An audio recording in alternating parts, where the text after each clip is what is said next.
Ready? All right. We will now reconvene the City Council special meeting. Are there any final actions? Good evening, Madam Mayor. No final action tonight. Okay, we will now adjourn the City Council special meeting and call to order the City Council regular meeting for Tuesday, March 28th. Will the clerk please call the roll? Council members Kozlowski. Here. Rohrbaugh. Here.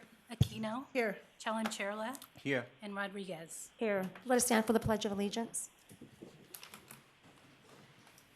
I pledge allegiance to the flag of the United States of America and to the republic for which it stands, one nation, under God, indivisible, with liberty and justice for all.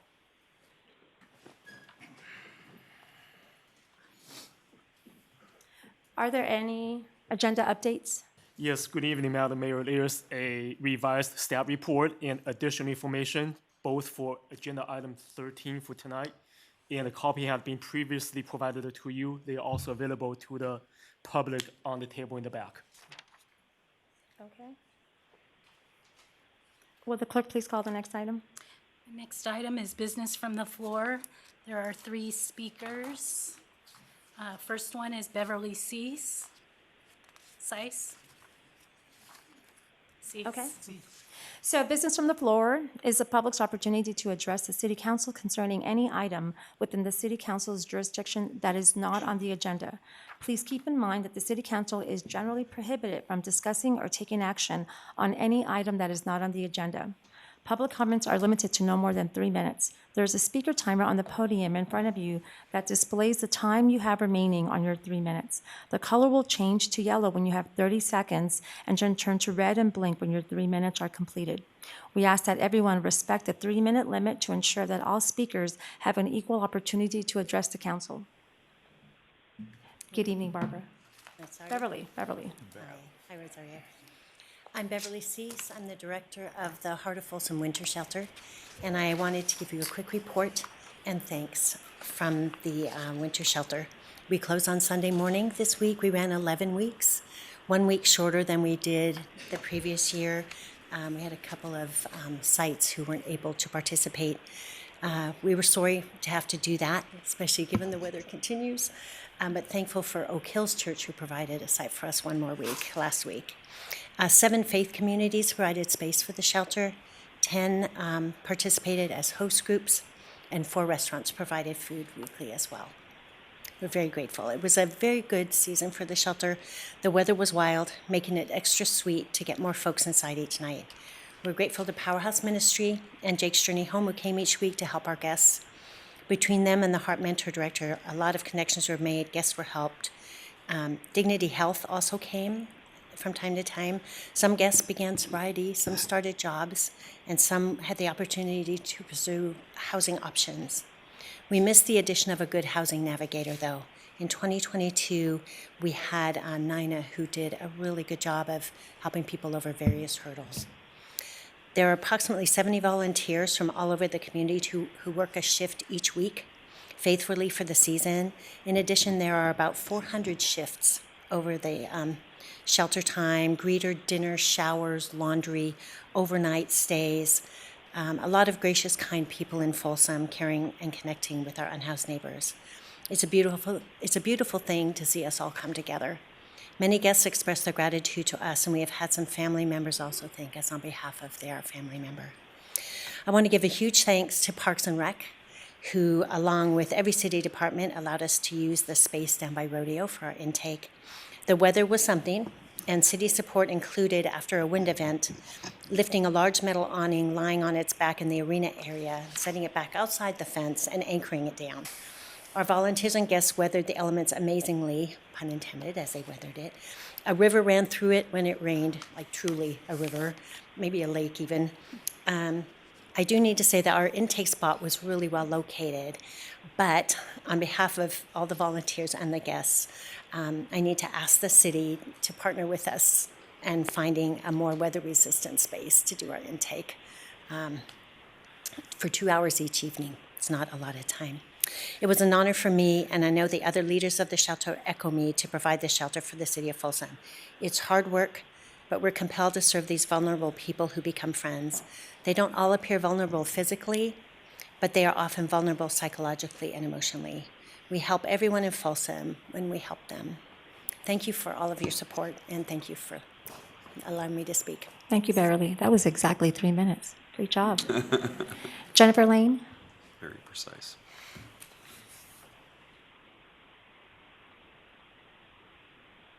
Good evening, Jennifer.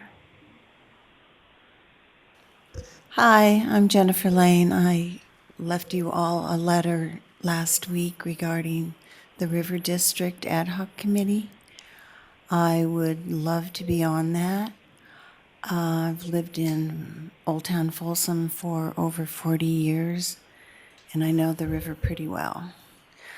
That's about it. I'd like to know if you could advertise how many people are on this committee, and I mean, I never saw it advertised, so, somebody left their key up here. Maybe that's supposed to be here. I just gave you a letter because I didn't know what else to do. There wasn't an application that I knew of. How many people are on the ad hoc committee, and when will you make a decision? Are my two questions. Thank you. Thank you, Jennifer. And the next speaker is Ethan Walter. Good evening, Ethan.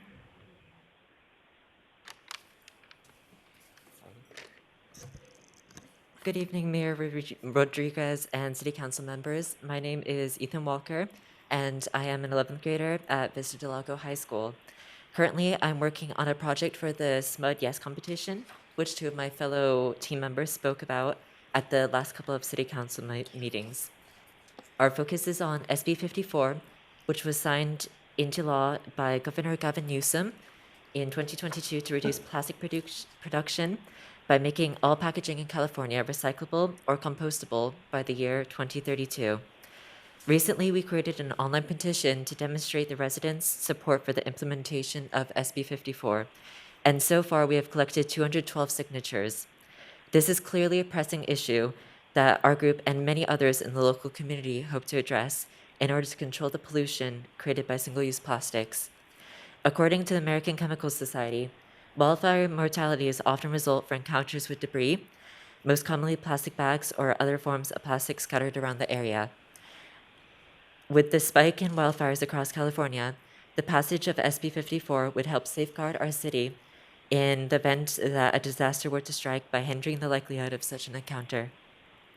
Furthermore, the National Institute of Health Sciences found that bisphenols and phthalates, which can disrupt neurodevelopment, endocrine, and reproductive functions, are released as pollutants when such plastics are burned, negatively impacting the populace. Because of the protections that come with eliminating single-use plastics within our community, it would deeply benefit citizens, aid wildlife, and inspire neighboring communities to take action against climate change. For this reason, I asked the City Council to examine SB 54 and the possibility of implementing it within Folsom. Thank you for your time and consideration. Thank you, Ethan. Okay. Will the clerk please call the next item? Go Eagles. The next item is scheduled presentation, Folsom Tourism and Economic Development Corporation, TEDCOR, quarterly report. Good evening. Good evening, Mayor and members of the council. Joe Gagliardi, CEO of the Tourism Economic Development Corporation. Tonight for our quarterly report, we'll have our team members be reporting. So Ms. Laura Fickle, then Phil Scott, and then you'll hear from one of our startups that's in Granite School. So without further ado, Laura Fickle. Thank you.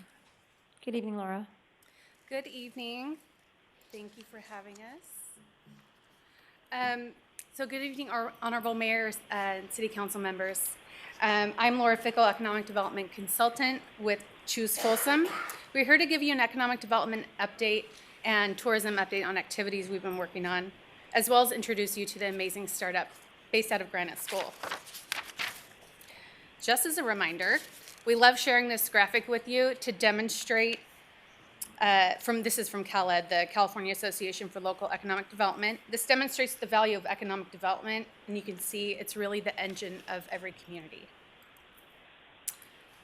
So back in December, we put together a Vision 2035 economic plan. It's a really beautiful document. We are happy to share that with you, but really what it does is outline 5-year goals for us and a quarterly work plan, broken down with activities. And so what we're here to do is give you updates according to that plan that we have laid out. So far in Q1, we're launching the tourism asset study. That group's actually coming in 2 weeks to take a tour, the consultants are. So we'll get started on that right away. Very excited to announce that visitfolsom.com is launching April 1st.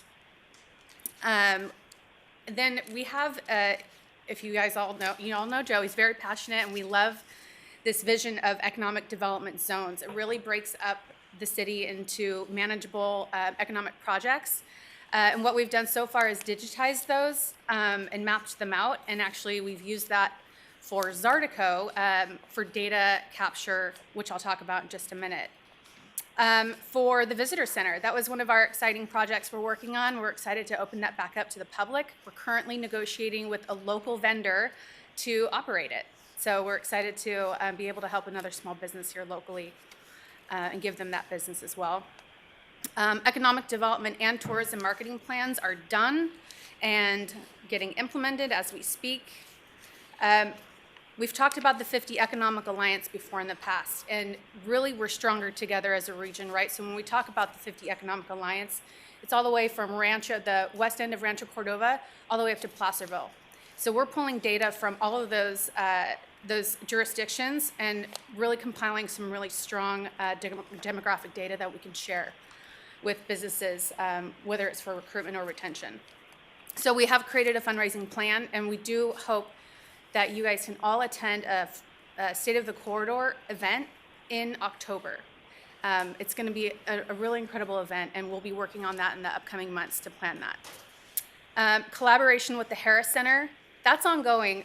We have some really amazing events throughout the year, and it's our vision to work with the Harris Center to attract some more shows that would bookend existing events to generate more room nights. So that's something else that is ongoing. We wanted to capture just visually what the numbers, the kind of outreach that our group has been able to attain in Q1. 19 large business visitations. This includes your Dignity Health, your UC Davis, Power School, Micron, Intel. We've touched all of them for various reasons. And then examples of small businesses. We've worked with 24-Hour Kitchens, Fractura, which is another startup out of Granite School, Aquazona, a new business opening up soon, which we're very excited for. And so as you can see, between the staff, there's a lot of interaction with the community. They've hosted business workshops. Those include business builders, making business work, and elevating your business. And 250 EA meetings. We're in constant contact with our colleagues in other jurisdictions. And then, as you know, over the years, Juice Folsom has its own River District organizing committee, and they've met 3 times this past quarter. And just to show you, in Q1, events that we've held have touched over 1,200 registrants.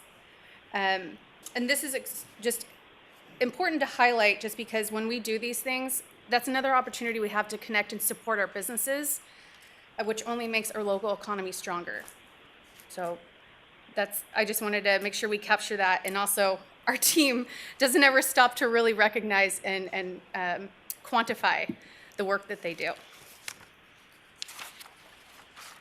Zartico, Sally couldn't be here tonight. She's at a conference, so I'm taking this one for her. We're very excited about this. I think whenever you download an app and you just agree to terms, these are the terms. This is what's happening, is they're capturing data and selling it.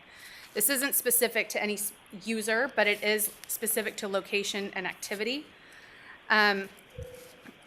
We're going to be able to optimize tourism efforts, measure performance, enhance visitor experiences in real time. We have identified points of interest throughout the city that we'll be tracking in these different economic development zones, and even in other jurisdictions too. We can see where people are coming from, how they're spending their time and money, and it'll help us in our efforts, better focus our efforts. And then we'll also, just so you know, the orange versus blue, this is a visitor, we'll be able to identify visitors versus residents. So we'll actually be able to track how our residents are acting and then how visitors act when they come into the city. And this will be exciting. I think we'll be able to come back with a report later this year with the rodeo. I think that would be a really great case study to show you. And without further ado, and I apologize, these are not the slides that were supposed to be here, and that's my fault, but we do have Northern California Innovation District, Phil Scott here to introduce our next guest. Thank you, Laura. Good evening, Scott. Great evening. Phil Scott with the Northern California Innovation District, choose Folsom. Massively proud of the work that's going on here in Folsom, the companies that we're helping build, providing the connections to the academic resources that are here, and then also to our mid and grown-up companies that our startup companies can interface with. And so it's my pleasure to introduce to you tonight one of our resident companies at Granite School, Baconics and Daniel Kay. Welcome, Daniel. Thank you. Good evening, Mayor, Vice Mayor, council members. So did you ever have the perfect idea for a tech product and think, I wish I could invent that? If you're like most people, you probably gave up because it's just too complicated. But at Baconics, we're changing this. We've created a whole new way to make technology, a subscription platform that helps people and companies invent smart, high-tech products. Baconics replaces all that complex hardware and software engineering with simple drag and drop controls that let you take that amazing idea in your head and turn it into a brilliant product. And most important, we're not just changing how quickly and inexpensively tech products are made, we're changing who can make them. So we launched a little over a year ago. Our initial $1.3 million in funding was completed this last August, led by Folsom's Moneta Ventures. And additional investment came from Growth Factory and Evolution Ventures. These are all regional funds. Our customers now range from one of the world's biggest shipping companies to the world's largest entertainment company. And I'm actually just here to thank you. Thanking you for your support of NCID, of Joe and Phil. They've created an amazing team that has been a huge boost to our startup. They provided a great home for us in Folsom. We were right at the beginning of COVID. That day was pretty much when we started the company. They also helped us with everything from introductions to investors to generating business opportunities. And here's the result. We now have 6 full-time employees. Our first hire, Nicole, actually came to us directly from Folsom Lake College. We have more open technology and sales positions. We're also bringing our technology into local schools and are establishing a student intern program. So, Mayor, Council, you're making an impact. Thank you. Thank you.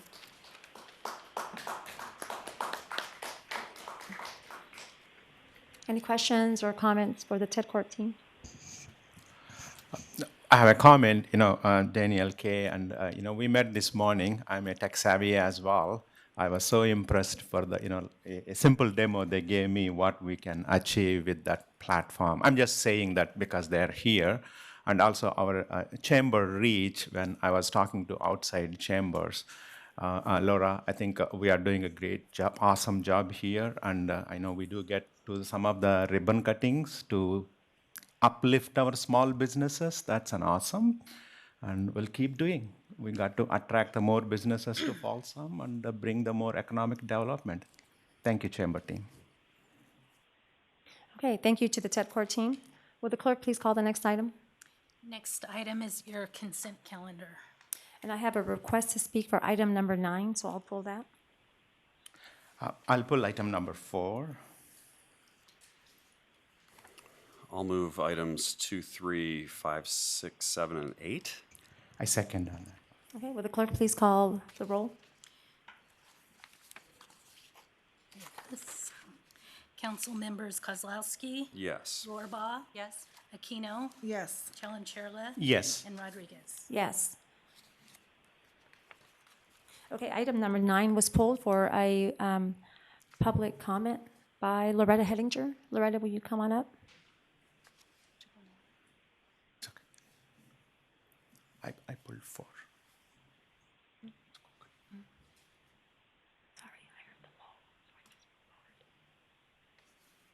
Good evening, Loretta. Hello, Loretta Hettinger, citizen, retired planner, member of Heritage Preservation League. As you will all guess, I'm here to talk about history. I want to flesh out Pam's very thorough report on the general plan just a little bit, just to raise your consciousness a little about how we are really not getting a lot done in terms of implementing the general plan with regard to history. If you look at page 157 of the staff report, it lists the things in the natural and cultural element. And of those things, there are 8. 4 of them are about history. 2 of them are boilerplate conditions that have been in place for a number of years. The other 2 relate to the Historic Preservation Master Plan and the Cultural Resources element. And what the city has done in regard to those is pretty thin. And I have to thank Councilmember Kozlowski for one of them. He was the one who jumped in and took care of getting the historic building assessment for the chamber, former chamber building, the depot that's on the National Register. And the Historic Preservation Master Plan was adopted a quarter century ago. It hasn't been reviewed since. And the preliminary cultural resources inventory that's part of it, that was approximately 90 to 100 sites. And they have not moved on to the official cultural resources inventory. The ones who have, for example, the one that is cited, putting the Folsom Prison on the city's official list, that was all done by a private citizen. And it took that private citizen a year to get it placed on the Historic District Commission's agenda. Nothing will change until the City Council gives some policy direction. 30 with seconds, regard- Loretta. That was my final point. Thank you, Loretta. All right, well, I guess since I pulled number 9, I'll go ahead and move number 9 from the consent calendar. I'll second on that. Will the clerk please call the roll? Council members Kozlowski, Yes. Rohrbaugh, Yes. Aquino, Yes. Chalem Cherilat, Yes. and Rodriguez. Yes. Okay, so item number 4. Yeah. Mayor, I pulled item number 4. This is more for my colleagues. I know we are working on procurement quite a bit. Marcus, thank you. I know you answered my questions already. It's not much for you. It is a more process-related questions. We released an RFO for about,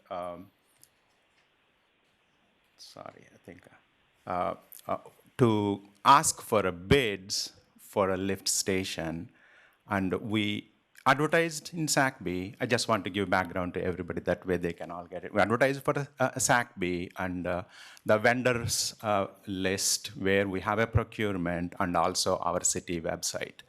But we only got one bid for a little over $2.5 million worth of contract, only one bid. So my request is for my colleagues here, $2.5 million is a lot of money.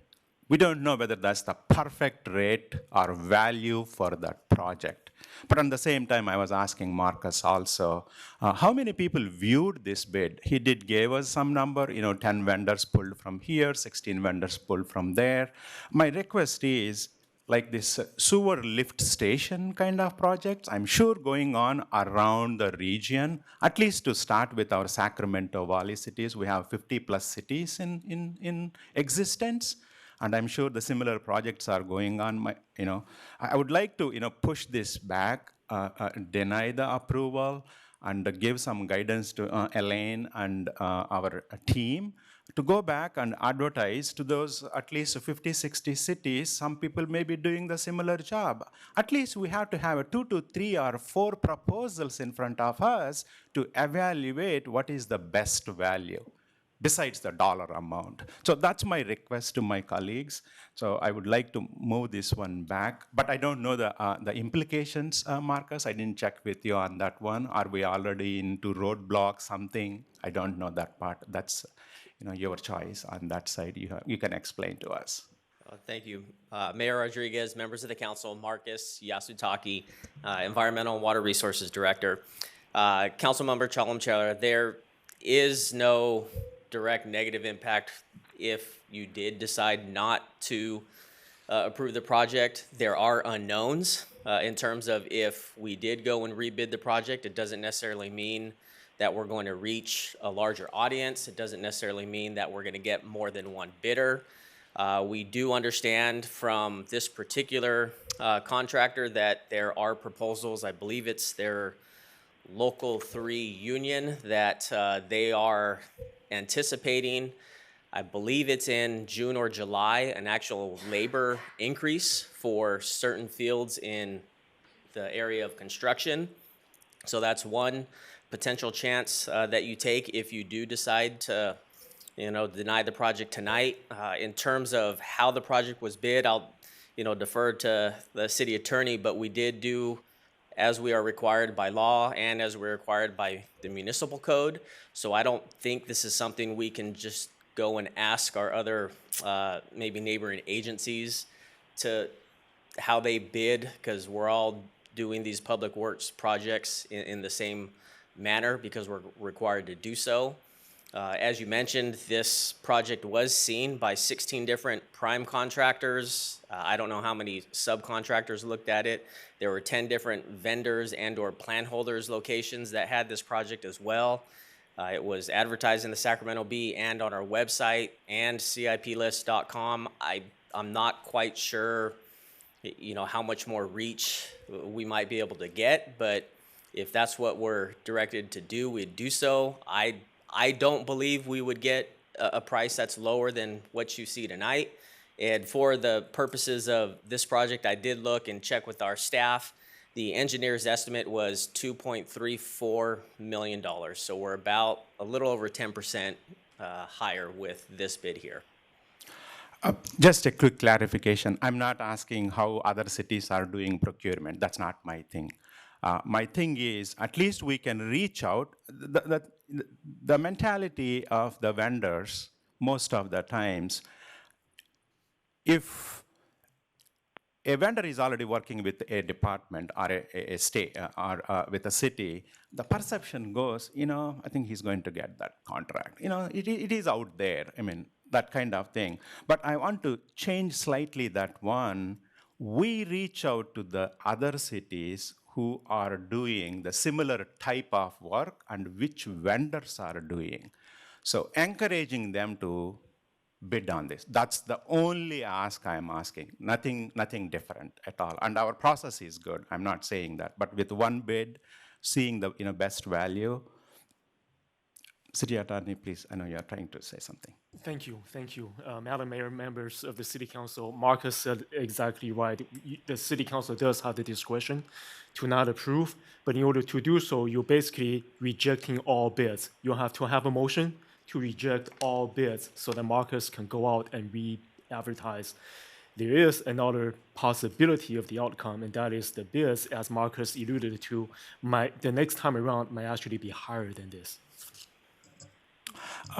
Well, I can't see the future, so I'm so sorry. So this is my recommendation, since I was the one pulled this one. I make a motion to reject this one and give guidance to our staff to go out for a larger pool, especially the other states, other cities.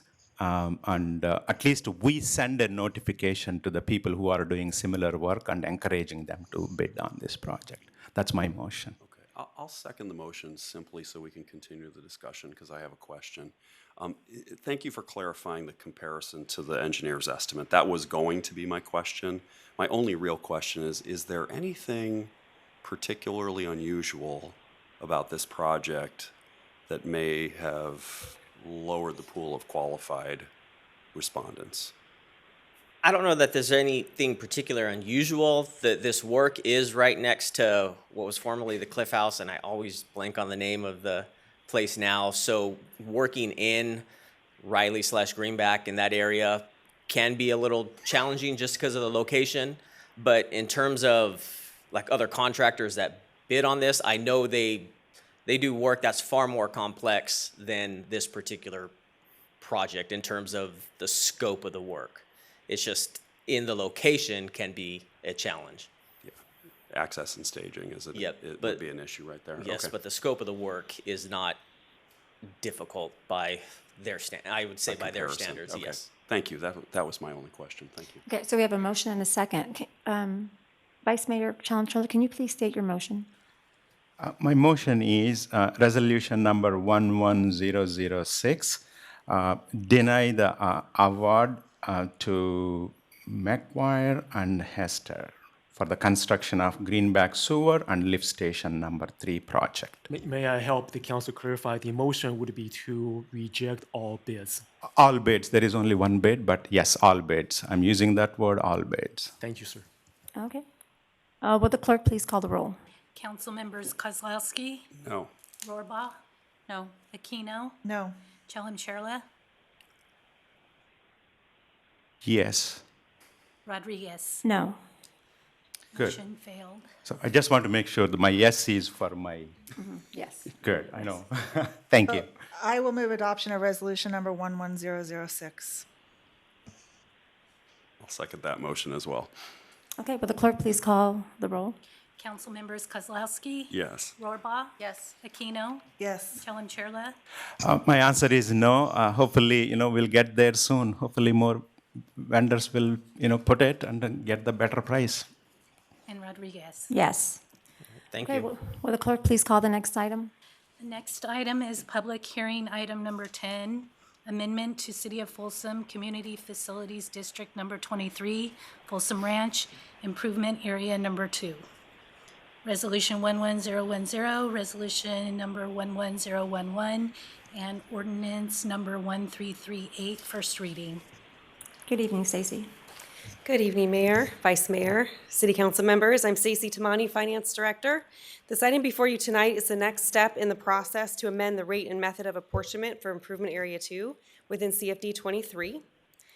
Most of this information is the same as the presentation you received at a prior meeting on this item, so I'll go over it fairly quickly. Landowners within the Folsom Plan area requested to form CFD 23 in 2020. CFD 23 includes seven separate improvement areas. They're designated as Improvement Area Number 1 through Improvement Area Number 7. And landowners have requested to amend the rate and method of apportionment for Improvement Area Number 2. The rate and method of apportionment for Improvement Area Number 2 will be amended to adjust the maximum facilities special tax on certain land use categories. There are no proposed amendments to the maximum services special tax rates. Proposed development within the improvement area includes 291 units zoned multifamily low density and 5.1 acres of non-residential land use. The details of the special taxes for the amended facility special tax will be levied through 2079-80 at the City Council's discretion, will be increased annually by 2%.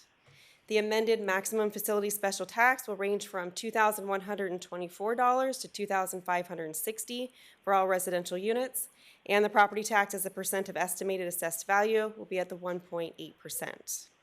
Again, there is no change to the services special tax. That will be levied at perpetuity at council's discretion, increased annually by the annualized CPI, and the maximum services special tax will range from $110 to $215 for all residential units. At your February 14th meeting, the City Council previously approved resolution number 10988. That was the resolution of consideration to amend the rate and method of apportionment.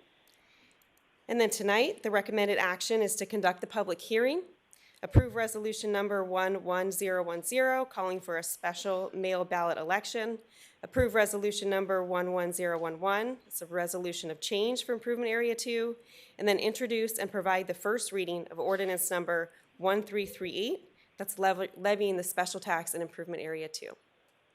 Thank you, Stacy. City Clerk, has notice of this hearing been given?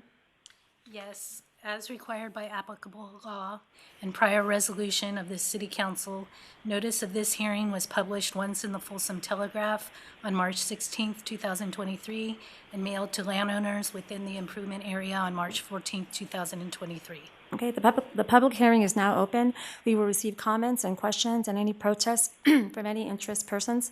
When all comments have been received, the public hearing will be closed. All interested persons or potential special taxpayers may approach the podium and testify orally or in writing for or against the informed items. Are there any public comments? I do not have any speaker cards on this item. Okay, the public hearing is now closed. City Clerk, does a majority protest exist against the change proceedings for improved area number 2 of the Community Facilities District number 23? No written protests have been received, therefore a majority protest does not exist. Because there is no majority protest, the City Council may consider approving the resolution to call the special election within the district for improvement area number 2. Can I get a motion? Yes, will move to approve resolution number 11010. Okay. Second. Okay. Will the clerk please call the roll? Council members Kozlowski? Yes. Rohrbaugh? Yes. Aquino? Yes. Chalem-Chella? Yes. And Rodriguez? Yes. Pursuant to the just adopted resolution, the election is now open and the city clerk may conduct the election. And so now we have a closing of the election. Is that correct? Yeah? Okay. City Clerk, if you have received the ballots, please close the election and proceed to canvass. I have received the ballots and finding that all ballots in the election have been submitted, declare the election closed. I have completed the canvass of the ballots for the special election related to change proceedings for improvement area number 2 in the district held on March 28, 2023. The canvass was as follows: 32 votes in support of the measure and 0 votes in opposition to the measure. The measure was approved with 100% vote in favor. Okay. I will move adoption of resolution number 11011. Second. Okay. Will the clerk please call the roll? Council members Kozlowski? Yes. Rohrbaugh? Yes. Aquino? Yes. Chalem-Chella? Yes. And Rodriguez? Yes. Okay, and now I will move to introduce, for the introduction and first reading of ordinance number 1338. Second. Okay. Will the clerk please call the roll? Council members Kozlowski? Yes. Rohrbaugh? Yes. Aquino? Yes. Chalem-Chella? Yes. And Rodriguez? Yes. And that concludes the public hearing, correct? Is that right? Yeah, okay. All right. Will the clerk please call the next item? Next item is new business item number 11, proposed historic Folsom Property and Business Improvement District, resolution number 11007.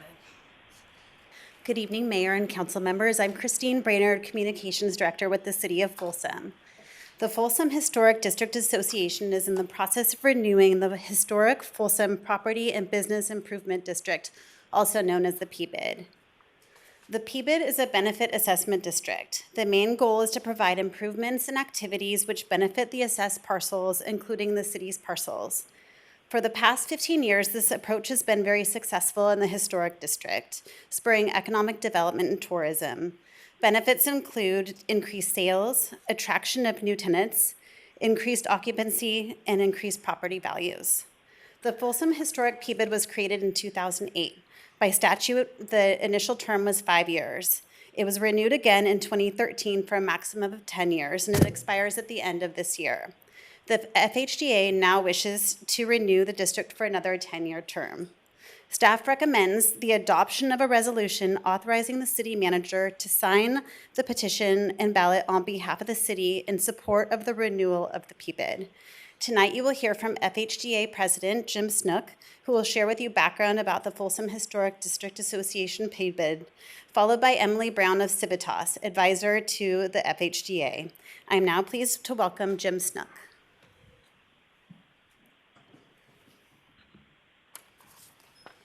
Welcome, Jim. Thank you, Christine. Good evening, Mayor Rodriguez, council members. Thank you for this opportunity. I do have a quick little presentation, but I'd just like to give a quick history because I've been in the district for almost 38 years now. So when our family opened in 1985, for so many years, year after year, you know, it was just kind of quiet down there in the district, and a lot of inconsistency of hours and things like that. So the PBID, what it's done has been absolutely astounding to see. We moved our business, we were below the Hacienda in 1985 for 17 years. We moved up to the corner where we're at now in 2002 and became a property owner. So then just prior to the streetscape, which was starting, the planning of that was starting around 2006 maybe, they started ramping it up. But what the city wanted to see is us as a district. We had no management plan of how do we, you know, market and preserve and manage this district. So just prior to the redevelopment agency starting that project, we started the formation of this PBID. And actually it seemed like the city was kind of waiting for us to, if we can get this succeeded, we'll invest this money through redevelopment. That way we have a mechanism in place. And so we did succeed in 2008. They started and finished the project in 2010. So they were right on our heels with that. And of course, it did take a little bit of time to get things rolling. You know, we still had a lot of businesses closed at night. They wouldn't, you know, hours were inconsistent. But fast forward to here almost 15 years later, it's really amazing how the district, the vibrancy of it, because now we have professional management, we market, we've expanded events, and I'll go through that. But so anyways, obviously it's been amazing to see what that did for our district and for many districts up and down the state. Unfortunately, the redevelopment agency are no longer in existence. So thank God we did it when we did, because that would have been not available now. And in fact, we've had three or four other cities nearby that have come to us saying they want to meet with us. Like, how did you guys do this? What are you doing? Because they see how great our district has been operating. So, and just really quick, you know, Yes. as a business owner, I was attracted to that, and it's really kind of neat to hear from people that I wish I had a business in the historic district because of Yes. just how awesome it really is. Well, and the things that I've seen as a business owner, and because of the PBID, it used to be property owners would take whoever they could get, and we'd end up with these hobbyists that sometimes they were open, sometimes they weren't. And now we're attracting great businesses. You know, since the PBID, we got the steakhouse, we got Scott's, we got a bookstore, we've got, you know, the Brainy Zoo toys. We just got a lease on a hat store, so it's perfect for the district. So, you know, when you get great businesses, it draws more great businesses. In fact, I've said in our board meetings, I would love to see the tax increment from like even 10 years ago to today and see what our district brings in versus 10 years ago. I think it would probably be pretty surprising. So I just pressed down, right? Yeah, okay. So real quick, I'll try to just go through this fairly quickly. Our board of directors, and by the way, we meet the second Wednesday of the month, and they're open to anybody. And we love to see, we've seen many of you probably, well, we've seen all of you there, so appreciate that. Some of the metrics, you know, we do 17 annual events, approximately 230,000 visitors. You know, most of the year we're managing something going on in the district. We partner with other events. So, you know, they come to our executive director, Judy Collingsworth. Whenever there's an event, you know, she has to be drawn into that to help with how it's, you know, pulled off and managed. And it can be a little hectic sometimes. And I have to give her credit for this. She's developed 80 volunteers. We have 15 dedicated. We've got a sponsorship person. We've got a volunteer chair. So we used to never have any of this because nobody could take the ball with it. We're all business owners, you know, trying to run our business. So some of the marketing that we do, you know, that's just a quick little rundown of the different things we do. District maps, marketing, Facebook, social media. You've seen the lighting of the district. We get tons of volunteers to do that. We couldn't do it without these people that have grown to just love historic Folsom. Put market lights all up and down the street. And now here's, going back to the streetscape, some before and after, as you see the curbs before, and we had these little shed roofs with they were just old and run down. And then of course you see the new, and we had some unique facades put on, and of course the lower seating areas now, which we had not before, and because we had the median in the middle of the street, which was a problem. And not historic either. Here's another one before. You can see the curb, and now, of course, we've got ADA access, and another before and after. And the other thing that you might notice as we go with a couple of these, I've noticed the before, you see the for rent sign in that building, and I mean, we got people clamoring for space before it even goes to rent now. So back one of the property owners said 10 years ago, they would almost take anybody, and now they get to pick and choose because they get multiple businesses, so they can look and see what's the best fit for the district. And we can help. What's interesting is that my landlady waited almost a year and didn't rent it out to anyone because she was waiting for the right business to come along. Right. And so she bit the bullet on rent that she could have rented out, but yeah. And that was how long ago? 2014. Right, so 9 years ago. So today, she would have had somebody clamoring for it. Like, the spaces are not very available. And by the way, our executive director, Judy, we collect businesses that want, that's how we got Brainy Zoo Toys. They wanted to locate here, and so when we got a space available, we contacted the property owner and said, hey, we got this great toy store. So instead of them just taking somebody, we are able to say this would be a great fit.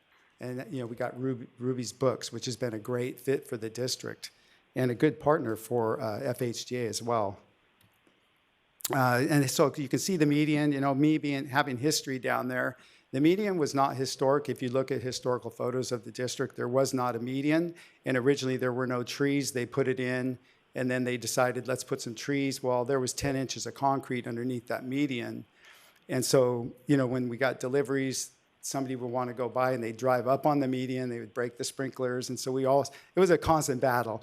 So, we replaced that with ADA and more lower seating areas and things. And so the picture after, you can see this was probably a parade picture. And you can see all the people sitting along the edge. And so now there's spaces for people to sit out and enjoy the district. Some of the other things, we did, we attracted the farmers market. We went after them, and we secured a great market. It's probably one of the best in the area, drawing about 1,000 visitors a week. If you've been down there on a Saturday morning, you can see the parking garage is probably full, which is great to see. We do the ice rink. We couldn't do the ice rink if we didn't have our PBID, because we'd have nobody to manage it. But that brought 22,000 skaters, another 45,000 observers. I've always say you don't even have to ice skate to walk by it and leave with a sense of this is a pretty special place. Of course, the amphitheater, that did take some time, just like the PBID took us time to kind of get things going. The amphitheater sat there, and it took us some time to kind of get it going, but it's getting busier and busier with different performances and things. And so it's been great to see that. Of course, some of the annual events we've added because of the PBID and professional management. Here's a whole list. Sip and Stroll, we started several years ago. It's next month, and it sold out in 3 days. So that's another way we expand upon our PBID budget. We can do events like that help us bring in some revenue to help market and do other things in the district. The Hometown Parade, we started back up. We used to have the cattle drive, for some of you that remember that. And so the Hometown Parade has been just beloved by the city, and it's a great community event, and that's why we do it. It fits our district perfectly. So then some of the other things, the Art Hop, Symphony, we do a blood drive for Peter Lewis every year. Soapbox Derby is a newer event that was brought in. It's a 2-day event. And it's just perfect for families. And one of those events you don't have to do, but you walk by and you watch for a while and you think, this is a pretty cool thing. So just helps with the vibrancy and the feeling you get when you visit our district. Spirits, Brews, and Bites came out of Sip and Stroll. We decided, hey, Sip and Stroll was so busy, let's do a fall event, and instead of wine, we'll do the brews and the spirits. And both of these have food. So there's food and tastings up and down the street, and so we get people into the different shops they may have never seen, because there's like a passport, and you go up and down the street. And then, of course, we do the Christmas event, the holiday tree lighting, which you all are at always. And then, of course, of COVID, we did what we call the pedestrian promenade. So, and we've got a committee together to activate that. So the 700 block is, we've got the permit to have it closed. And so we were trying to, just last Saturday, we had a maker's mark. So we had vendors out there. And that'll be once a month. And then we're working on some other things. And starting in April, we have the farmers are going to be there on Sundays as well on the 700 block. Just we're trying to think of ways to get it active. And so the legacy events we've done for many years, the arts and craft peddlers summer concerts have we went from like 7 weeks of summer concerts. I think we're up to 14 weeks now. So we're building that budget and getting more sponsorships and things. And some of the partner events that you may run into down there, like the Shakespeare Peach Festival, which has grown to be really big. We made it it used to be part of the farmers market. We had to put it on its own day because it grew to be too big. We're currently doing the Excellent Adventure Passport, so people can come up and down the street and get their passport and win prizes. And that's with Bayside Church, which is a big partner of ours. And some of the logos that we've been able to develop because of the PBID. So we upgraded our regular logo, but we got the ice rink. We kind of got a winter scene of the depot. And then some of the enhanced maintenance because of the PBID we're able to do and keep the street clean and keep things working and keep it active. Here's another one of before and after of the amphitheater. And then, of course, we applied for a SMUD grant, and the city helped finish off the shade structure. And, of course, now you can see the trees that were planted that are getting bigger and bigger. So completely different feel when you're there now that we've got some shade. And monthly merchant meetings, we had 32 last week at Rosario's place. So we had a pretty good showing of merchants. We've got our full-time management and 2 seasonal part-time employees, and then, of course, the 60 on-call, because we need a lot of people to do any street closure event. Takes a ton of people. Here's the boundaries of the PBID. This basically was what was considered the Sutter Street sub-area. So we took that area, and there's different zones. So the highest retail zone would be the highest cost, and then it breaks down to the different colored zones for the rates. And so the lowest zone is about half the cost of like a prime retail space that's occupied. And here's our initial budget, approximately 170. And there's a little pie sheet showing the breakdown of enhanced maintenance, the program coordination, image enhancement. And then we have a little reserve that we put away every year so that in 10 years, we'll have to renew again. So we have a restricted reserve for that.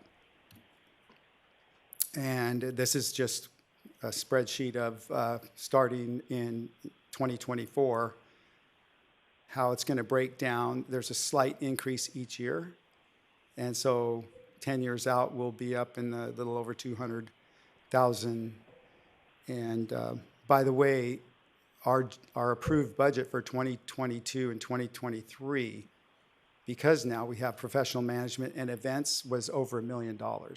So this is like kind of the seed money that gets us to do all those things down there. And I can play a quick video, but we don't have to. It's about 3 minutes. It's just a quick little it's up to you guys. Go for it. So, I don't see the play thing though. Let's see. I don't know if that's, and then I'm done. Oh, there we go.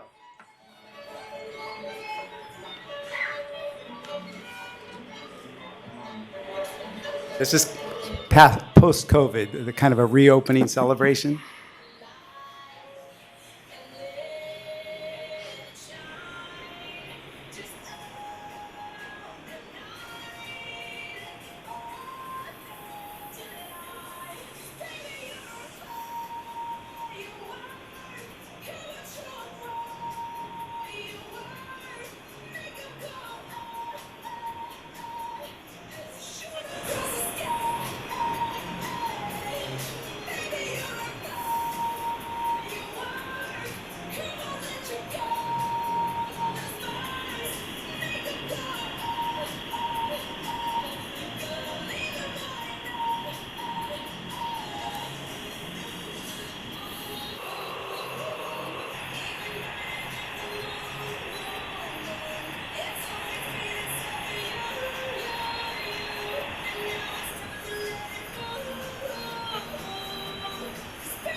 지금 그거 하나 본데? 브레이크.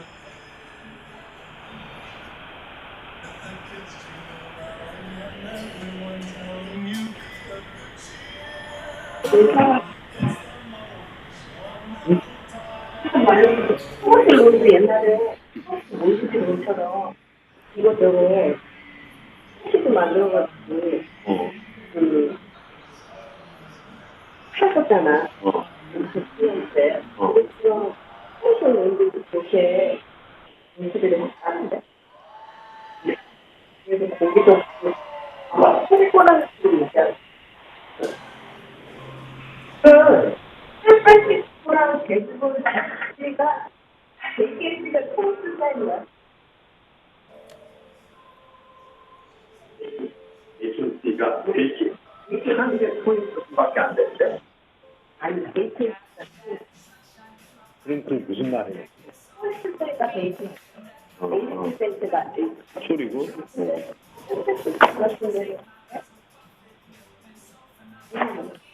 응? 그냥 더 줘. 젤리 하나 먹으면 돼.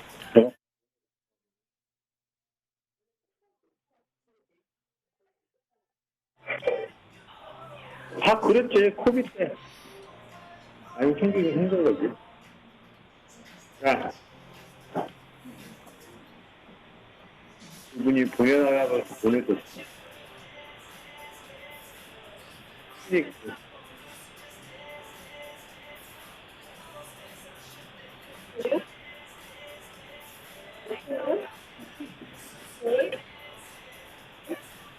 월에 거의 만들고 바닥 원정수가 아니라 올해 9월까지 밴드 밴드? 이거를 내야 되는데 밴드 아니 근데 없애준 것도 없어.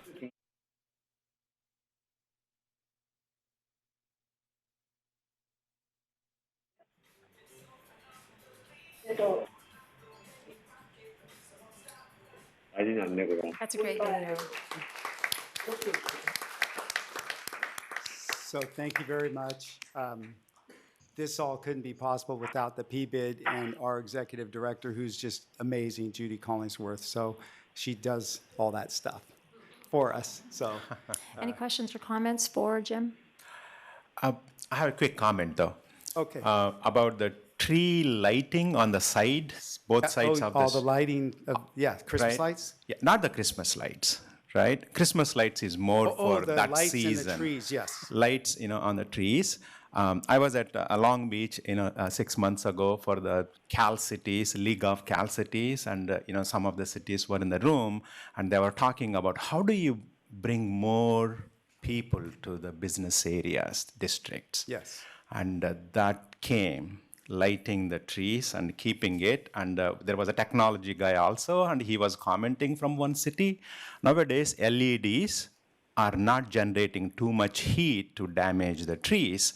And the cards now, they have stretchables. These are the things came when I was looking at you. I just want to put that out there for you. Your PBID and executive director and city can think that came as a third item or so to attract more businesses to the district. Absolutely. We would love to have them up longer. We've had to adhere to the arborist that recommends we take them down after a certain period. So, and then I think it has to do with trimming the trees. So we have been having them installed and taken down. So there's 2 costs there every year. I think we were allowed last year to keep them up longer. Yeah, I did see some of them. Palladio is keeping up, and there is one more new community just started, Riley's and East Bidwell, that section. I agree. It makes it look alive. It looks live and attracts more people. The small businesses are vibrant, then the city is vibrant. We're all happy. That's what our thing Absolutely. is. Just want to put a thought, Cal Thank you. Cities. Thanks. Okay, good. Thank Okay, you. Thank you. Are there any requests to speak? I have no speaker cards on this item. Okay. I will entertain a motion. I will happily move adoption of resolution number 11007. Second. Okay, will the clerk please call the roll? Council members Kozlowski, Yes. Rohrbaugh. Yes. Aquino. Yes. Chalem Chella. Yes. Rodriguez. Yes. All right, will the clerk please call the next item? Next item is new business item number 12, Housing Element Program H2, Additional Housing Capacity Build-Out Assumptions, Analysis, and Recommendations.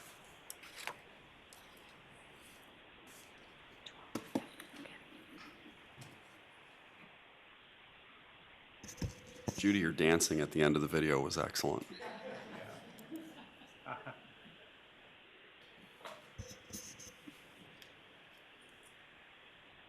That was me ice skating, doing the dancing. Yeah. Thought I recognized you. Good evening, Mayor and Good evening. council members. Stephanie Henry, Community Development Department. So the purpose of this evening's Housing Element Program H2 implementation workshop is to provide a discussion of proposed additional residential housing capacity within the city of Folsom as it relates to the city's housing element and specifically Housing Element Program H2. So as a reminder, for the 2021-2029 housing element cycle, the city's regional housing needs allocation, or RHNA, was 6,363 housing units, of which 3,567 housing units were for lower income. This slide shown provides an overview of the city's RHNA requirements as well as the city's land capacity for each income level at the time of adoption. And as shown, 490 units of surplus land was available at time of adoption for our lower income RHNA. So as you may recall, the state has a no net loss requirement, which is fairly new. This means that we must have enough land in the city during our whole housing element cycle zoned for higher residential capacity, which means zoning designations that allow up to 30 dwelling units per acre. So when market rate developments develop on these sites that we've identified for potential lower income housing, those sites are essentially lost from our inventory. We still do have, at this time, 490 units of surplus in that lower income category, but we do have development applications that have been submitted and some that we've heard that will be submitted this year. And so by the end of this year, we anticipate that surplus will be cut in half, if not gone. Also, I think you may recall that once these sites develop with market rate housing, we have to make a finding that we still have additional capacity on other sites.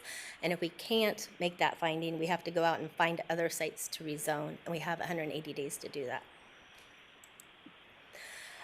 So anticipating that we were going to have to address that no net loss requirement during this housing element cycle, we included a program in our housing element. It's program H2, and that is a program to increase lower income housing capacity. And it focuses on 3 areas of the city. It's the East Bidwell mixed use corridor area around our transit stations, Glen and Iron Point, not the historic district, but Glen and Iron Point. And then in the Folsom town center of the Folsom plan area. Program H2 also directs the city to increase the total number of dwelling units in the plan area and to coordinate with the landowners to come up with solutions to mitigate for lower income housing sites. So to implement Program H2, there was 2 phases. The first phase was a targeted multifamily and mixed use study that was completed. We presented that to Commission and Council in July of 2022, and there was support both by Council and Commission on a lot of the study's recommendations. So now we're currently in phase 2, which involves the actual general plan amendments, specific plan amendments, and zoning code amendments to prepare for this future housing capacity. And we will also need to prepare technical and environmental analysis of what this looks like. As a reminder, City Council, based on the review of the targeted housing study, directed staff to move forward with a lot of the development standards.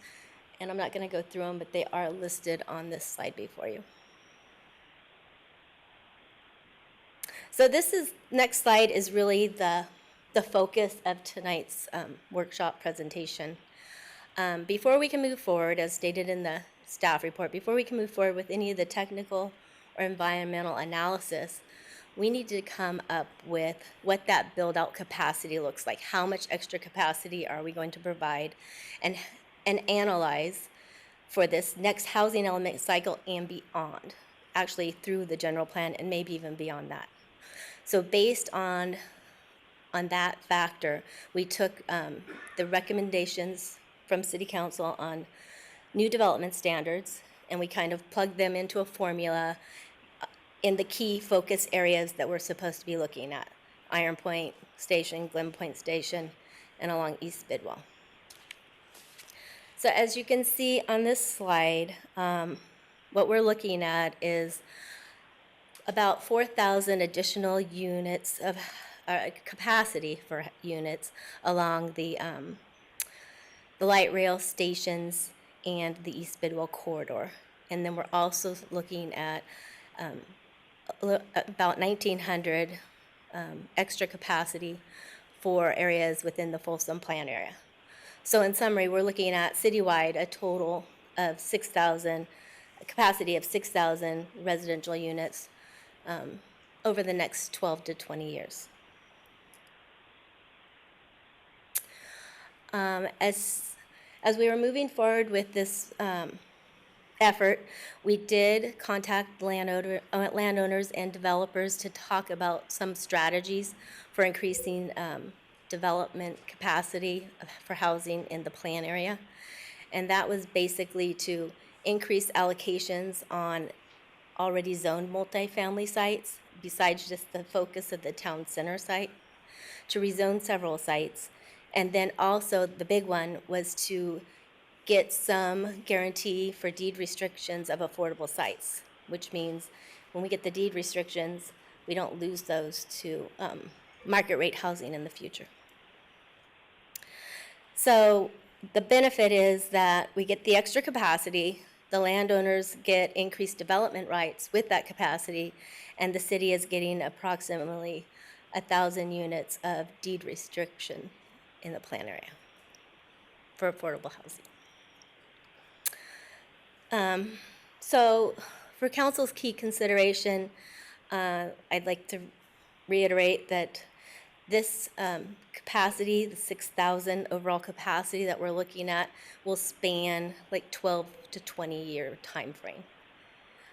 Also, a number of the sites identified, especially or in the north of 50, those sites are developed sites, and in order for them to actually have any capacity for housing, they'd have to redevelop.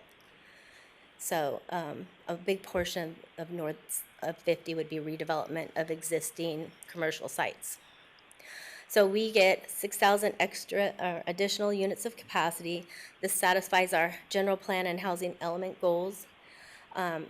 It's a big step to addressing our current RHNA obligation, but it also will really set us up for addressing future RHNA obligations, because we're trying to look at the big picture, not just the next 6 years, but 12 to 20 years out. We get the guarantee of 100 or 1,000 affordable units in the Folsom Plan area. Another key thing is we're trying to focus the growth in these key targeted areas and not impact existing residential areas. And finally, this mitigates our no net loss requirements, so hopefully during this cycle, we won't have to go out and rezone additional sites, because we will have already rezoned some sites with this effort. So other considerations are the feedback that we received from the Planning Commission. Generally, they were supportive of the increased densities around the Glen and Iron Point stations, as well as in the Folsom Plan area. They did have some reluctance about increased densities for the East Bidwell corridor based on traffic congestion and lack of frequent transit services. Other concerns were utility concerns regarding like sewer infrastructure, et cetera.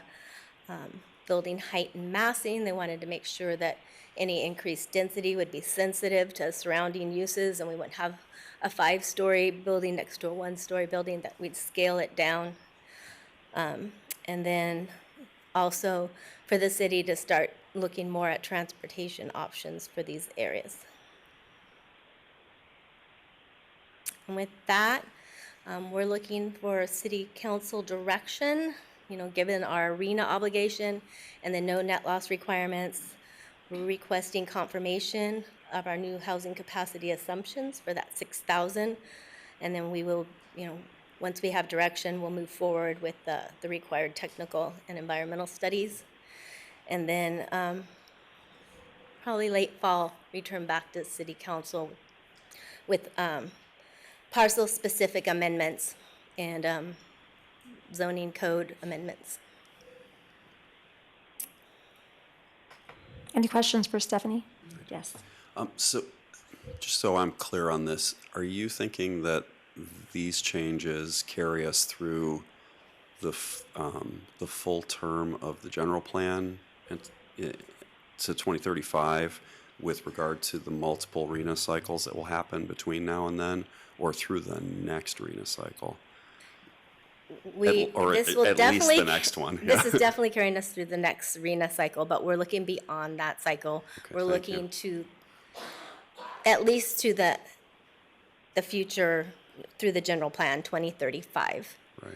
But maybe even beyond that, because like I said, some of these areas that we want to analyze are developed, and it's gonna take redevelopment of those areas before housing would be able to be. Yeah, I'm glad you highlighted that, because regardless of how dense we allow development to happen along the Bidwell corridor,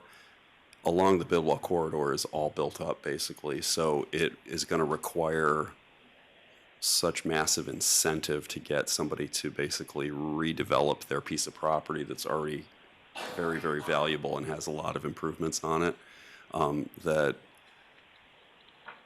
not to suggest that RENA is a little bit of kabuki theater, but the likelihood of massive redevelopment happening along that corridor is probably pretty slim in the near future. So I'm glad you pointed that out, that you have to have a willing property owner for those redevelopments to happen, and the amount of investment that would be necessary would be massive. So anyway, I think the opportunities exist in the area of the light rail stations, you know, other than Sutter Street, and then in the plan area for sure. And I'm delighted by the presentation. Thank you. Although it seems that the incentives out there for landowners is quite large in terms of getting affordable housing into some of these lots. It just seems like that the state of California has incentives for individuals to create affordable housing. The state does, but with redevelopment, there also is extra costs involved because you have existing infrastructure that you need to account for. So it's sometimes a little bit more timely and costly to actually go in and redevelop those sites. That's actually the principal challenge that we're reviewing, that SACOG has been trying to unwind or kind of solve for with the Green Means Go program, is the fact that just for instance, the water and sewer infrastructure that's in Bidwell doesn't contemplate there being 4,000 additional residents living close to that street tied into it. So all of that stuff would have to be upsized. And the cost to do that, as we saw the lift station earlier today, is, you know, that $2.5 million times 100 probably. So it's a tremendous investment to try and hit that kind of number. So. But with this effort, because we're targeting so many areas to look at, we'll get a good understanding of the areas where redevelopment is more viable. Because we'll be able to identify the different constraints within those different, if you saw, we had different areas that we're looking at. So each of those areas will, be identified. They all have different traffic impacts, sewer impacts, water impacts. So we'll get a good idea of those.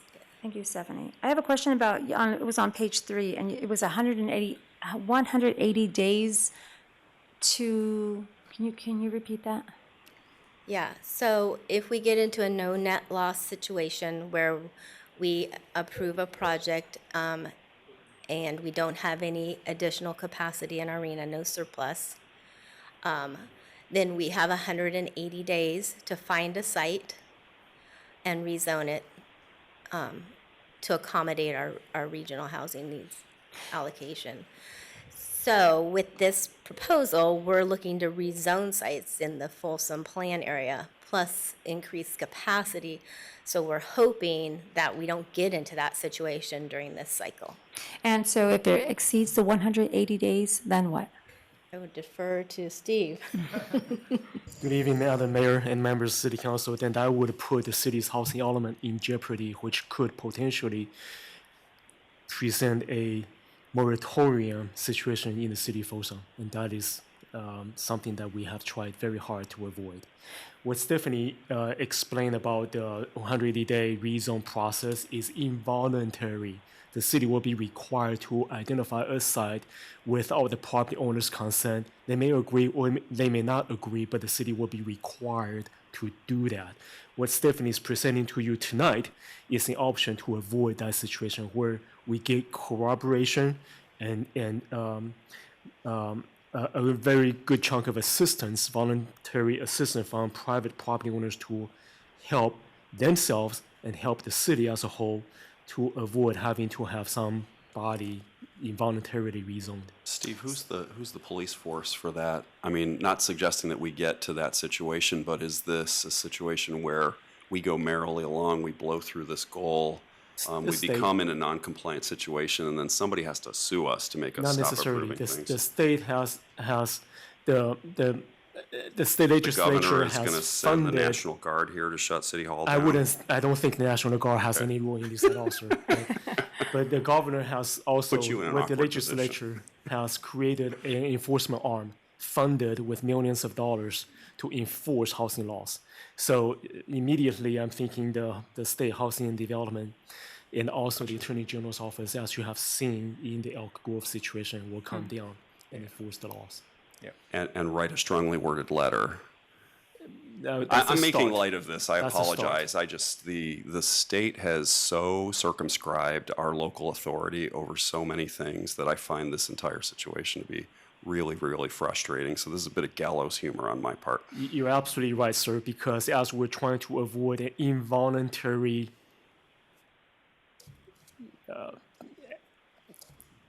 action on some innocent property owner, we, the city, is being forced involuntarily by the state, just like every city in the state, to do those things. Thank you. Yes, sir. Any more questions for Stephanie? Comments? I have comments. So as you, two different comments, so two different areas. The East Bidwell corridor, I'm glad you specified it, was clear about it, but then Mike, I'm also glad that you brought it back up and reiterated that it would have to go through rezoning and redevelopment. It would be more difficult on East Bidwell at the moment. So it wouldn't have to go through rezoning because we do have the overlay district. Right. So the overlay already does allow it, but it would have to get redeveloped.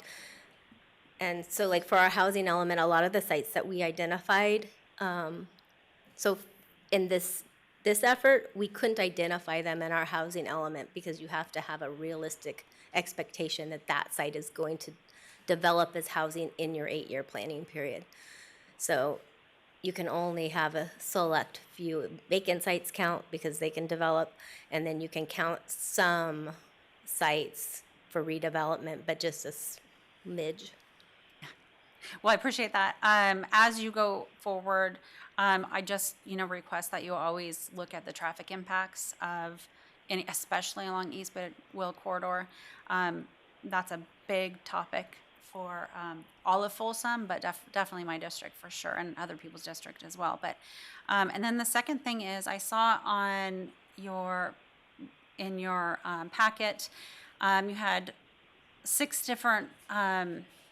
It's table 2, and the thing that I highlighted is it was about redistricting in redistricting. That's not it.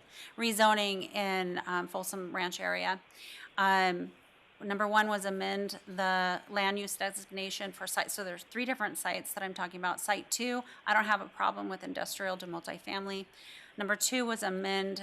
Number 3 was amend to rezone site 233 from commercial to mixed use. And then number 2, I also don't have a problem with mixed use. But number 2 is the one I wanted to be to highlight and have you be conscious of as you go through. Amend the Folsom Plan area to rezone site 15 from community commercial to multifamily high density. What concerns me about that is I'm already getting feedback that there's not enough commercial and retail down there. So I want you to really look at that, or whoever's doing this plan, to make sure that we're focusing on economic development down there as well. We cannot get rid of all of obviously some are already zoned and building out commercial, but this is something that's really important to me, to make sure we have enough retail that keeps people down there able to use it, but also draws north of 50 down there, so we have a more balanced community. So that's the one that concerned me. So when you look at that, please look at the whole Folsom Plan area as far as commercial goes, and make sure we're meeting the needs, not only of that community, but our south north of 50, but also our economic revenue in the future. So thank you. Okay. No other questions, comments? All right, I do have one request to speak. Julie Alexander.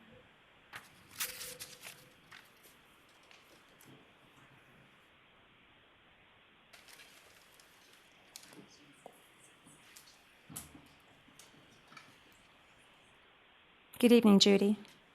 Good evening. Thank you, Mayor and council members. Pleasure to be here. I just wanted to make a couple of comments in support of the presentation that you've just heard. This is a tricky subject for Folsom. We hesitate to change our ways of thinking, but sometimes we're forced into it, and it's challenging, and it requires imagination and flexibility, and I think that all the efforts that have gone into this presentation are just, have just encompassed all of those things. The Planning Commission brought up some significant comments regarding transportation, also things regarding how we can be creative in utilizing some of the empty parking lots here in Folsom that could be perhaps redesigned and fulfill some of these low income and very low income housing opportunities, particularly along maybe the Bidwell Street corridor, may have an impact on utilities, infrastructure, but I was also very happy to participate in the Green Means Go interviews here in Folsom, and we talked about things that could be done, especially in the Bidwell Street corridor, to make it more attractive, more useful in a pedestrian way, and to the adjacent communities. So all of that put together with the creativity and the necessity of this report, I think we're in good hands, and I appreciate all of your efforts. Thank you, Judy. All right, any other comments or questions? Does staff have the direction they need? If we could just get confirmation from the council that you'd like us to proceed with these assumptions, then again, we're going to study it and we'll bring those findings back to you with any formal action. But just head nodding. Yes, I mean, I I'm good didn't with hear it. any opposition, so yes, I think we have what we need. Okay, thank you. All right, will the clerk please call the next item? The next item is public hearing item number 13, appeal of Catherine Gray of decisions by the Planning Commission adopting mitigated negative declaration and mitigated monitoring and reporting program and approving a conditional use permit, plan development permit, and density bonus for development of 136-unit vintage senior apartments project PN 21-259 located at 103 East Natoma Street. Okay, I just want to open the hearing and just give a little summary of what this next item will look like. We will hear a presentation from the city staff, and then we will hear from the applicant with a 10-minute time limit. Then we will hear from the project applicant, who will give a presentation to the city council, who will then have 10 minutes for their presentation. And then we will have members of the public that may address the city council, which will have 3 minutes for each member. Then the applicant may make closing remarks to the city council for 5 minutes. Then we will hear from the project applicant, who will be making closing remarks to the city council with a limit of 5 minutes. Then we will have city staff respond to questions from the city council. Then we will close the public hearing, and that's when the city council will deliberate and make decisions on the appeal. One thing I ask is that when we have public speakers, that we refrain from clapping or booing when someone is speaking, and that we be respectful. Okay, take it away. Good evening, Mayor Rodriguez, Councilmember Steve Banks with the Community Development Department. As you referenced in the introduction, you're hearing an appeal on the Vintage Senior Apartments project this evening. This is the hearing protocol which the mayor just referenced that we'll be following this evening. The project itself is a 136-unit affordable senior apartment project that's restricted to low and very low income households. It's located very close to the building here at 103 East Natoma Street. There were 3 entitlements associated with this project: a use permit, a planned development permit, as well as a density bonus. This gives you a sense of the project and the surrounding land uses. As you'll note, there are a variety of different land uses surrounding the project site, including single-family development, single and multifamily development, state property, city property, as well as office development. So a fairly interesting mixed-use area. This is the site plan for the proposed project. Again, we have a single 3-story building, 2 access points, which I'll talk about a little further on in the presentation, parking surrounding the building, and preservation of fairly sizable oak tree woodland in the middle of the building. This is one of the renderings provided by the project applicant. This is a view from the prison property looking southwest across East Natoma Street. We had some questions about the project in relation to surrounding properties, so I want to share this site section exhibit, and this is the proposed apartment building, and then to the east you have some homes in the Cimarron Hills subdivision. And of note, I'd like to point out that the Cimarron Hills subdivision homes are about 9 to 14 feet above the grade of the apartment building to the west. And I would also note there's a fairly substantial setback between the apartment building and the single-family homes to the east. From the property line, we're a minimum of 68 feet to the property line from the apartment building up to 96 feet from the property line.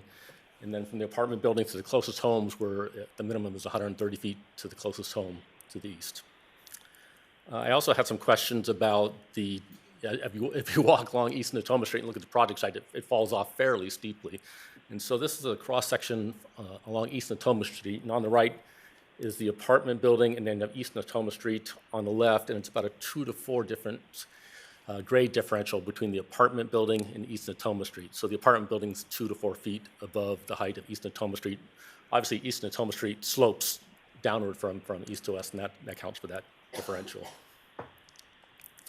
A traffic impact analysis was prepared for this project by Dr. Tom Keir. He is here this evening.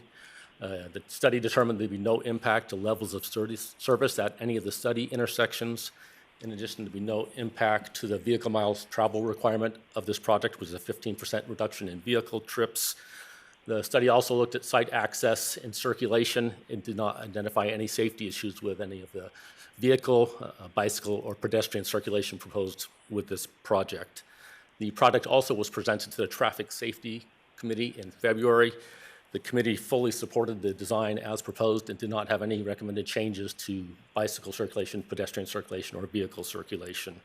I would note, and we've had some questions on, that the project is required to conform with the city's design standards for the roadway configuration, including drive aisle widths, roadway widths, 6-foot bicycle lanes, 6-foot sidewalks. They're required to conform to all of that, and the applicant is agreeable to that. In terms of parking, the municipal code does not have a specific parking standard for senior or affordable apartment projects. That standard is established through the plan development permit process. And so we required the applicant to provide data and information that we can analyze to demonstrate that a 1-to-1 parking ratio would be sufficient to serve this project. And so the applicant provided a memorandum and a parking case study. City staff also looked at the Institute for Transportation Engineer standards for this type of development and the National Parking Association model. And based on all of this information, staff was confident that a 1-to-1 parking ratio was more than enough to serve this type of project. As you've noticed driving by the site, there are a lot of oak trees on the project site, not as many as there were in the fall before the storms came through. An arborist report was prepared for this project, and it identified that there would be 47 oak trees that would be removed with development of this project, while 31 trees would be preserved. So the applicant is required to mitigate for the loss of those 47 oak trees, and the applicant's intention is to pay an in lieu fee that will go into the city's tree mitigation bank.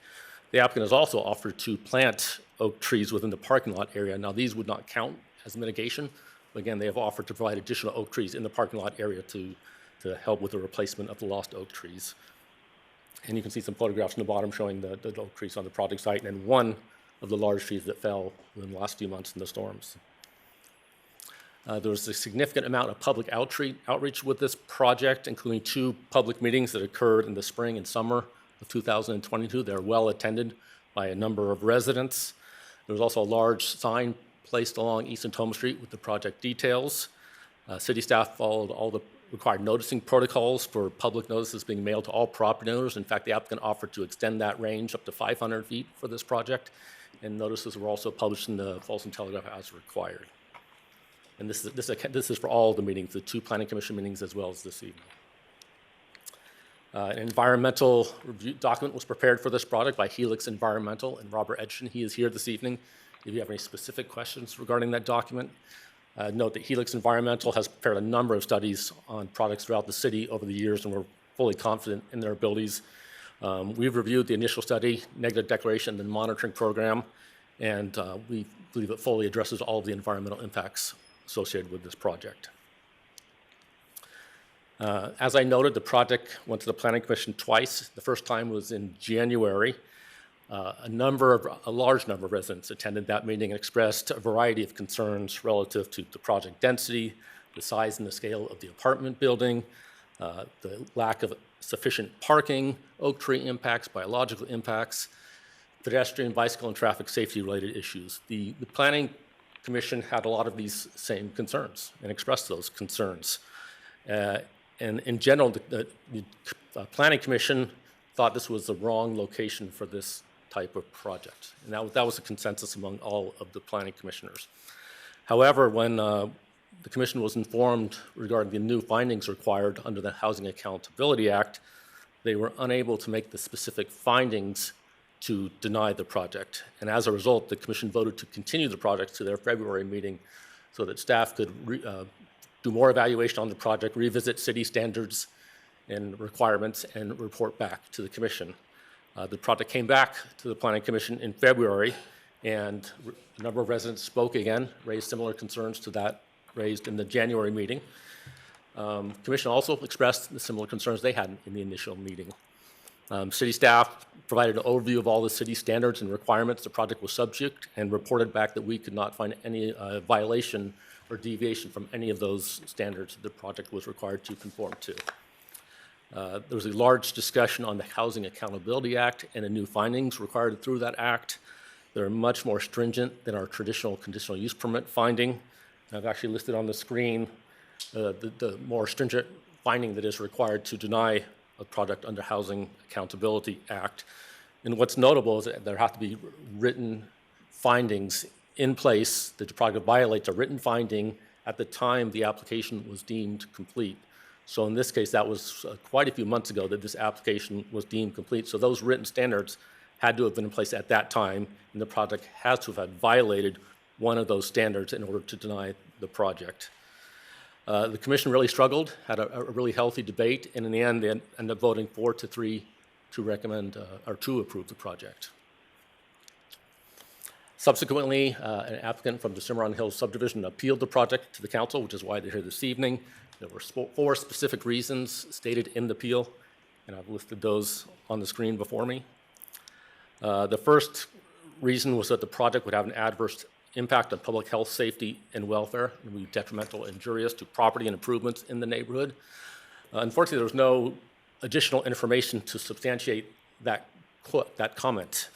Nonetheless, city staff went back and looked at all adopted city policies and plans to see if there would be an impact on public health, safety, and welfare, and we could not identify any impact to public health, safety, and welfare. As I mentioned, an environmental review was prepared. There are conditions of approval as part of that that mitigate those impacts to a less than significant level. And there are a number of other conditions of approval on the project to reduce any impacts to less than significant levels. As I noted, the Housing Accountability Act forces the city to use a more stringent finding to deny a housing project, especially an affordable housing project. And again, I've listed that finding on the screen for you to take a look at.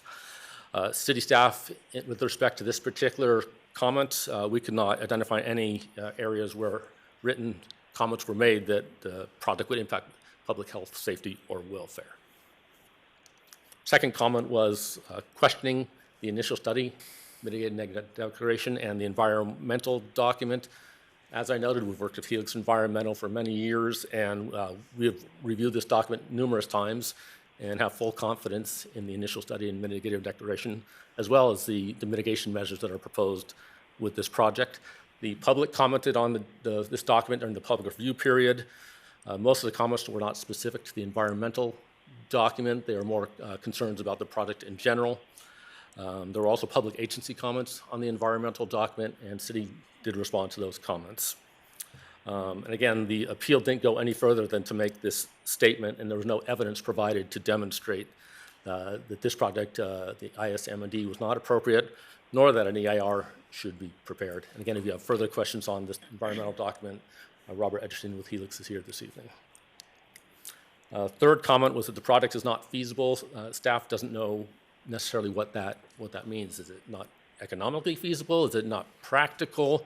And so without further information, and perhaps Helen can address that with you this evening, we just don't know what the comment is the project is not feasible, and there was no other evidence to back up this comment. And so, again, we don't see this as a grounds for approving the appeal. And lastly, there was comment that the transportation wait times are too long. Again, there wasn't additional information provided regarding this comment, so it could either mean that the wait times are too long to exit Cimarron Hills onto East Natoma Street, or the bus wait times might be extended because of this project. We just weren't quite sure. So again, I'm referencing the traffic study that was prepared for this project. Dr. Tom Keir, who prepared the study, is here this evening if you have questions of him. The traffic study did not identify any impacts in terms of vehicle trips, access, or circulation. And again, the applicant did not provide any additional evidence to demonstrate that this project would result in wait times that were too long. The applicant, who is here this evening, has provided a response, and they're essentially mimicking a lot of the comments I've made and a lot of the information in the staff report that you received. In essence, they're saying there's no factual basis to support the 4 claims that were made in the appeal. And the applicant, again, will have a chance to speak this evening and can elaborate on that. There were additional comment letters and comments received, the city staff received subsequent to publishing of the city council staff report. I'm not going to go through these one by one, but I will touch on a couple of them. There was a question about who can live in this development. And the answer is anybody over the age of 55, period. So whether it's a family member or a child or an adult, 55 is the minimum age to live in this development. There were some questions about roadway design and roadway design requirements. As I referenced, this project is required to conform to the city standard with regard to travel lane width, sidewalks, walkways, and any other aspects of the roadway design guidelines. Just point of clarification. Yes. Did you mean that nobody under 55 can live in this under any circumstances? Yes. So you can't be the spouse of a 55-year-old who is 54 and reside in these apartments? Correct. Thank you.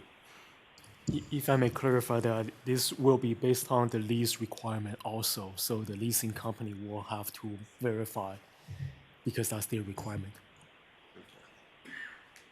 Did I see somewhere in the document, all the pages, that it was actually 60 plus that the lease agreement would be for? And I think it may be in one of the prior Planning Commission staff reports, there was an error on one of the pages that might Okay. have stated 60, but the actual age is 55. There were some comments about the property had changed. There's a transaction and sale of the property. Again, that's not relevant to the appeal this evening. There was some questioning of the adequacy of the environmental document. Staff supports this document. The environmental consultant can address any more specific questions you have on that.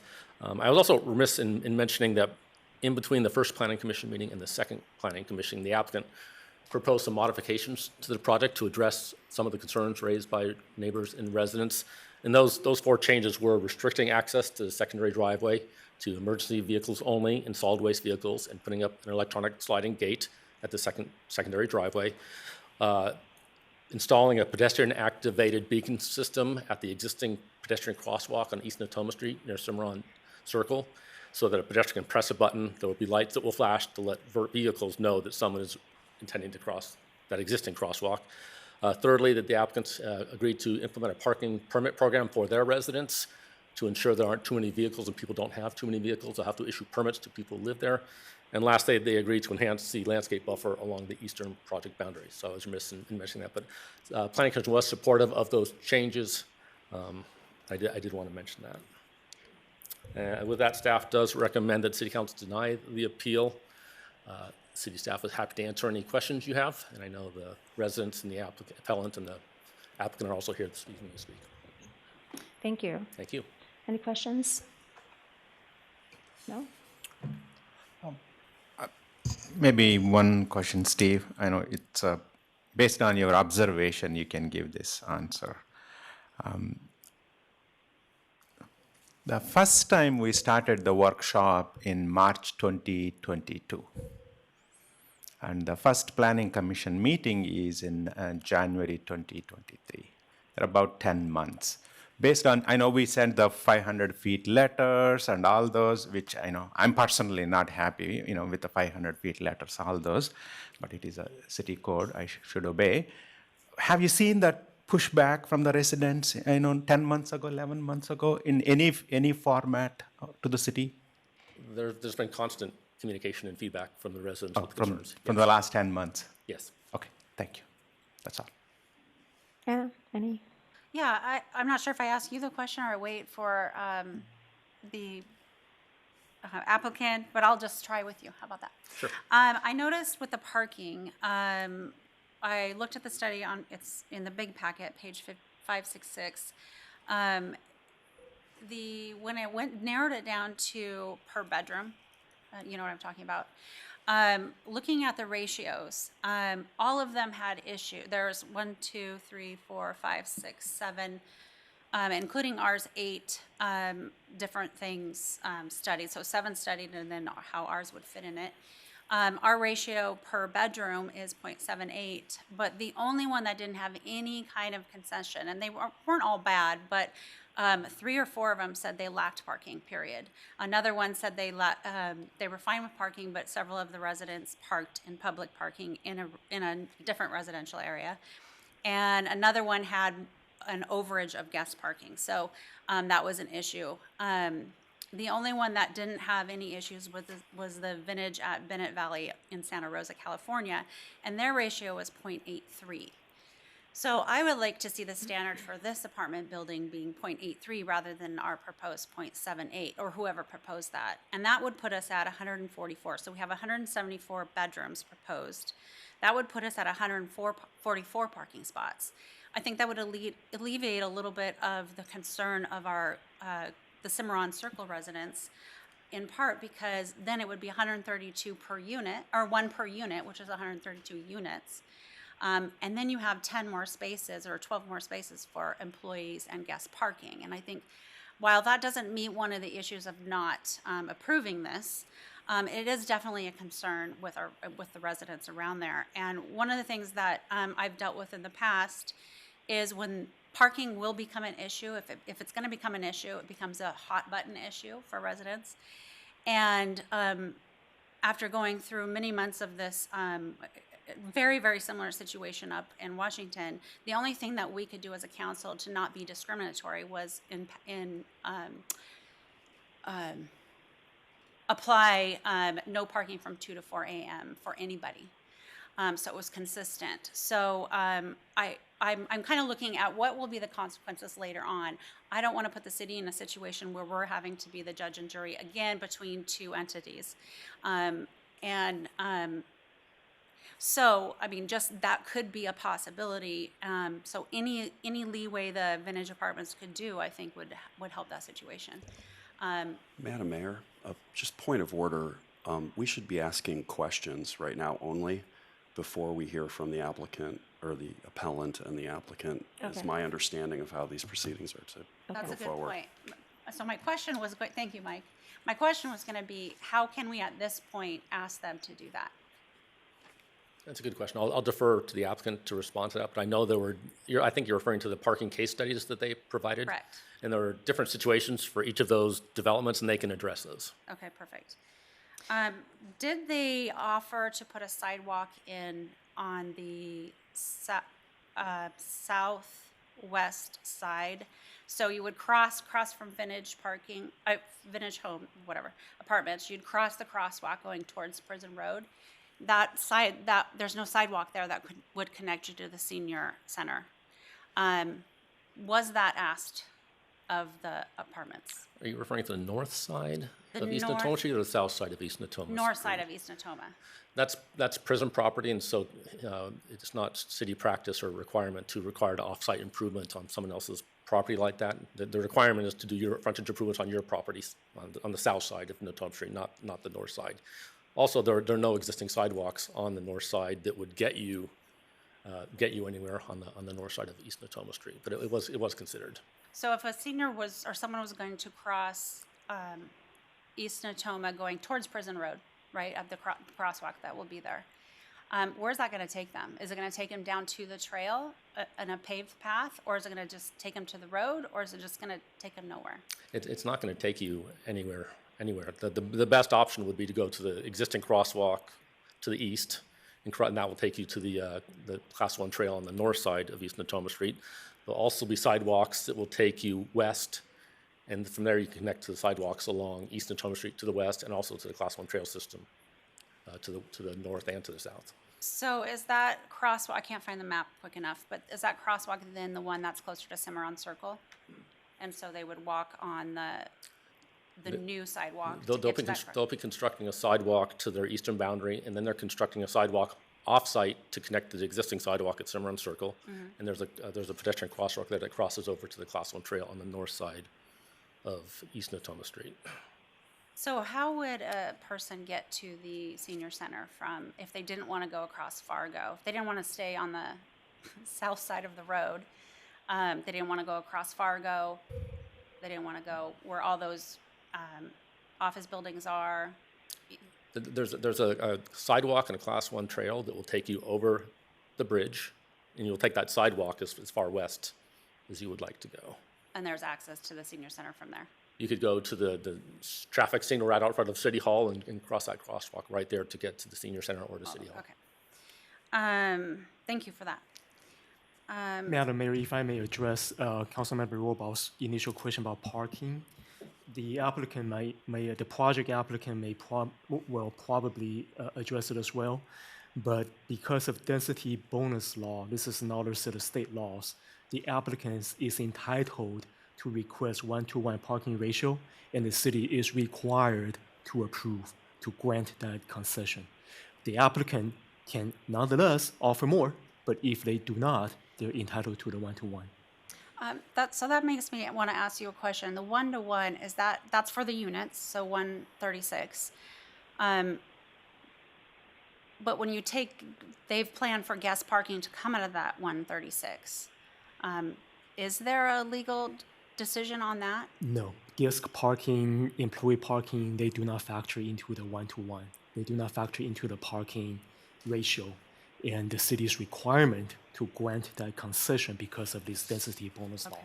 Thank you. But very good question, ma'am. Also, I saw somewhere, hopefully this isn't a typo either, but I had asked this yesterday in the agenda review, but that there was suggested access to the Oak Parkway Trail, so behind the apartment buildings.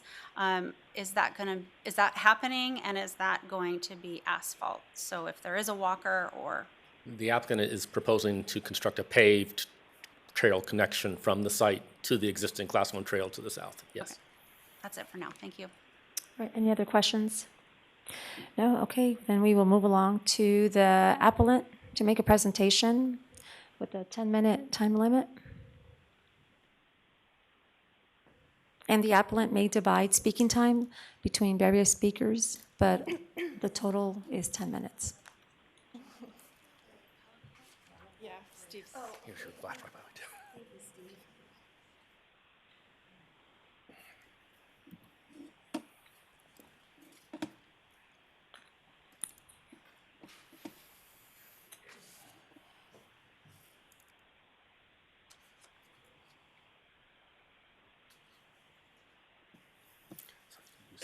That's forward, backwards, and Good evening, Mrs. Gray. Good evening, Council. Mayor, Vice Mayor, nice to see you again. So my name is Kat Gray. I'm a resident of Cimarron Hill, and I'm joined by some of my neighbors in filing this appeal. And I'll elaborate more on what some of our concerns are here tonight. We appealed this project because the project is simply not appropriate at this location, as commissioners agreed with us. Planning Commission shared some of these concerns as well. We have traffic flow concerns, pedestrian safety, and many environmental concerns, as well as legal objections to this project. And like I said, Planning Commission also had many of these concerns.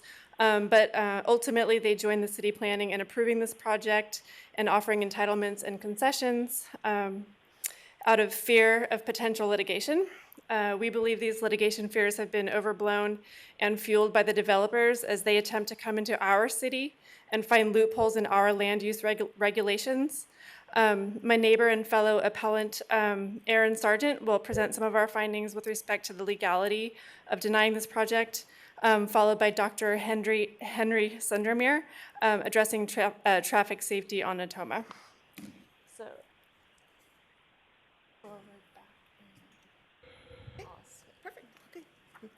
Thank you, Kat. Good evening, Mayor, council members. Good evening. Over the course of 2 Planning Commission hearings, every member of the Planning Commission expressed opposition to the Vintage Housing proposal. Commissioner Bill Miklos, in his letter to the City Council, suggested that his recommendation of approval was due to incomplete legal reasons to otherwise deny the proposal. I'm here to challenge that the project is in compliance with all policies and plans, as well as suggest there might be legal reasons to uphold our appeal and deny the Vintage Housing proposal. All right. In a letter dated February 13th, 2023 from Vintage Housing's attorney, Sable House and Strain, they listed 5 legal reasons for deniability, as shown here. Previously, Vintage Housing attorneys have focused solely on reason number 2. Tonight, I'm going to address reasons number 1 and 5. In reference to item number 1, a lot of this was actually discussed earlier this evening under agenda item 12, so nevertheless, I'm going to review some of it. On August 24th, 2021, Folsom adopted a legally compliant housing element to their general plan. In that housing element, it is the city's responsibility to maintain adequate zoned sites with corresponding housing capacity to meet the city's housing needs at all times. Right? We've recently talked about this, the Regional Housing Needs Allocation, or RHNA. Folsom Housing Element has identified, as discussed earlier, 3 targeted areas that are best suited to accommodate its low-income housing needs. Those are the East Bidwell Mixed-Use Overlay, Transit Priority Areas, and Folsom Plan Area-Specific Plan. The Vintage Housing proposal land does not lie within any of those target areas. Additionally, the city has identified an inventory list of vacant and underutilized sites that would contribute to the RHNA, and the land in the Vintage Housing proposal site is not on any of those lists either. So not only am I just dumbfounded as to why this parcel is even being considered when there is identified inventory specifically set aside for meeting Folsom's low-income housing needs, but also I'm honestly dismayed that city staff did not work with Vintage to develop a project on land that falls within any of their specified lists or target areas.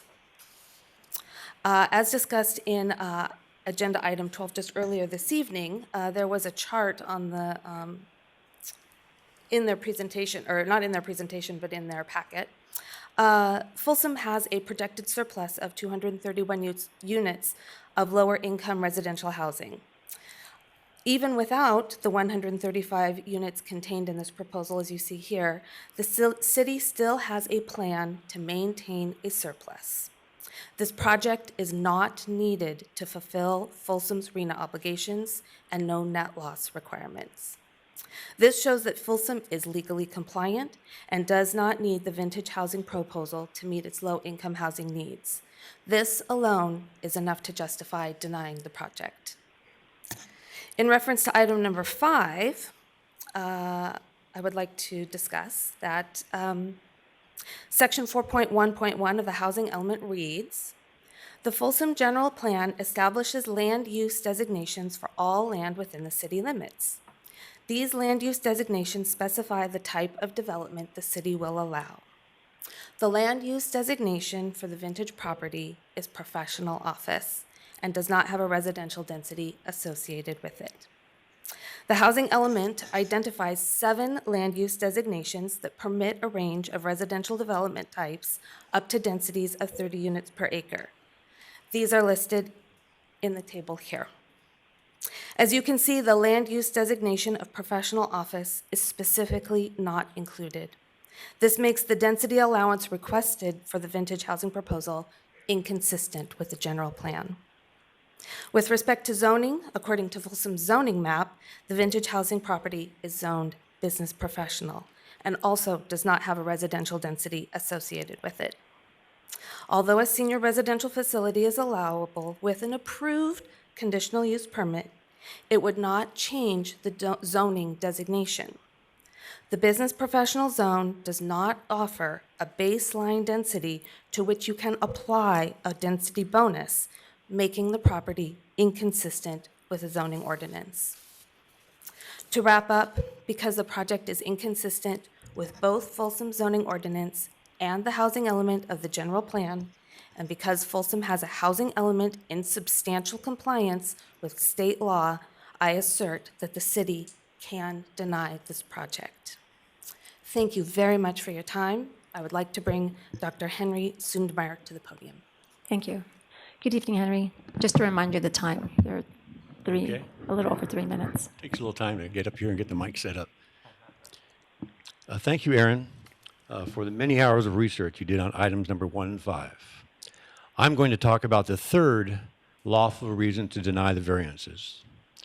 The project would have an adverse impact upon the public health and safety, and there is no feasible method to satisfactorily mitigate or avoid said impact without making the project unaffordable. Please refer to the intersection at Natoma and Prison Road.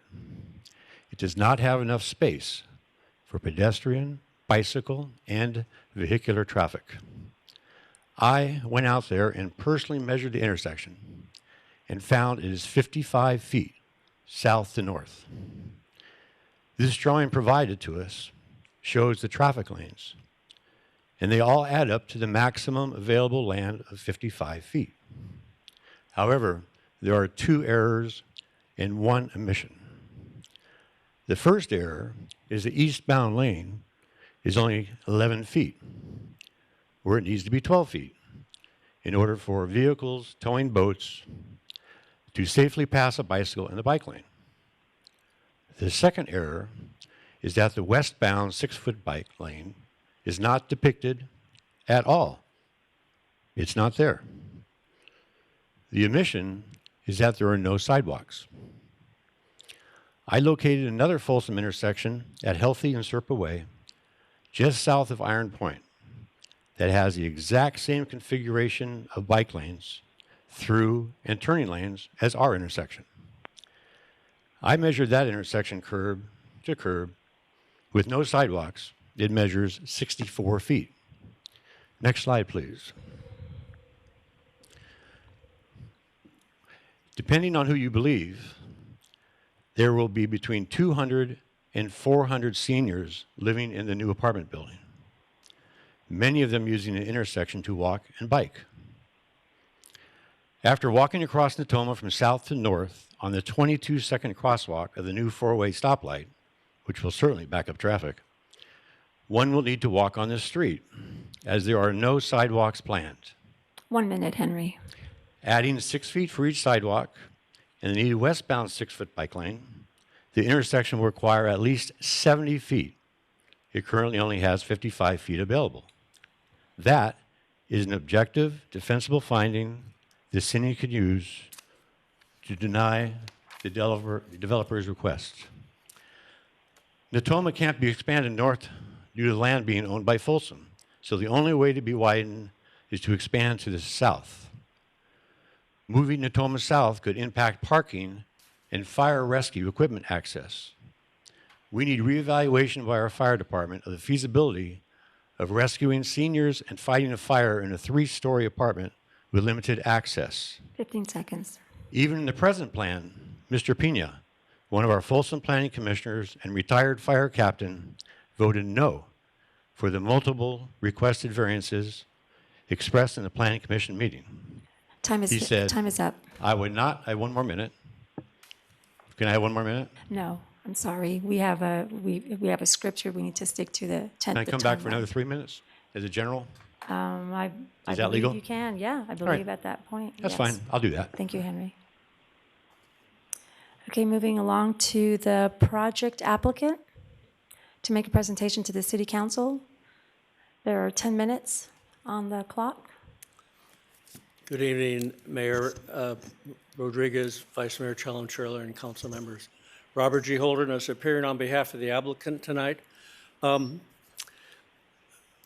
Our presentation at this stage is going to be, I'm going to make a couple introductory remarks, and if time is permitting, I'll do some closing, but I want to introduce to you our project manager, Jennifer Van Gerpen.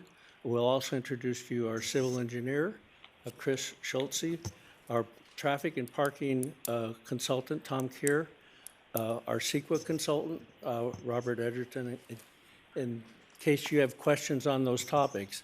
I do want to mention one thing before I ask Jen to come up here. We filed formal written objections to Henry Sotomayor's presentation. It's a very technical objection, but in my judgment, legitimate, and that is this.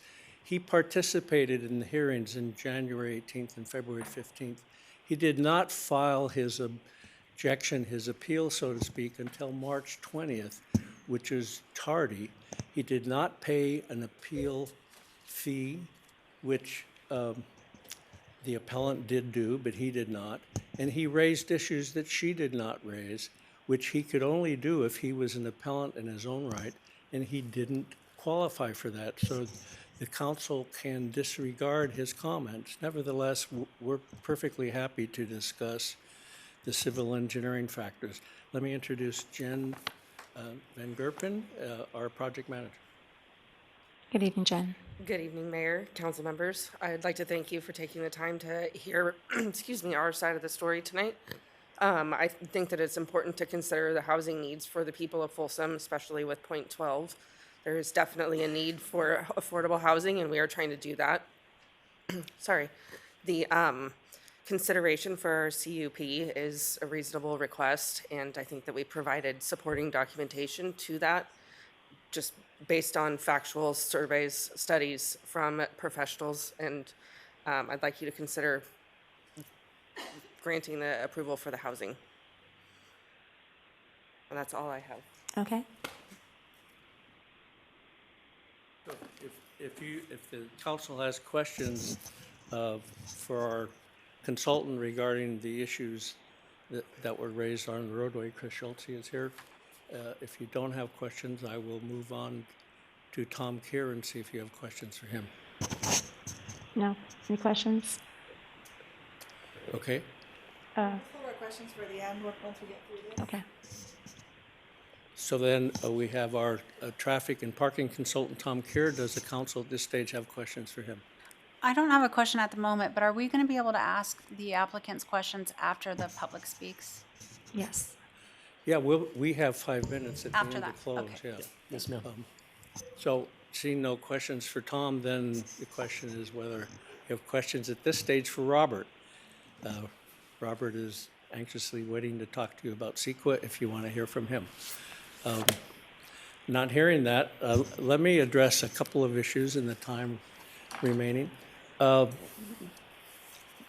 presentation by the applicant's representatives was not exactly congruent with the appeal itself, and I'll get to that in a minute, but I would like to talk a little bit about their characterization of this project as not necessary. You heard earlier tonight that based on your staff's projections, they expect there's a possibility that you will be out of compliance with your obligations to provide affordable housing opportunities in the city of Folsom by the end of this year. They're hoping you won't be, but you could be.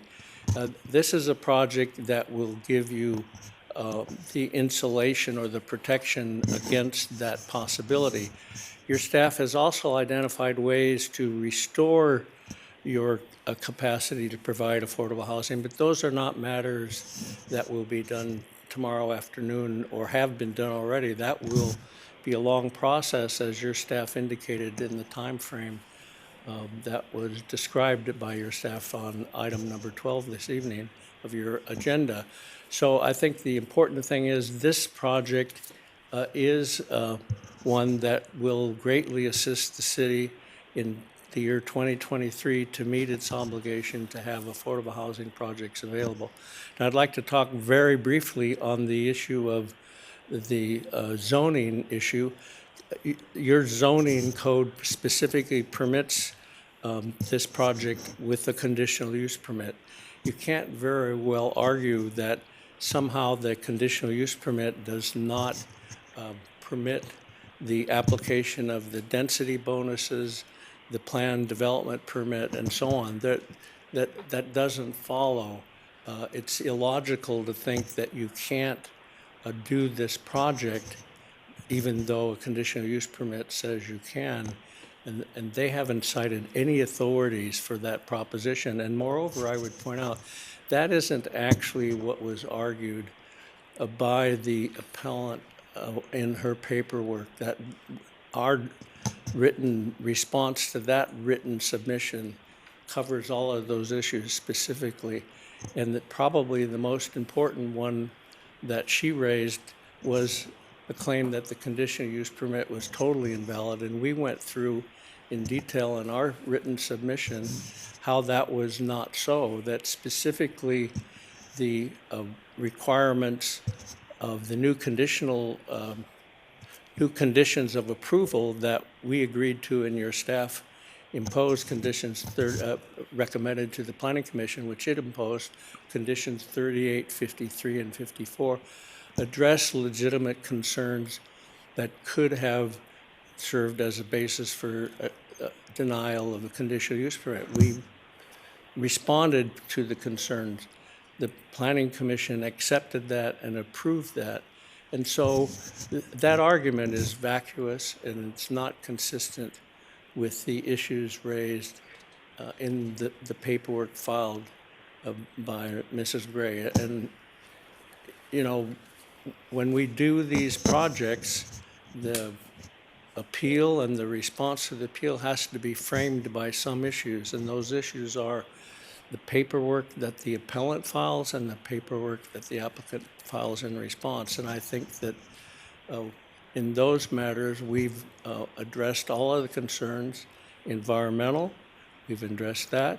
We addressed parking, we addressed traffic, and they don't have contrary information. They don't have a traffic engineer that says our traffic survey is baloney. They don't have a parking expert who says our parking analysis is baloney. They don't have a CEQA expert that says our CEQA analysis and the mitigations that we had agreed to are baloney. They don't have that. It's very simple. They don't like the project.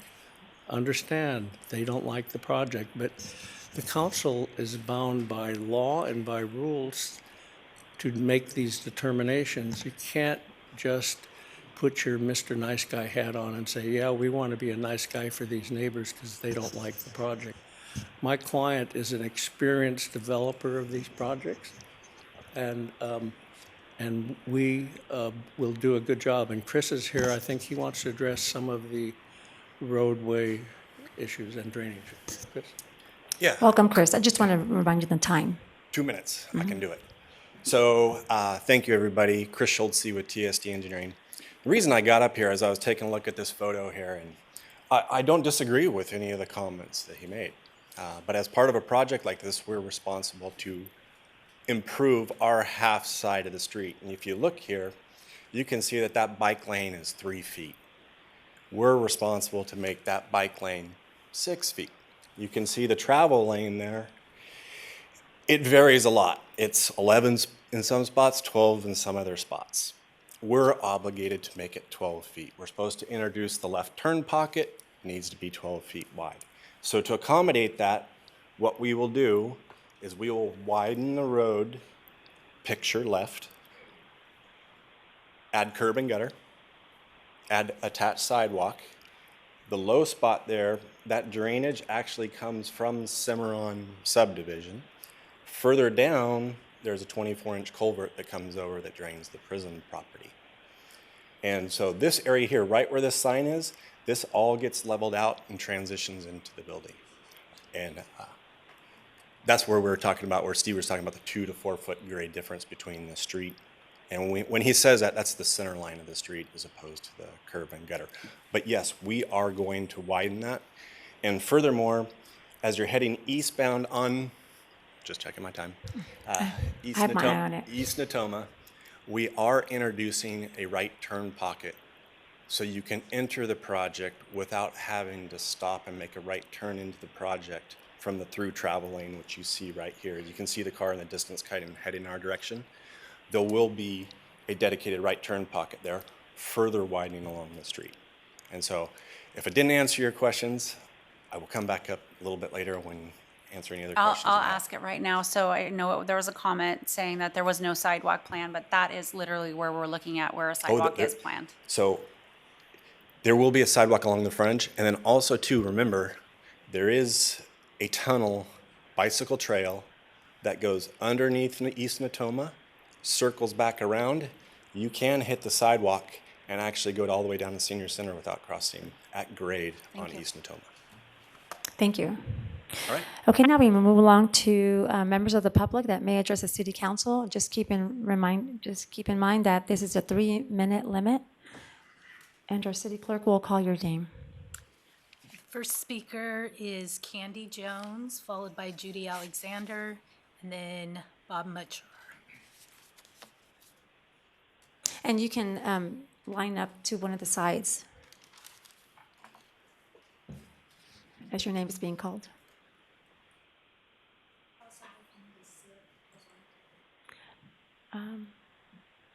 Yeah, yes.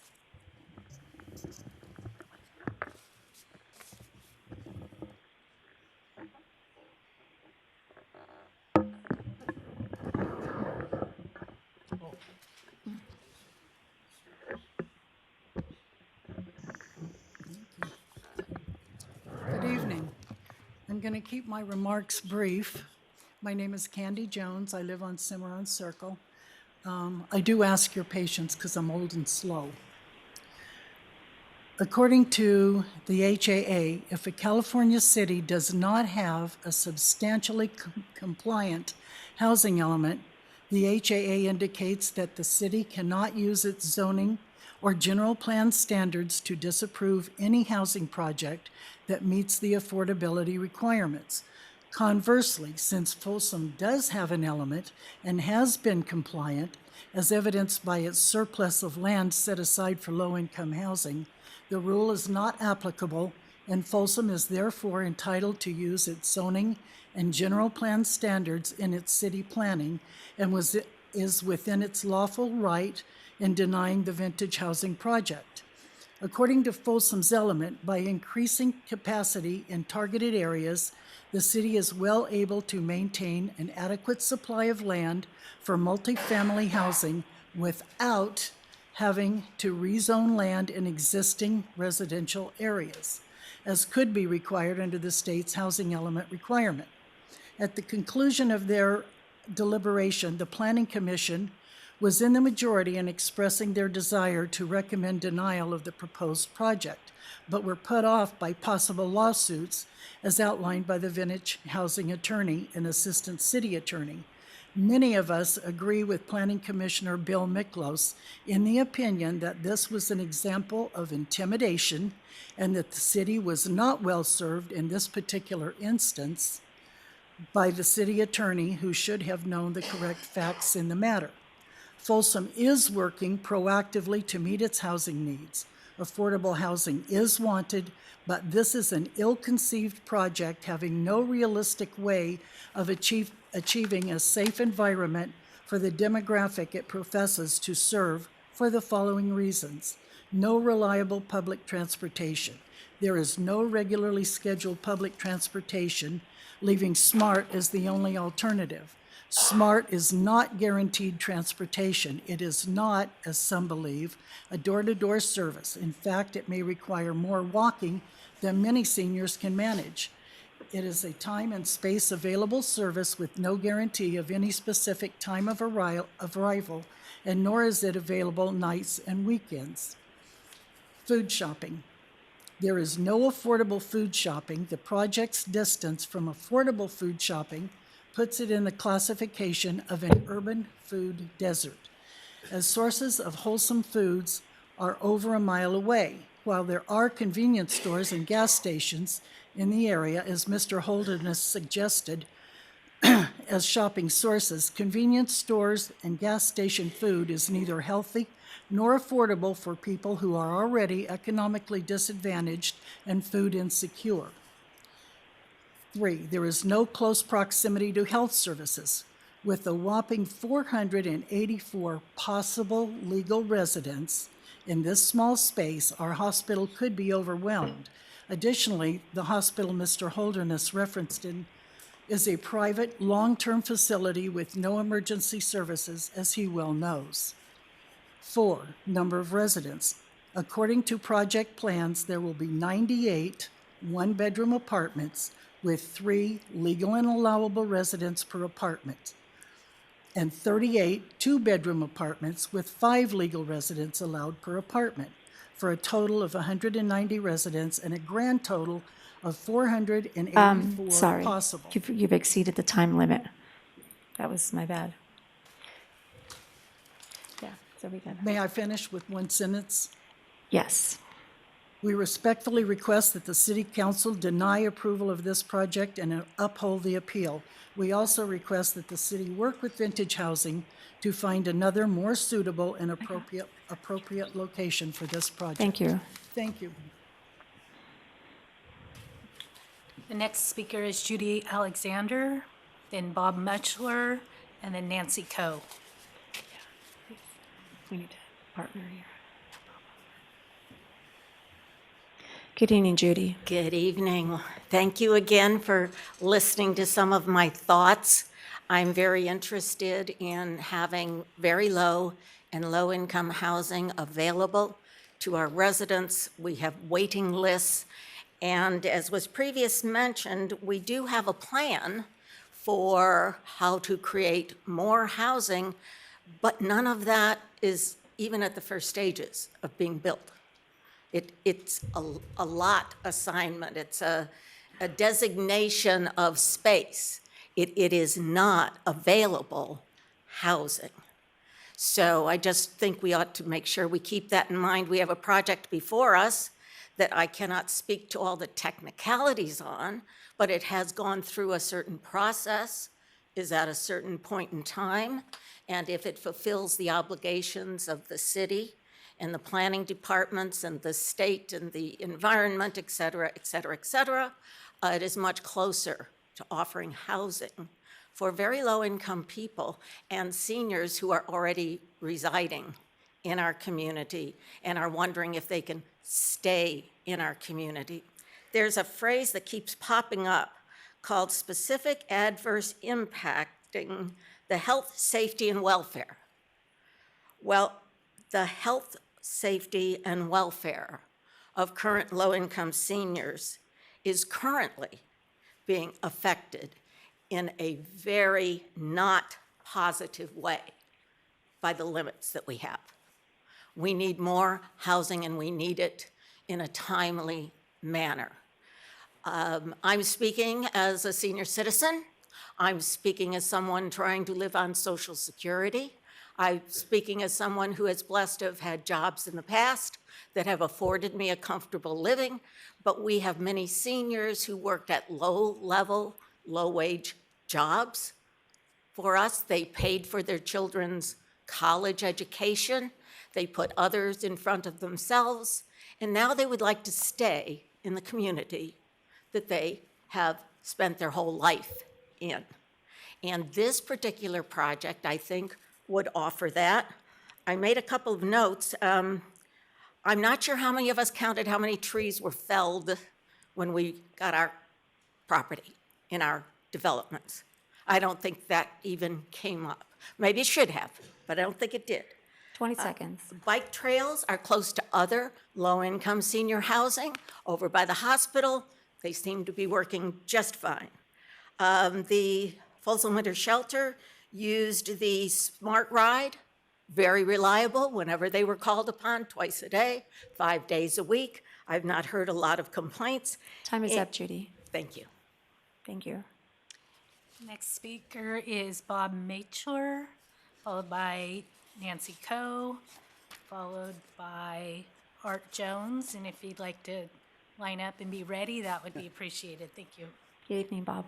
Good evening, Mayor and council members. I would just like, so I've been to the first two meetings with the Planning Commissioning, and unbelievable points of negativities and great reasons of why this should not be developed. But I want to just add, before I get on to why this shouldn't be done, is my mother-in-law would not be living in this wonderful community if it weren't for low senior housing.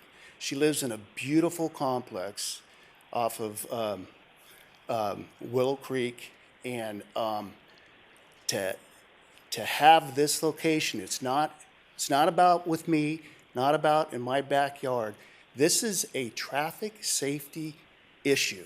This is a very dangerous area. I'm in the field of transportation design. I don't need a traffic study. I live and drive between Fargo and Cimarron Circle. It's dangerous right now. Pulling out of Cimarron Circle, you have the pedestrian median, which has signs that vehicles hit it every, 3 times a year. It's very, very dangerous. The fact that the planning commissioners are against it is proof right there this should not be developed. The city attorney stated in those meetings that their hands are tied. The planning commissioners' hands are tied. They don't want this development. From the Housing Accountability Act are you guys' hands tied? Why wasn't the planning commissioner have a better option? Why is this the only option? It's crazy. Heaven forbid we have a fatality in this intersection. That scares me. Children, kids, bicyclists. You take a right turn only coming out of that second in that development. You're looking for people that's going to run a yellow, right? Taking a right turn, got to look up 100 feet, someone's crossing the crosswalk. Going to hit the brakes, got to look up, oh my, I'm going to get rear-ended. It's not a good location. We have to find a different location, people. Everybody in this room would agree with that. Even the developers. 20 seconds, Bob. This engineer right here told me in a other public meeting that please ask them to have emergency vehicles to the right. I'm in this business. This is not the spot for it. Because then it's going to be in the community's backyard when somebody gets Thank you, Bob. seriously hurt. Time's up. Thank you. Next speaker is Nancy Coe, followed by Art Jones, followed by Bob Holderness.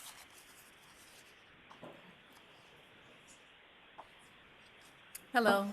Good My evening, name Nancy. is Nancy Coe. My husband Gary and I have lived on Cimarron Circle for 30-plus years. There is an overload of information that one has to take in when you're considering something like this. I'm just here to tell you how I feel.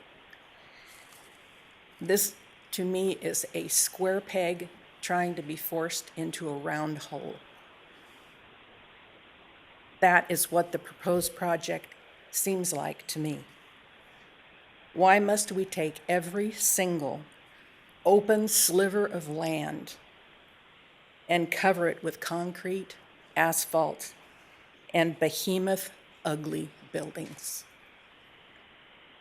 Aside from horrendous traffic issues, safety issues with police and fire access, public transportation concerns, noise and light pollution, the objection of those that live in the project's proximity, questions about parking and proper drainage, and this project is still trying to push its way through. I say stop already. It all comes down to money, it seems. It is not an altruistic and benevolent gesture towards any senior or low-income senior. I say go make your money somewhere else more suited to what you say your purpose is. Nature is a balm to us all. To have a contained, sustained, small ecosystem right in our backyard is of great value. That little 4 or 5 acre area. Deer, rabbits, turkey, coyote, lizards, myriad species of birds, flickers, phoebes, hawks, kites, towhees, and countless lesser species such as mice, voles, and even bees, beetles, and butterflies. Not to mention the rich habitat that the flora in this one small secret space provides. 30 seconds. That is what we need to take pains to maintain, all of us, our open space, and not another generic apartment complex.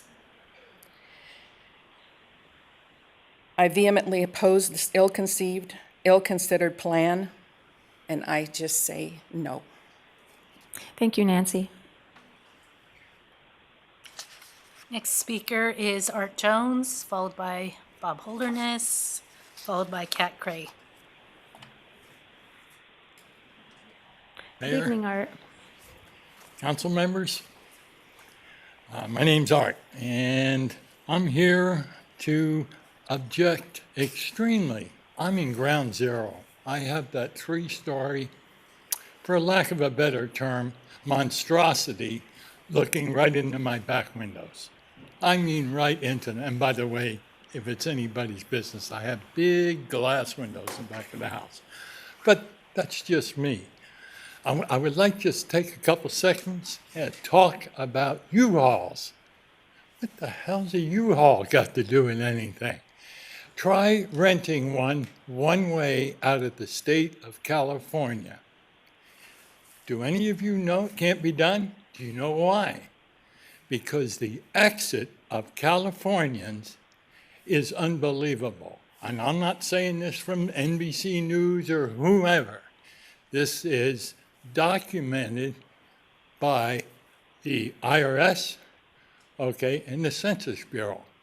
The net loss to California right now is it's in the 100,000s, not 1,000, 100,000s, okay? People are leaving. Now, I know you drew up your plans, maybe not you, and they were done, the best I can tell, is 2020. And they approved them in 2021.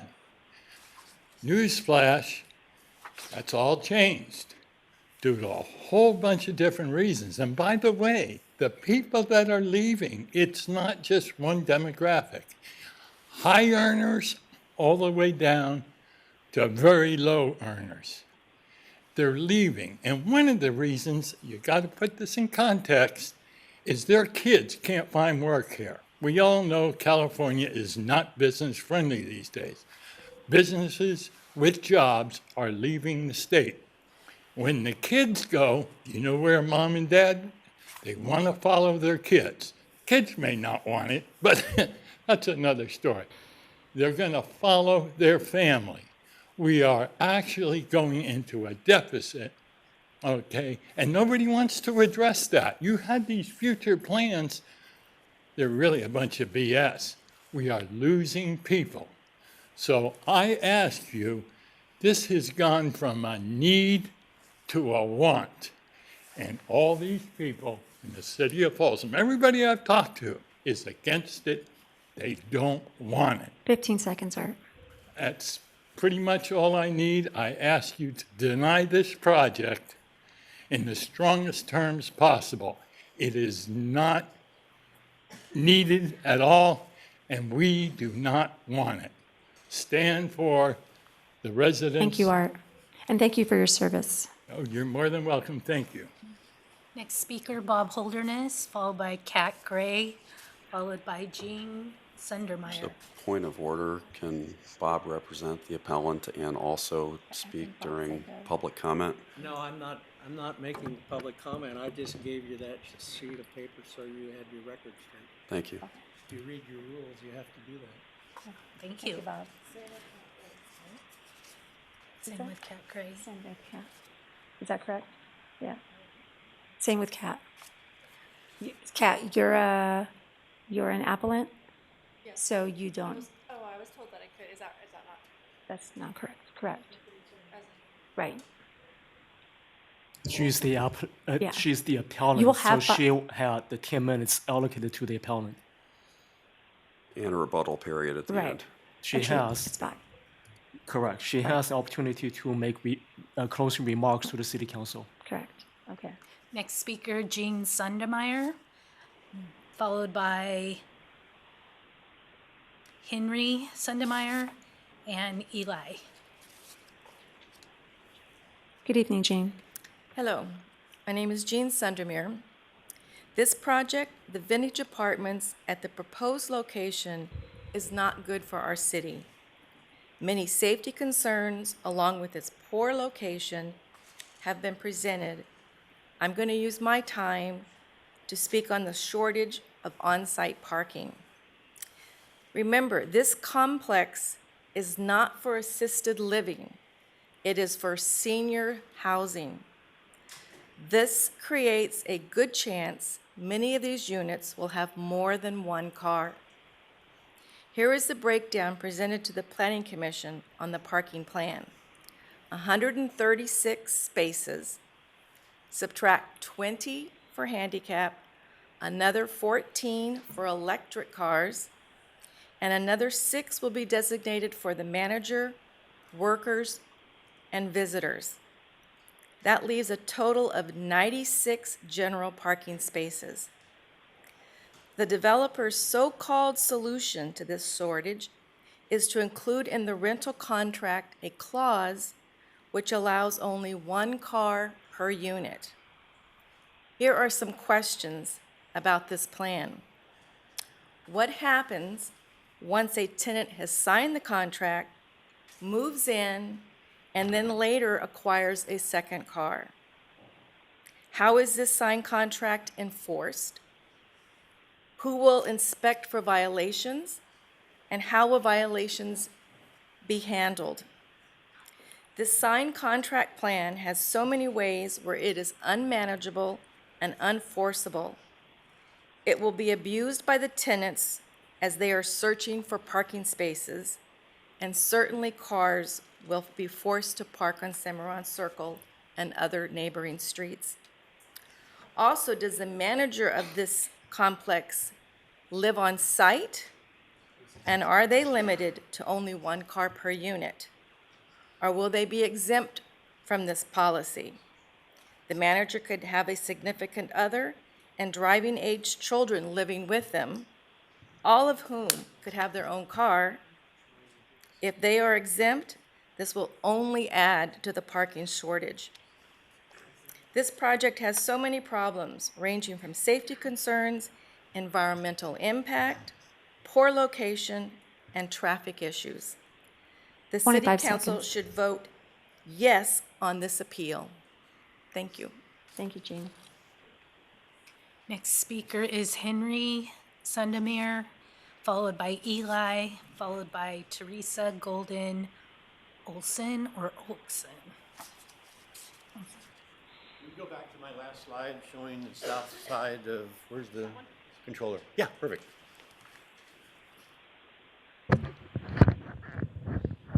Well, Mr. Holderness, you're certainly concerned about what I have to say tonight and try to shut me up. But I want to tell you, in the City Council, that I met with Kat to discuss our appeal together. And I also helped pay the $495 fee for this to happen tonight.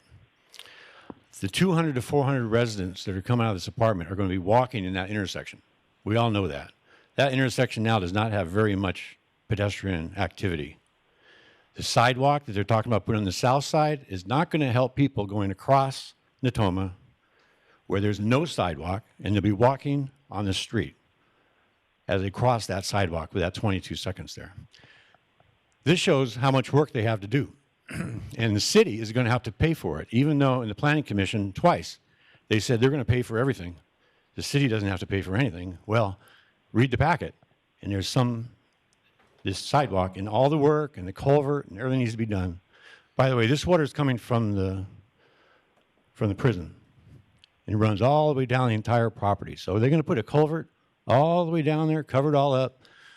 Where they're putting that new turning lane in down by the intersection, there's no room. It's about 12 foot plus the sidewalk, that extra 15 foot. There's going to be a lot of construction, a lot of work. Diverting the water with culverts, extensive grading, and construction of multiple retaining walls could very well make the project too expensive and unaffordable. and that intersection will not be safe unless there's sidewalks on both sides. You must get them in if they're going to go ahead with it. The City Council needs to either deny the project outright tonight or vote for a continuance to obtain further information from the developer and/or our city planning traffic departments to have a thorough traffic and water study done to confirm my measurements and findings. 1 minute, Henry. However, my information just may be moot, as the city can deny the project solely based on what Erin presented in her two aspects. Please remember, a yes vote tonight on the appeal is to say no to the project. Thank you, Henry. Next speaker is Eli, followed by Teresa Golden Olson.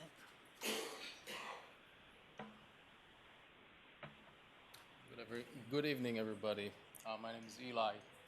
I live on 201 Cimarron Circle. This is the corner house from Cimarron and Natoma Street. My bedroom is about 20 feet from the road. About 3 weeks ago, I'm talking about traffic right now. About 3 weeks ago, I woke up at about 1 o'clock in the morning to a big loud boom. And something like this happens constantly. The time that I can attest to where I'm around, a lot of times I'm not around and I can't witness to all these incidents. This was beginning of March, and I checked the police logs. I didn't see anything because, I don't know, for some reason it wasn't reported. But somebody, again, went on the middle intersection where that intermediate and blew up his tires. And this happens all the time.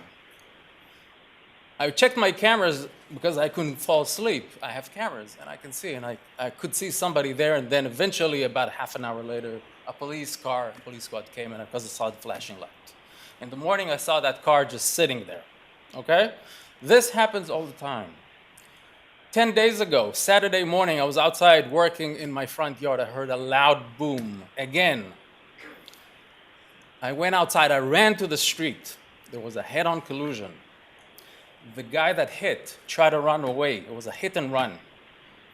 He started, with his car barely running on his rims, he tried to escape, and his car was honking because probably his airbags went off. Eventually, he couldn't drive, so he stopped, and then later I saw a police officer. He said, yes, we caught him. I went to check the other car.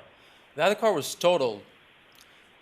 His wheel flew all over, almost to the fence where the cows are across the street. There was a baby in the car. Luckily, I don't think anybody was hurt. This happens all the time. And I'm fearful for my kids and all the resident kids that live in this neighborhood. My kids are in driving age. My younger daughter is going to be in driving age in 2 years. What's going to happen when she starts to drive? And she needs to get, I know your son is a teenager, he's a young driver. God forbid, I don't want any of our kids to suffer or to be hurt by reckless drivers. This section is very dangerous. 30 seconds. Just the other day, I drive a lot. I'm in the service business and I drive in and out Cimarron Circle all day, 10 times a day at least. I came out, I was waiting. I came from the lake section, the lake area, trying to turn left into my house. I was waiting there for traffic to pass. I noticed in the last second, somebody almost came head on to me, and at the last, because he was probably looking at his phone or something, last second. Time is up. Sorry. He steered his wheel and prevented a collision. Thank you. I beg you, do not approve this. This is very dangerous. Thank you. Last speaker is Teresa Golden Olson.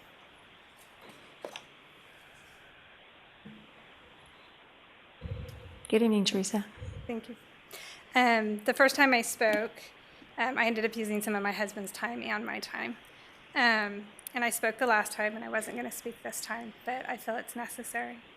First of all, there's been a lot of inconsistencies between what the applicant has said and then what later comes about. One of the ones tonight I noticed is originally they told us that the people living, applicant had to be over 55. But that other people living with the applicant would not have to be 55. That is one example tonight of inconsistencies that I've heard. The saying of Folsom is distinctive by nature. You're about ready to rip out 5 acres of nature. After the city conceded with PG&E last year and went through that same section of land, took out the huge eucalyptuses behind my house and many oak trees. So I see a lot of compromising that maybe doesn't have to be made out of fear of what might or might not happen. That eastbound south side of Natoma is going to be developed up to the edge of the property. After the property, they're not required. They're not required on the north side. That means they're not going to be required across the gentleman that was just speaking, how close his house is. So you're going to have that lane, and then all of a sudden it's going to come back out. Your car is going to have to allow for that, and that lane that they're saying is going to be 12 feet might not be 12 feet once you get past the east edge of that property. That's a safety issue. One of the main safety concerns is the lack of safe overflow parking for residents and visitors. It was the general consensus during commission hearings that there will inevitably be folks parking on Cimarron in connection with the project. Yes, this is an inconvenience for residents, but more importantly, this is a distinctly unsafe street for pedestrians. There are no sidewalks on Cimarron, and vehicles enter from Natoma on a blind curve at a fast rate of speed, which will not have that extra couple feet because Vintage's property will stop before there. Residents and guests will be walking in the street in the direct path of oncoming traffic, where there will be no sidewalk.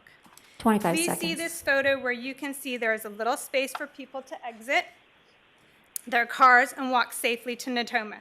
This is a very dangerous spot to be walking, especially during rush hour when people are in a hurry or at night where it's more difficult to see. Streets like Cimarron Circle without sidewalks but pedestrians at increased risk for pedestrian accidents. Teresa, your time Please is do up. not be afraid to do what is right Teresa, your instead of what time. you think will or will not happen. Thank you. Are there any more requests to speak? I have no more speaker cards. Okay. Did you have a comment? Would it be possible to take a 5-minute break and let the appellant and applicant collect their thoughts before we go back to them? Sure, that's a great recommendation. All right. 5-minute recess.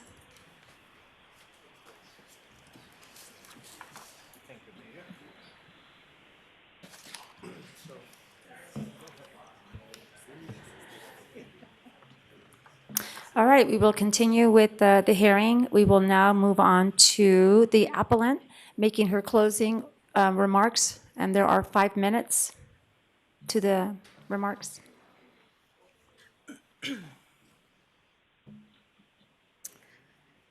Thank you, Mayor and City Council members, for your time tonight.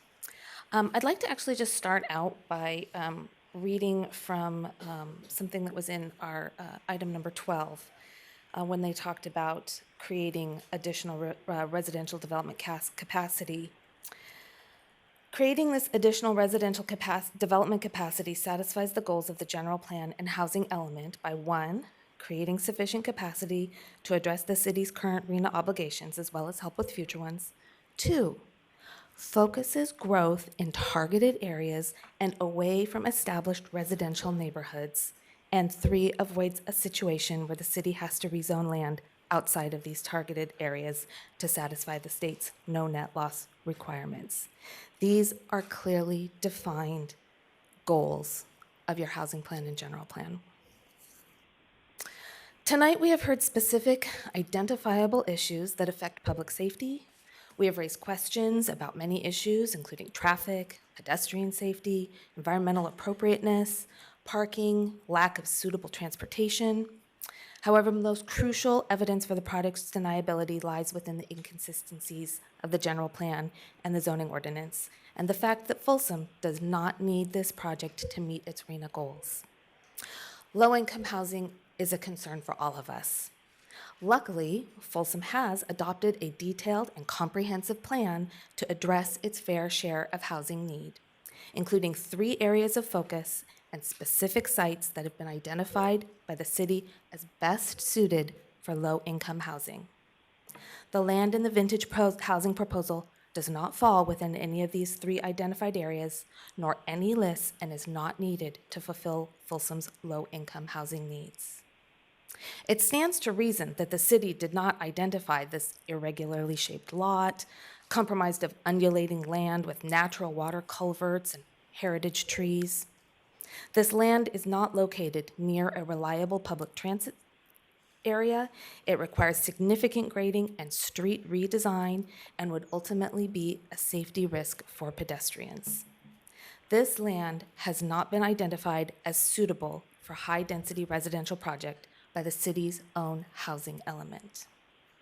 We strongly encourage the city to work with Vintage to provide the needed low-income housing in areas that are identified in the housing element.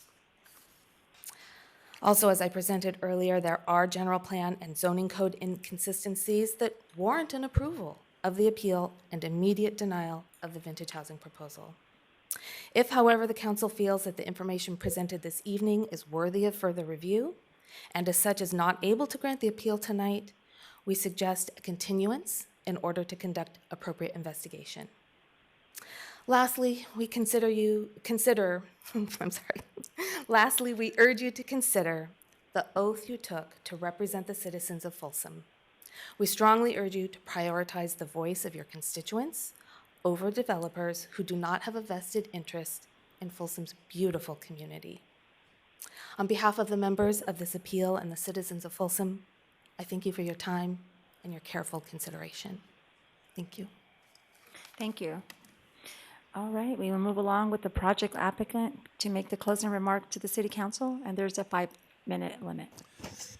Mayor and council members, I think a good starting place is your basic policy document, the Folsom General Plan of the year up to the year 2035. Under goals and policies, has a subheading Goal H-1,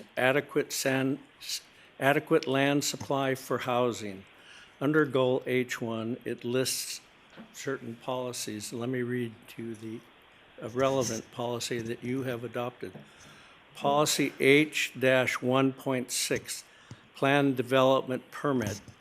The city shall use the Plan Development Permit process to allow and encourage the development of small and irregular shaped parcels for residential development. That is your policy. That is a policy that this city council adopted. That policy specifically applies to this irregularly shaped, nearly 5-acre parcel. There's no argument about whether it applies. The arguments over CUP pale in light of this provision that you adopted. I think that there's really not a whole lot more to say. The issues that we addressed before, I don't want to go through them in great detail, but we pointed out that the main thrust of this appeal was that we didn't meet the criteria for a conditional use permit.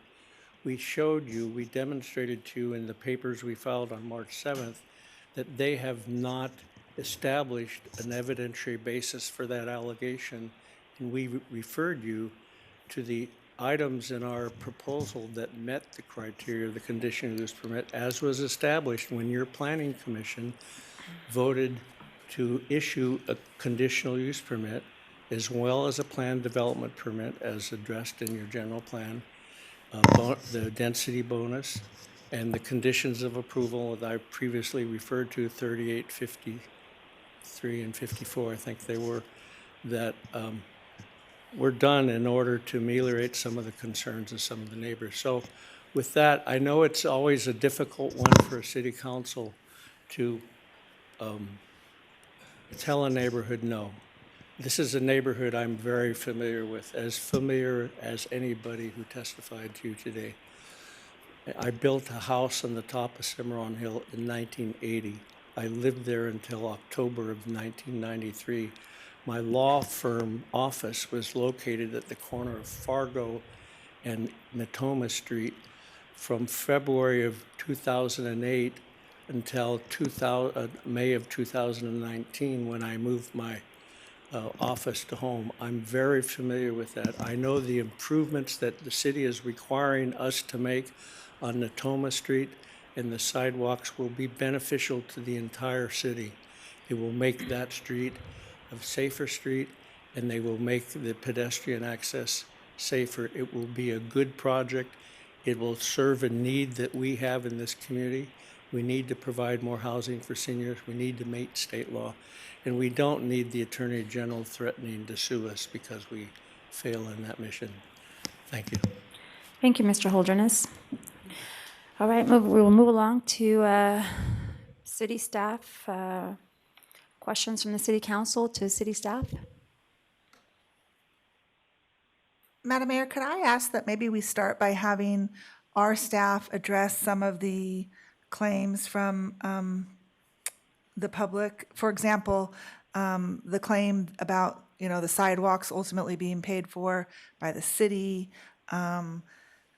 about the ability to deny based on that number one, the city has adopted a housing element in compliance with state law, et cetera, et cetera. Just maybe address some of the questions that were raised by the public.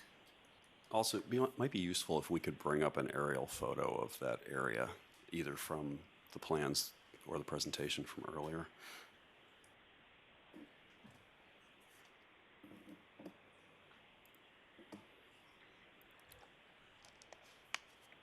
Councilmember Borba, are there any questions that you have for city staff from what we have heard today? I do, but I can wait till they address.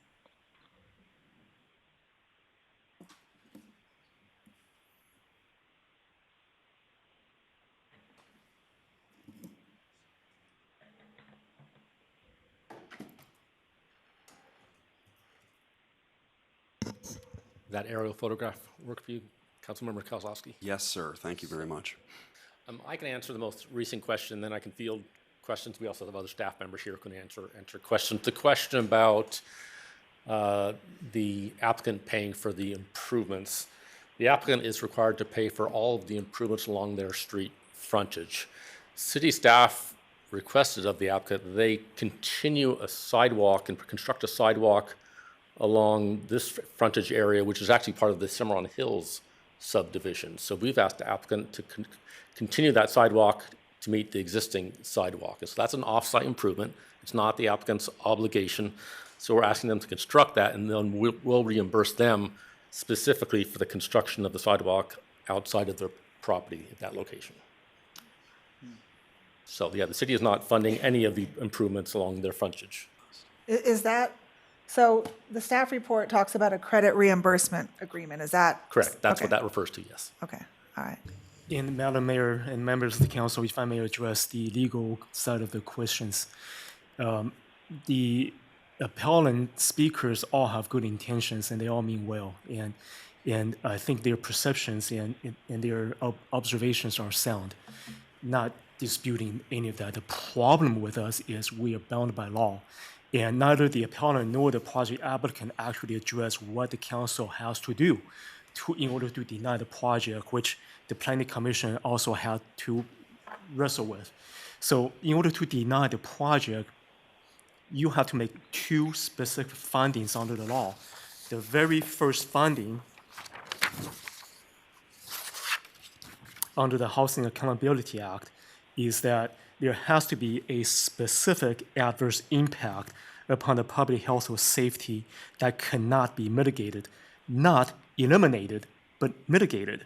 And the state defines specific adverse impact as significant, quantifiable, direct, and unavoidable impact based on objective identified written public health or safety standards that cannot be mitigated. Standards.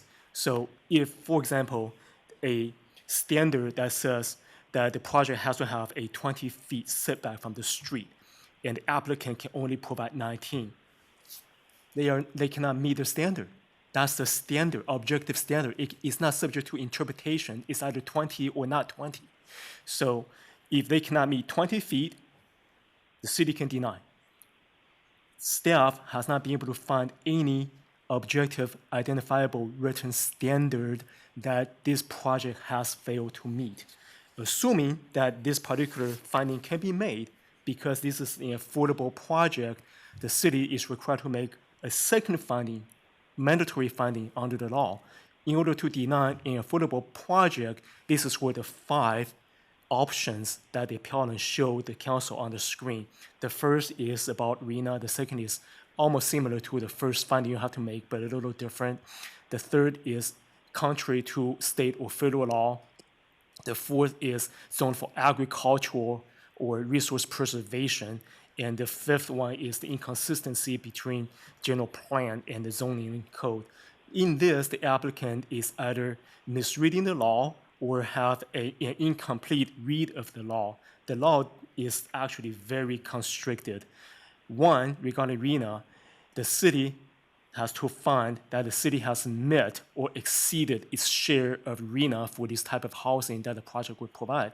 That means out of the 3,567 units that the city is assigned per RENA to provide very low income or low income, the city has already met 3,567 units or more.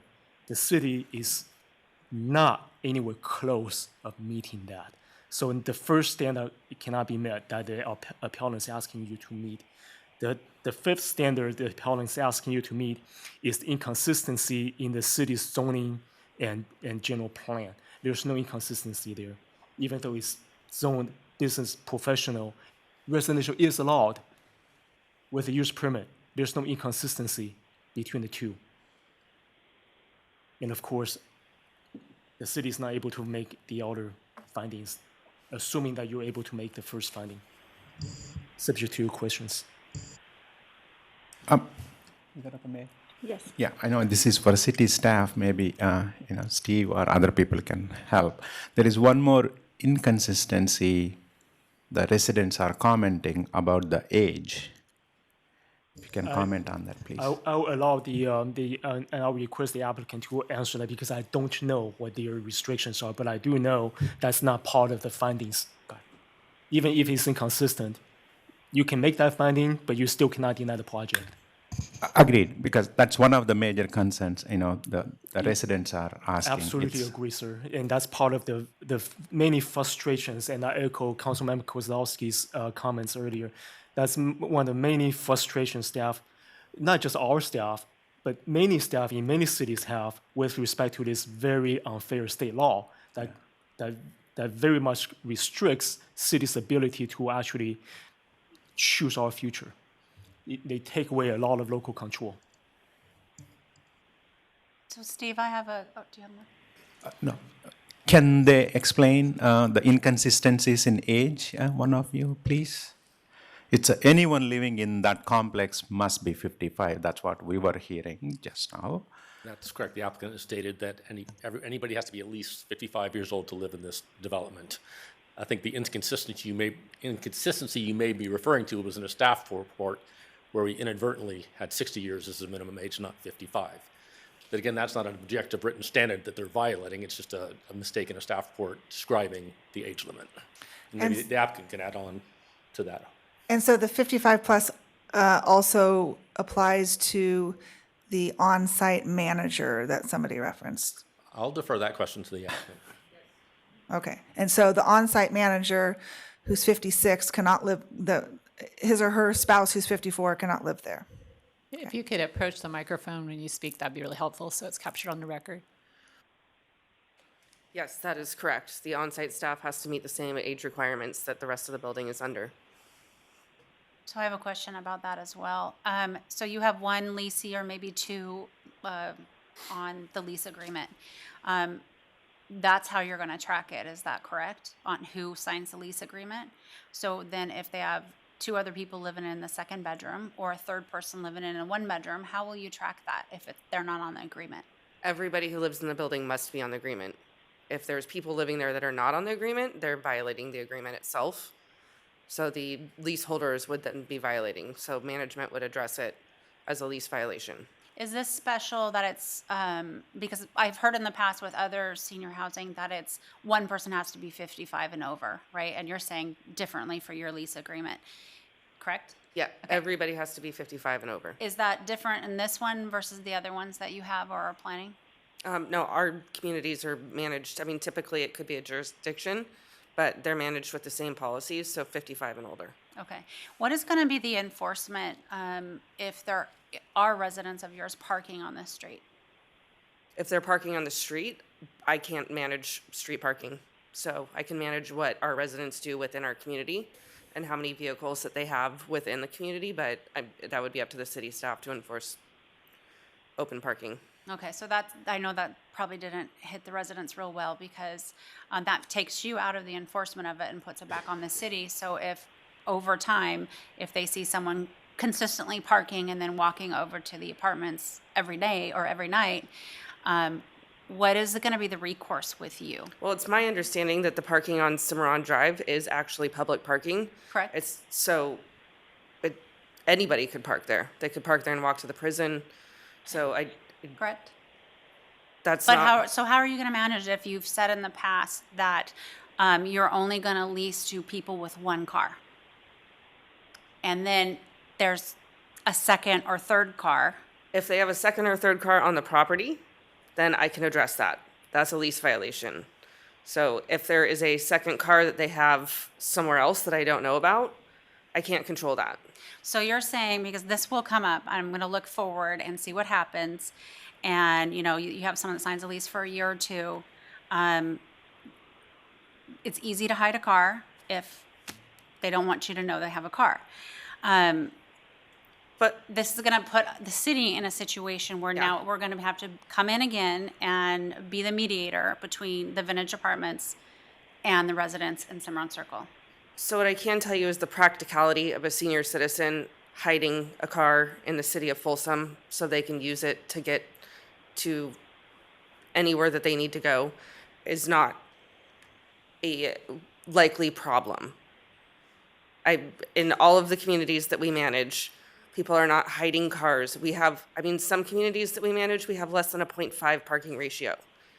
And we offer services like bus transportation or a shuttle driver that's employed by our community. So it's not a practical to have blocks away or hidden around by a tree and not know that your vehicle is going to be parked there when you get back because it could be towed or it could be vandalized. There's so many other variables to assume that there's going to be the potential of these senior citizens stashing extra vehicles for their convenience throughout the community. And I'm sure when I say hide, I didn't mean I hide absolutely a car. do, and this is not the first time I've answered this question.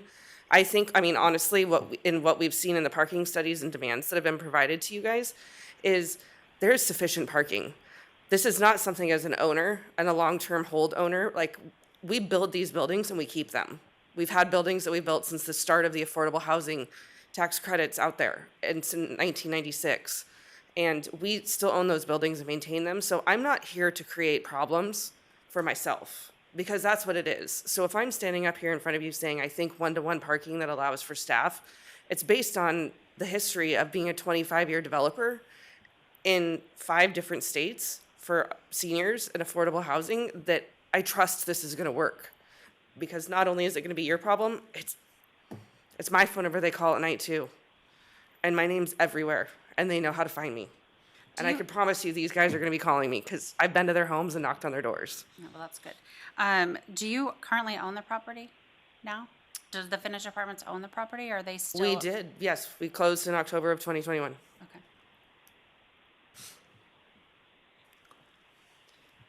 I'm just looking through to see if I have something for you. That's fine. I think the rest is for the city. Thank you. Okay. Go ahead, YK. This may be irrelevant, but still I'm going to ask. You don't have to answer. Our planning department has identified sites everywhere around town. And yes, this was not identified as a low income at the beginning, but it is, you are very well, allowed to build a house here. What attracted you to this site? First, I'd like to clarify, Pam, I don't know if you can answer for me when those sites were identified. I believe it was after I've closed on this property. Yeah, part of the housing element requirement by state law is that you show everywhere in the city with greater than a half-acre site, you have high-density housing. So anything that can accommodate up to 30 units to the acre, that's what the available sites inventory shows. Because business professional allows residential with a use permit, there's not a specific density assignment. The state would not accept that as an available site. And all it is the low bar for the minimum number of sites that can accommodate our regional housing allocations. So in 2021, August of 21, when we adopted our housing element, that was a snapshot point in time, all of the available sites that met that criteria. And as you heard earlier this evening, over time, we have to track and adjust that as sites come off of that inventory because they're developed for, residential, or a mixed-use site gets developed for something, other than residential, and it's no longer available for a potential affordable development. It comes off the inventory, and we have to keep that minimum number of sites available to meet our RENA. So it is something that could be looked at by folks to see where are those sites available, but it's not a limitation in that someone could also come in and request to rezone land that is not currently zoned for housing, to housing. In this case, our zoning allows housing with approval of a conditional use permit. And I can tell you in what made us select this site. One, if you look at this here, if you're a senior citizen and you're at a point in your life, you're gonna want to have the birds, the beauty, the walking trails. That keeps our seniors active. We're close to a hospital. Could you get any closer to the senior center? I mean, nobody's questioning why the senior center's here. It's because it's a great location. There's so much out here that's gonna be positive and beneficial for our seniors that are in need, that are local people of the community. I mean, it's all right here. There is grocery stores. I mean, I live significantly further than a mile from the local grocery store. So if I was only within 1 mile from a local grocery store, that's pretty great. So while there's some of the negatives that are said about this, as a low-income senior, to be able to look at an oak preserve that we're able to build our building around and go to a walking trail to stay active and healthy, have the community spaces, be a part of the community, that's what I see here. So there's two sides to it, right? I see those things that are gonna make our seniors thrive. It's not gonna put them somewhere off of a highway street that's so busy that they can't go outside, that they're gonna be trapped. This is a place where they're gonna thrive. And it's a hard to develop site because trust me, I know most of you guys really well by now.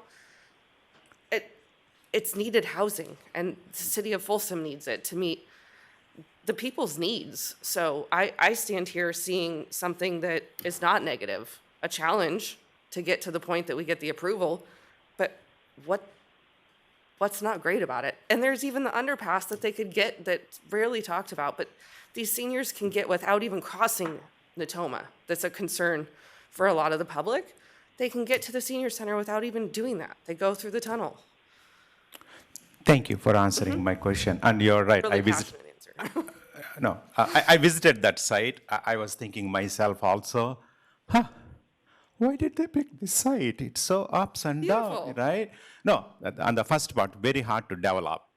I'm putting your hat on on me, and I said, it's going to be tough to develop all that things, which I'm following what you're saying, but you're giving me a different perspective why you picked this spot. Thank you. All right, Councilmember Aquino. Do your other communities impose the one apartment, one car rule? We have it has been, I would say, in the last 5 years to 7 years, since we're trying to have more green initiatives, more electric vehicles, more ride shares. Yes, it is, and one vehicle per apartment maximum. So if you don't have a vehicle, that doesn't mean you get a vehicle spot. That means that's the maximum that could be in that, for that household. Okay, but as far as the 96 spots or whatever, they're not designated. They don't say resident or something like that on there. So if a space is open, a visitor could park in one of those parking spots. The 136 spaces, you mean? Well, I'm talking about 136 minus the handicap minus the But electric those are our vehicle. residents that could use those handicap Yes, spaces. I understand. But obviously, the electric vehicle ones are marked, the handicap ones are marked, your 6 guest ones, I guess, are gonna be marked. The others, those are not marked. Correct. Okay, yeah. So if you, one day, if you have a bunch of visitors there, like it's a The holiday or visitor whatever. spaces are gonna be, like, the guest visitors are marked. So Right, a but- resident can park in an unmarked space, or an EV space, or an accessible space, but guests cannot. So a resident is gonna have a tag that's affixed and non-transferable to their vehicle. And if somebody is in a spot that's designated for residents, meaning not marked visitor or guest, then if there's no tag there, that car is going to be by management tagged and potentially towed because it's improperly parked. Okay, so if there are more than 6 guests there on a particular day and all 6 guest spots are filled, you're saying they cannot park in one of the non-marked spaces? They would not be able to park in one of the So non-marked. where are they supposed to park? They would have to wait until there's an open space. And again, it's tried and true. My old office at 1 Natoma Street. So 136 units. You're going to have friends, family, maybe home health care workers, meal delivery, all kinds of things. 6 guest spots is not going to cut it. Oh, sorry, I thought I heard somebody else say something. Based on our traffic studies, our parking demand studies, and code, we're meeting code. So while I understand that some things might need to be worked through later, at this point, what we've requested and we've submitted meets code.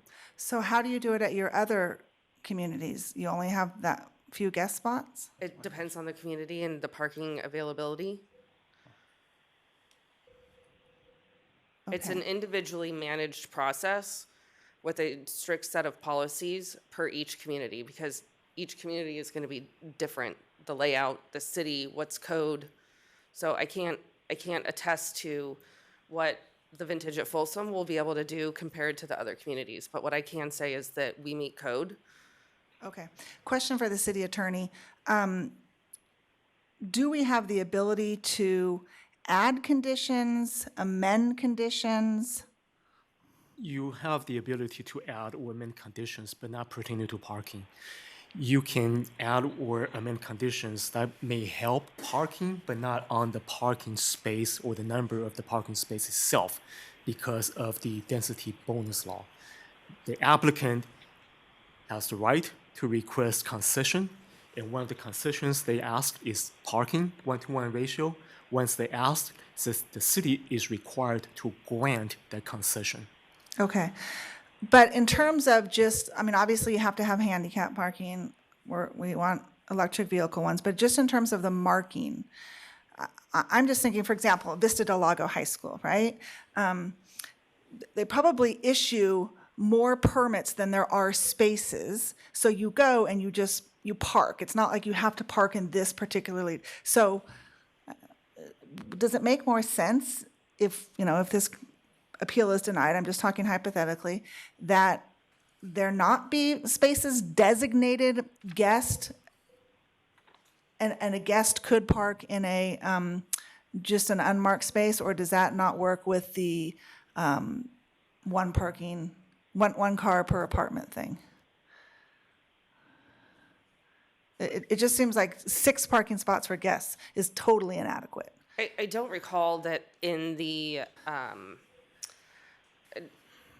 what we've outlined and what we agreed to at the last meeting, that marking the spaces was discussed. It was an allocation of spaces. So I don't necessarily know that that's something that needs to be ironed out today. I think that that's something that is, from what I understand, what's been approved already. And granted, our project hasn't been approved, but I believe that that's something that we have flexibility on, as long as we have this count of spaces in our total 136. Madam Mayor, members of the City Council, may I introduce you to Assistant City Attorney Sari Deerking? Please. She may have additional information pertaining to this issue. Good evening, council members. Councilmember Aquino, in response to your question, I think the applicant originally proposed 136 parking spots that were completely open. In response, with no permit, there were handicap spots and EV spots, but the EV spots would be available to any car, whether it was electric or not. In response to questions and concerns from the Planning Commission, when staff came back the second time, one of the recommended changes to the conditions of approval was to require a resident parking permit program, as well as those 6 designated guest spots, because like Councilmember Aquino, the commission was concerned about not having enough guest spots, but that was a staff proposal that the applicant agreed to. The original proposal was again to have the 136 spots totally open.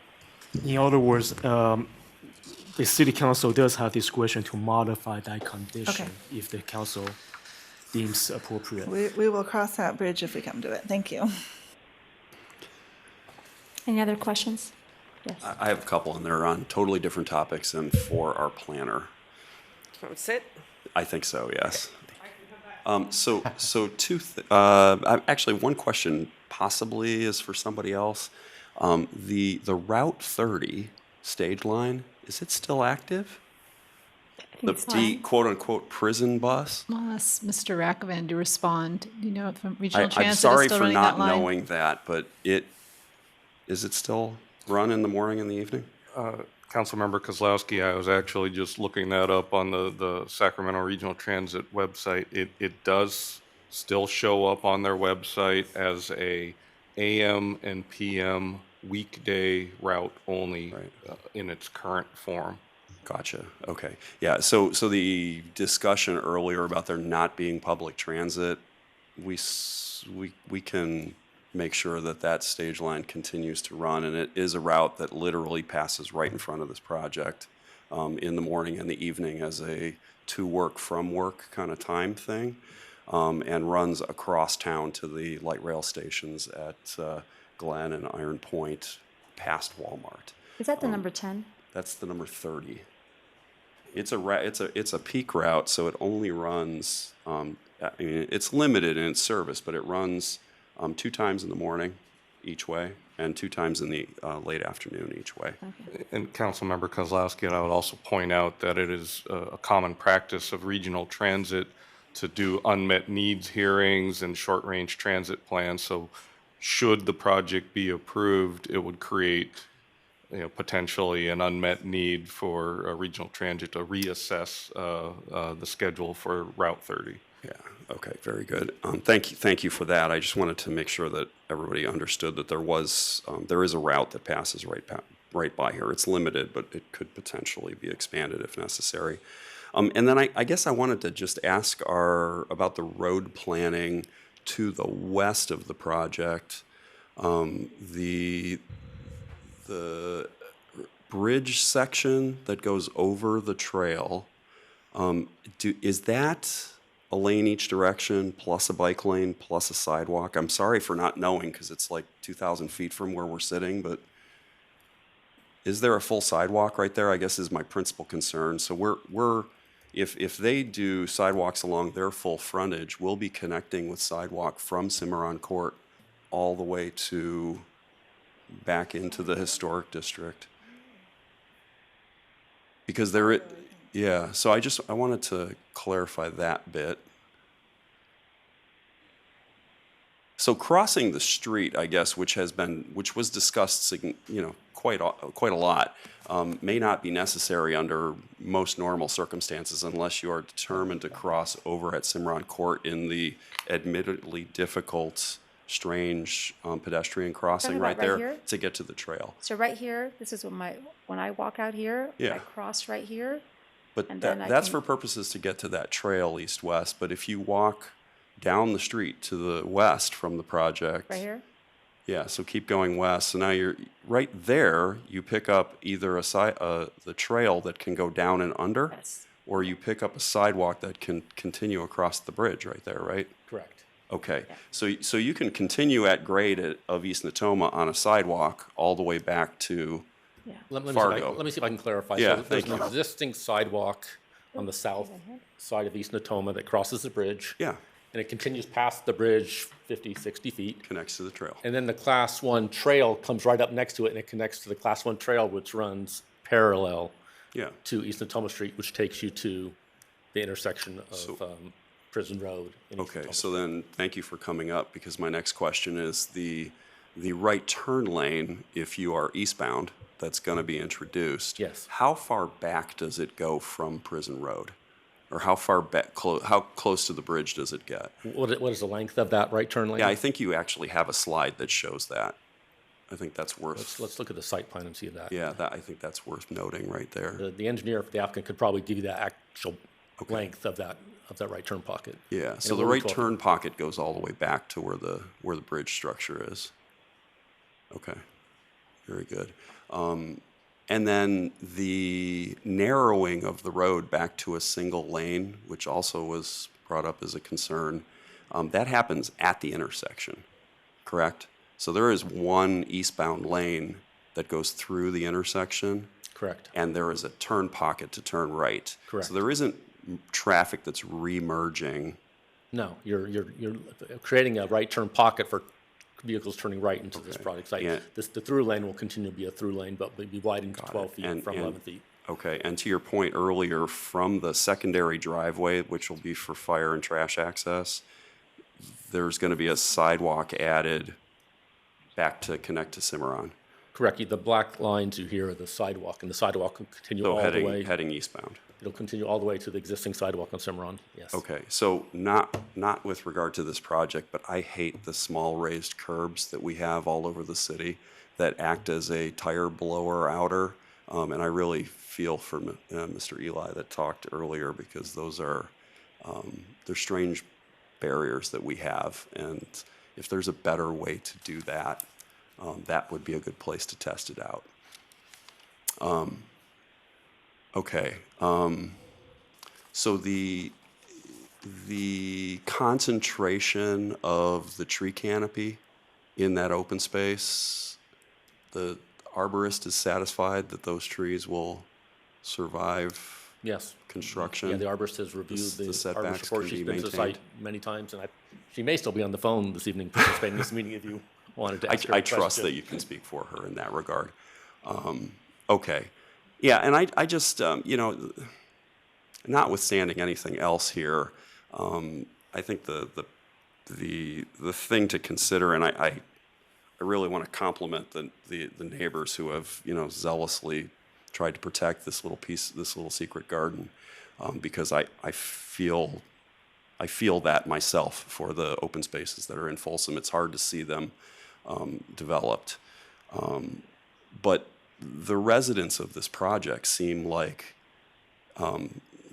automatic users of the senior center, an automatic workforce for the food bank potentially as volunteers or for our CAPS program, and probably parishioners for Mount Olive, which is in need of some of those, and St. John's. So and there is public transit. It's not a food desert. So I think there really are some good merits to this location, in spite of the fact that it can be emotional and devastating to see nice open spaces overrun. So anyway, thank you. That's all my questions. Mayor, I just have a quick point of order. The council does have a policy that no new agenda item can be heard after 10:30 p.m. So maybe could we take a moment if you want to waive the 10:30 rule, because we do have a couple items after this one. I'll move that we waive the 10:30 rule. I can second. All right, will the clerk please call the roll? Council members Kozlowski. Yes. Rohrbaugh. No. Aquino. Yes. Chelem Cherla. Yes. Rodriguez. Yes. So, Mr. Banks, I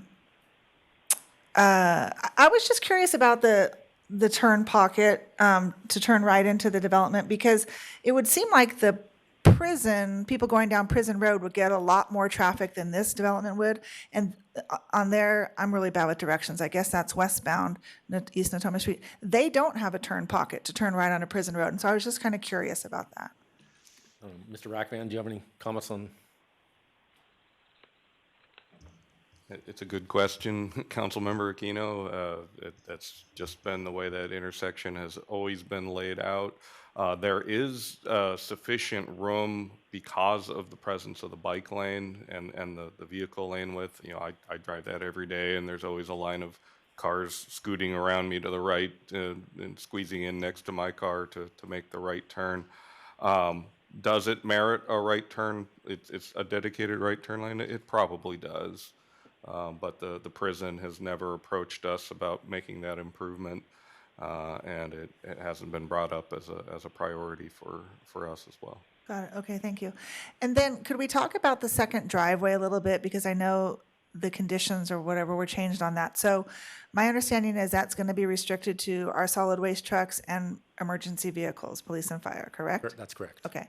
But if I am either a guest or I live there and I'm inside the development and I go up to the gate, is that going to activate that gate to open? No. It will not. So you have to have the opener for it. Okay.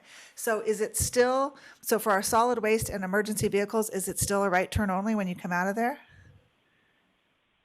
Well, my expectation is if solid waste or emergency vehicles enter here, most likely they're going to come back to the signal to exit the project site because they're going to have real difficulty turning around their vehicles in this area Yeah, got right it. here. Okay, yeah, So they'll yeah. probably go through the entire site let's and make this- exit at the signal. Got it. Okay. Certainly solid waste will do that because their vehicles, or the trash enclosure is right at this location. So they'll enter, get the trash, and then continue on out to the signal to exit. Wait, can you point to that one more time, the The trash green, enclosure? I think. Yeah. Oh, gotcha. Okay, thank Or you. the gray right there. Okay. All right.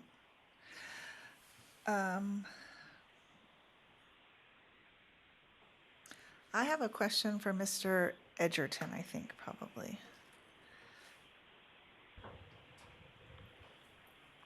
Good evening. Hi, thank you for being here. Condition number 45 talks about having to do some kind of delineation or something. Sounds like they're applying to the Army Corps of Engineers or something having to do with the wetlands. Correct. There are, I'm sorry. No, well, I'm just kind of, what is that process and what is the outcome? What will the Army Corps say or not say or? To be determined. I'll give you a little bit of background information if I may. As part of the biological resources review process that the city undertook, a wetland delineation was performed. That delineation is informal. It's done by practitioners, but only the Army Corps of Engineers can verify that document. There are waters of the United States and waters of the state, both regulated features present on the project site. The project, although a very minimal impact, will be impacting them, and that triggers the need for regulatory permits from 3 entities. The first is the U.S. Army Corps of Engineers for a Section 404 permit under the Clean Water Act. The second is a Section 401 permit, also under the Clean Water Act, by the Regional Water Quality Control Board.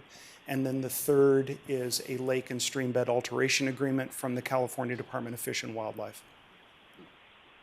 Okay, and then, so I guess my question is, as far as the CEQA document, so we did the initial study and the mitigated negative declaration. Based on everything you said, does that not in and of itself require a more extensive CEQA analysis? It does not. You have taken care of the city if it adopts the initial study and mitigated negative declaration. There are mitigation measures in there that are applicable to the regulatory permit requirement process. That process is then undertaken by those regulatory agencies. The city has no purview over waters of the state or waters of the U.S. as an example. So the Army Corps has to provide a permit to the applicant. The applicant is required to get that permit from that regulatory agency. They're not allowed to grade and impact that feature until they have a permit. Okay, that's helpful to me. Thank you very much. Councilmember Aquino, if Any you other- wish to address the parking issue condition further, it's on page 770 of the staff report packet. Yeah, thank you. Maybe I'm not correct in my thinking, but it just seems to me that designating 6 spaces as guest or employee only and not allowing them to park in any of the spaces that are for residents but are not being used will exacerbate the parking problem. Does that make sense? Don't you have to, wouldn't you have to first identify that there is a parking problem? Yeah. I think, you know, you could say the same thing theoretically about the building code requirement for handicap spaces to be provided. If, you know, if the only spaces left are the handicap ones, shouldn't anybody be able to park there? Well, I see what you're saying, but there's always going to be more than 6 guests, it seems like. Family, friends, household help, again, home health care. I'm just, so 6 does not seem adequate. It seems to me that you would just say, you know, we've got 136 spaces, we're making 14 EV, but anybody can park there. You've got, I think it was 20 or something that are handicap. Obviously, only handicap placards can park there, but everything else is open. I think you could still do the 1 apartment, 1 car, and maybe the solution is if you're a resident, you get, you know, a sticker or whatever. But if you're a guest, you got to get a flyer to put in your windshield or something like that. Get a guest pass. Yeah. Do you have other locations where you do a guest pass program at all? Just out of curiosity. And for some context, no, come on. For some context, we spent most of last year talking about parking. Permits. So while each not for your project. While each building is different, Mm-hmm. what really works best is because, yes, there's 136 spaces. There's 6 that we are now being asked to save for visitors. But while some residents are either at work or at the doctor or grocery shopping, that's when those spots become available. So then when a guest comes for another resident or their care provider or whoever, then that spot's open. So it's just like ebbing and flowing. So for practical purposes, yes, visitors do use the other parking spaces. Well, correct. And our preference would be to not have them marked. Gotcha. So we would we'd mark the resident vehicles, 1 vehicle per apartment, and then no more than 1, less than 1's fine. And then anybody who wants to, you know, leave takes their car and it opens a spot up for a guest. So that's what works best. You get into a more challenging situation when you're trying to manage those 6 spots with that say guest. Do you happen to know the percent of individuals that own a vehicle at your other locations? I believe it was 0.62, because yes, this has come up. So I want to say it was 0.62. So not everybody owns a vehicle. Correct. Is that of your units or is that of the individuals? Based per, I'm going to try to answer this right now. It's after 10. Total. So if there's 136 units, it's on average 0.62 cars. So even if there's 2 people in 1 household, that ratio is still 0.62. Your units. Yeah.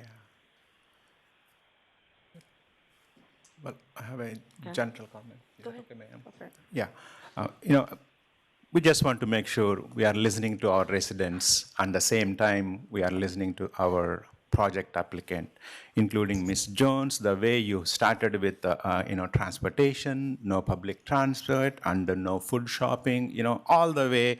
Nancy was mentioning about this is a nature, you know, they shouldn't be having, but this is someone else's private lot.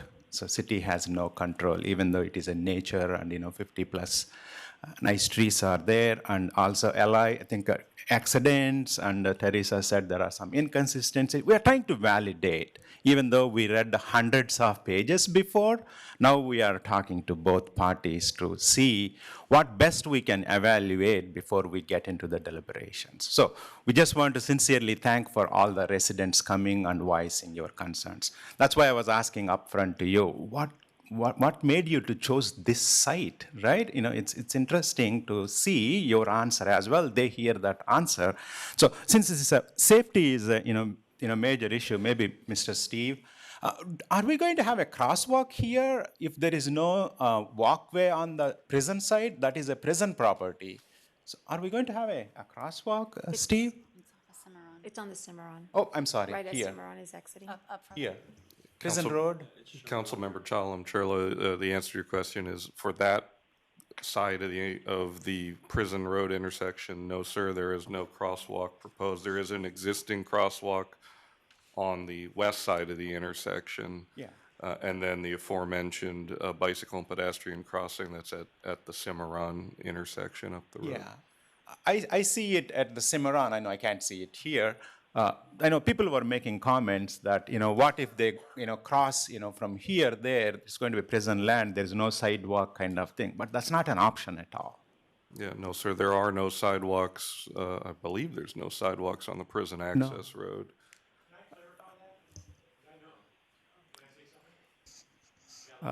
If you're going to speak, you need to approach the microphone.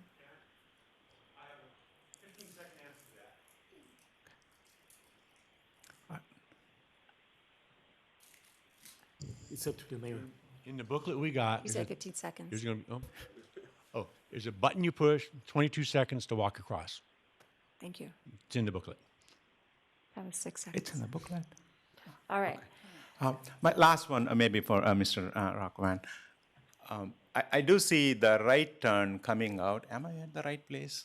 If I take out my glasses, I can see better because those are reading glasses. Now I know what I'm doing here. After 10, I agree with, right? So if we take a right turn, and I don't think so it is going to turn red or so it is going to be always green. My concern is, me also coming close to 55 years. So now I see the pickup and going on 40, 45, it's going to be challenging for seniors. Are we considering slowing down that, at least this piece of East Natomas, taking the 55 years into consideration? I don't believe there's a section of the vehicle code that allows us to adjust the speed limit based on age. We will reassess the speed limit after these improvements are made, and it could well be that the modifications to the road, the changes to the signal timing, whatnot, may allow us to adjust the speed limit. But I don't believe that we can take into consideration the fact that there will be additional elderly drivers on the road.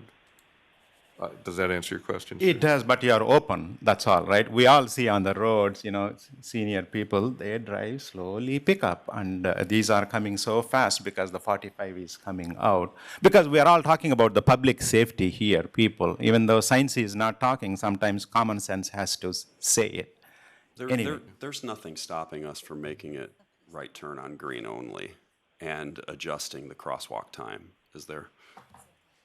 Well, one point exiting. of clarification is, Councilmember Chalem Trilli said that the right turn would never turn green, and that is within our ability to modify that. That if a motorist is waiting long enough for a gap in the traffic, the signal will turn for them, even for the right turn, and give them a green signal to complete their turn. And we could even design the signal, as Councilmember Kozlowski just said, we could design the signal to allow a green arrow or no right turn on red. We have all these opportunities to incorporate into the design. Okay. Thank you. Yes, sir. All right, any other? Yes, sorry. Yes. So I have a question for the city attorney and maybe a follow-up for Mr. Edgerton. Condition number 3 that talks about how long the project approvals remain in effect. The condition that the Planning Commission approved was 3 years. If the council wanted to change that to 2 years, do we have that authority? It is 3 years per our plan development standard. So 3 years, madam. Okay. What's something, originally it was 2 years so something got changed. Allow me to take another look. PD permit. My apologies, I was thinking of different code. So it is 1 year or as determined by the planning commission. Okay. And my understanding, and maybe Mr. Edgerton, you could come to the podium. My understanding was the additional 1 year was related to the permits that the applicant would have to seek from those agencies you mentioned earlier. Correct. 1 year is a rough estimate of the amount of time it takes to get those regulatory permits. But Okay. that's an estimate. Okay. So 2 years for the approval would be doable. It should be sufficient, Okay. yes. Okay. Okay. Mhm. All right. Any other questions for city staff? In order to focus the discussion, I will make a motion so that we can deliberate. All right. I will move to deny the appeal, but to amend condition number 3 regarding project approvals from 3 years to 2 years, and to amend condition number 54 to say a minimum of 136 on-site parking spaces shall be provided for the project. The owner/applicant shall implement a residential permit parking program whereby a maximum of 130 resident parking permits are issued and active at any one time, period. Nothing about marking 6 spots for guests.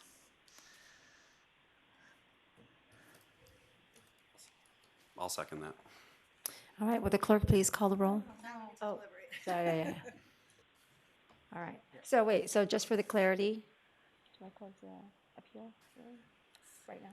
All right, so, so now the hearing is closed and now we can deliberate, okay. All right. So I'm willing to start if you want. Yes. First of all, want to thank the residents for their participation in this process.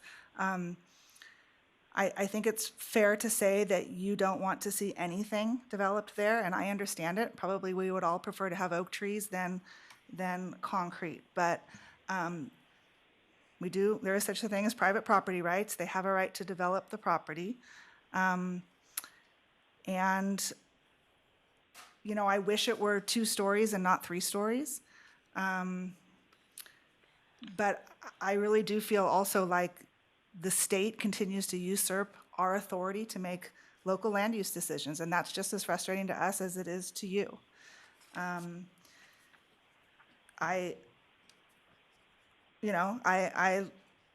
live in an Empire Ranch where we have had, 3-story apartment complexes built. I don't think it's negatively affected our property values. Obviously, we do have to, provide housing to many different income levels. I'm going to reluctantly vote to deny the appeal. I'll just briefly reiterate that I also completely get it why the neighbors there on Cimarron Circle are rightly concerned about all of the details of this project. I do believe that your appeal had merit. However, the applicant has gone a long way to address almost every concern that you could raise, and with the clarifications about meeting actual RHNA allocations versus meeting the ability to meet RHNA allocations, I think that is the last piece of the puzzle here in order to put this together. And I think the net gain here is not more parking spaces and a 3-story apartment building. I think the net gain is more members of our Folsom community and some useful pedestrian improvements in a place where there is a sore lack of pedestrian improvements. So I also am going to support the denial of the appeal. All right. Councilmember Gorba.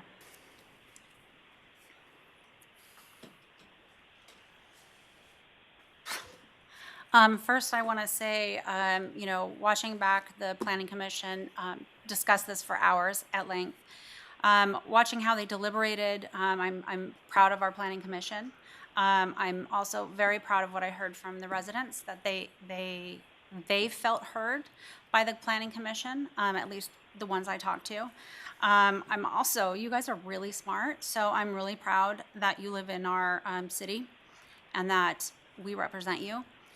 There was a ton of letters, a ton of comments, and they all had merit in one way or another. It's either how you felt, or it made any one of us, the commissioners and the council and the staff, dig deeper. I agree with my colleague, Councilmember Aquino, and I think Mike said it earlier, sorry, Councilmember Kozlowski, that this is the problem we're faced with in this state, that the state continues to usurp our authority. So before I go further, the best way to do this is to vote for your representatives and vote differently. There's an overwhelming majority, not party aside, it doesn't matter. Vote for the people that are going to give you your local control over your homes and your neighborhoods, period. And that's how you really make a change in this.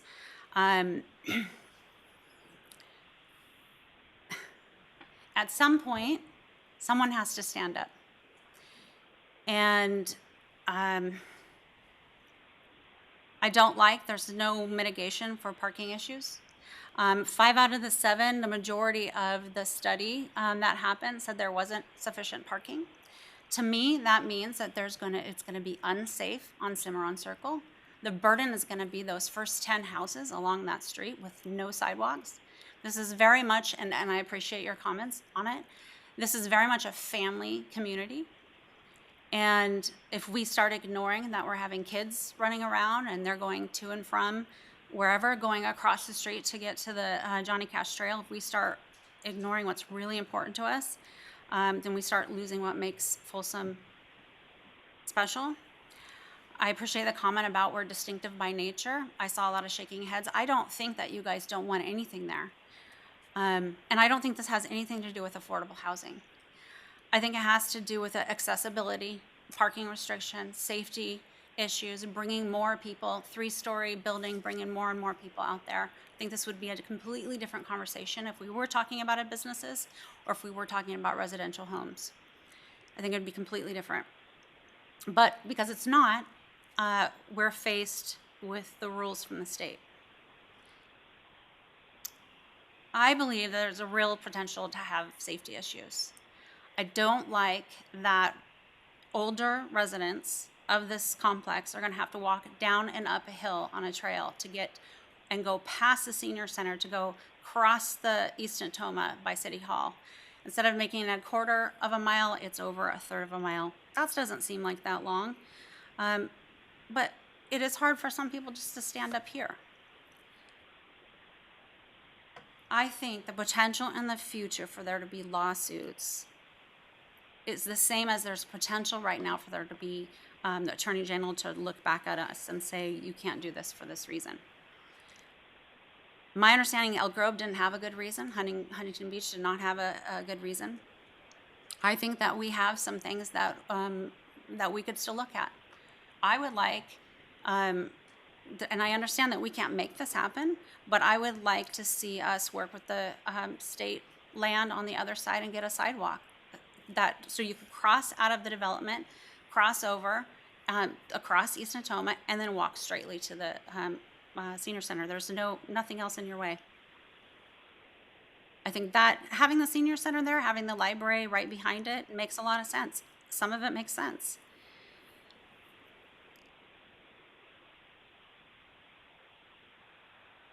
I don't have a decision. Okay. Go for it, yeah. Mayor, Vice thank you. Mayor Chalem-Chorla. Thank you, Mayor. Very seriously taking your every word into consideration here, residents. At the same time, we want to make sure if it is, from the, applicant side, if there is any public safety, especially the safety side, we can't compromise. I know sir, I think I forgot your name. We don't want a fatality there. The speed is going on. We don't want. What if that person is my mom? How am I going to feel? That's how I should be taking when I am sitting here. And the same time, when we took the oath to take this office, it is very important to address our residents' needs. And at the same time, we have to accommodate what this city needs, the growing needs. And looking at, I was flipping all my notes and to see what else questions I can ask before I can deliberate. But I'm not finding more. But I'll wait for a mayor's next call, and we will do the right thing. Thank you. Okay, well, I watched the Planning Commission on January 18th and the February 15th meeting twice. Because I wanted to understand that this is my neighborhood. So I'm looking at this from a council member's perspective, but also as this is the area that I live in. On the January 18th Planning Commission, it said that they had a difficulty in identifying the appropriate basis to deny the proposed project given the legal findings required by the Housing Accountability Act. The commission voted to continue the proposed project to February in order for city staff to further evaluate potential areas where the project might not be consistent with any other established written objective standard. At the February 15th meeting, the Planning Commission resumed the public hearing and eventually voted 4-3. My personal opinion, those 3 no votes were irresponsible because there was no merit to deny this project. Therefore, it gave a group of residents the hope that something can happen if they challenge it. Those 3 no votes, I called all 3 of them and said, talk to me. Tell me what it is that you're seeing that I'm not seeing, because I want to be able to advocate for something, because there are consequences, and I'll go into those in a bit later. The responses I got were, it was an emotional no vote. I didn't think this project fit the location, and I would leave it to the council to make that decision. When we take these positions as commissioners, committee members, and council members, we need to make objective, unbiased, and solid decision-making that are based on state laws. That means that our biases should not play a role in our decision-making. My feeling for this project is that, no, I don't want to see it. And I'll tell you why I don't want to see it, because I have a now 17-year-old, when he was 5, would play there with his bike, and there are memories. It's beautiful to look at this space.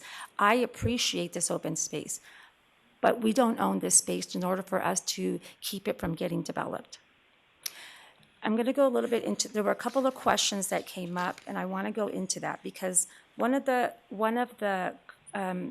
first things I did when I know that this was getting appealed, it was I went to our city, I emailed our city attorney and said, all right, what happened? So we deny it. What then? Well, what are the implications? Because I need to understand the impact that it's having to the city in order for me to understand what it would be to, say, approve this appeal. And I just want to read a little bit of just what it means. If the court determines that the city's decision to deny the project, reduce the density of the project, or impose conditions of approval that render an affordable project unaffordable violated the Housing Accountability Act, it will order the city to comply with the Housing Accountability Act within 60 days. So we can deny, we can go ahead and at this point say we approve the appeal, but the state of California is only going to turn around and make us comply.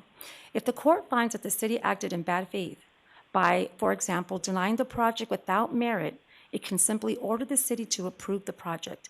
Either way, the city does not comply within 60 days, the court shall impose a minimum of $10,000 per housing unit in the project at issue. If the court finds that the city acted in bad faith and the city failed to comply with the HAA within 60 days, the fine shall be increased to $50,000 per unit.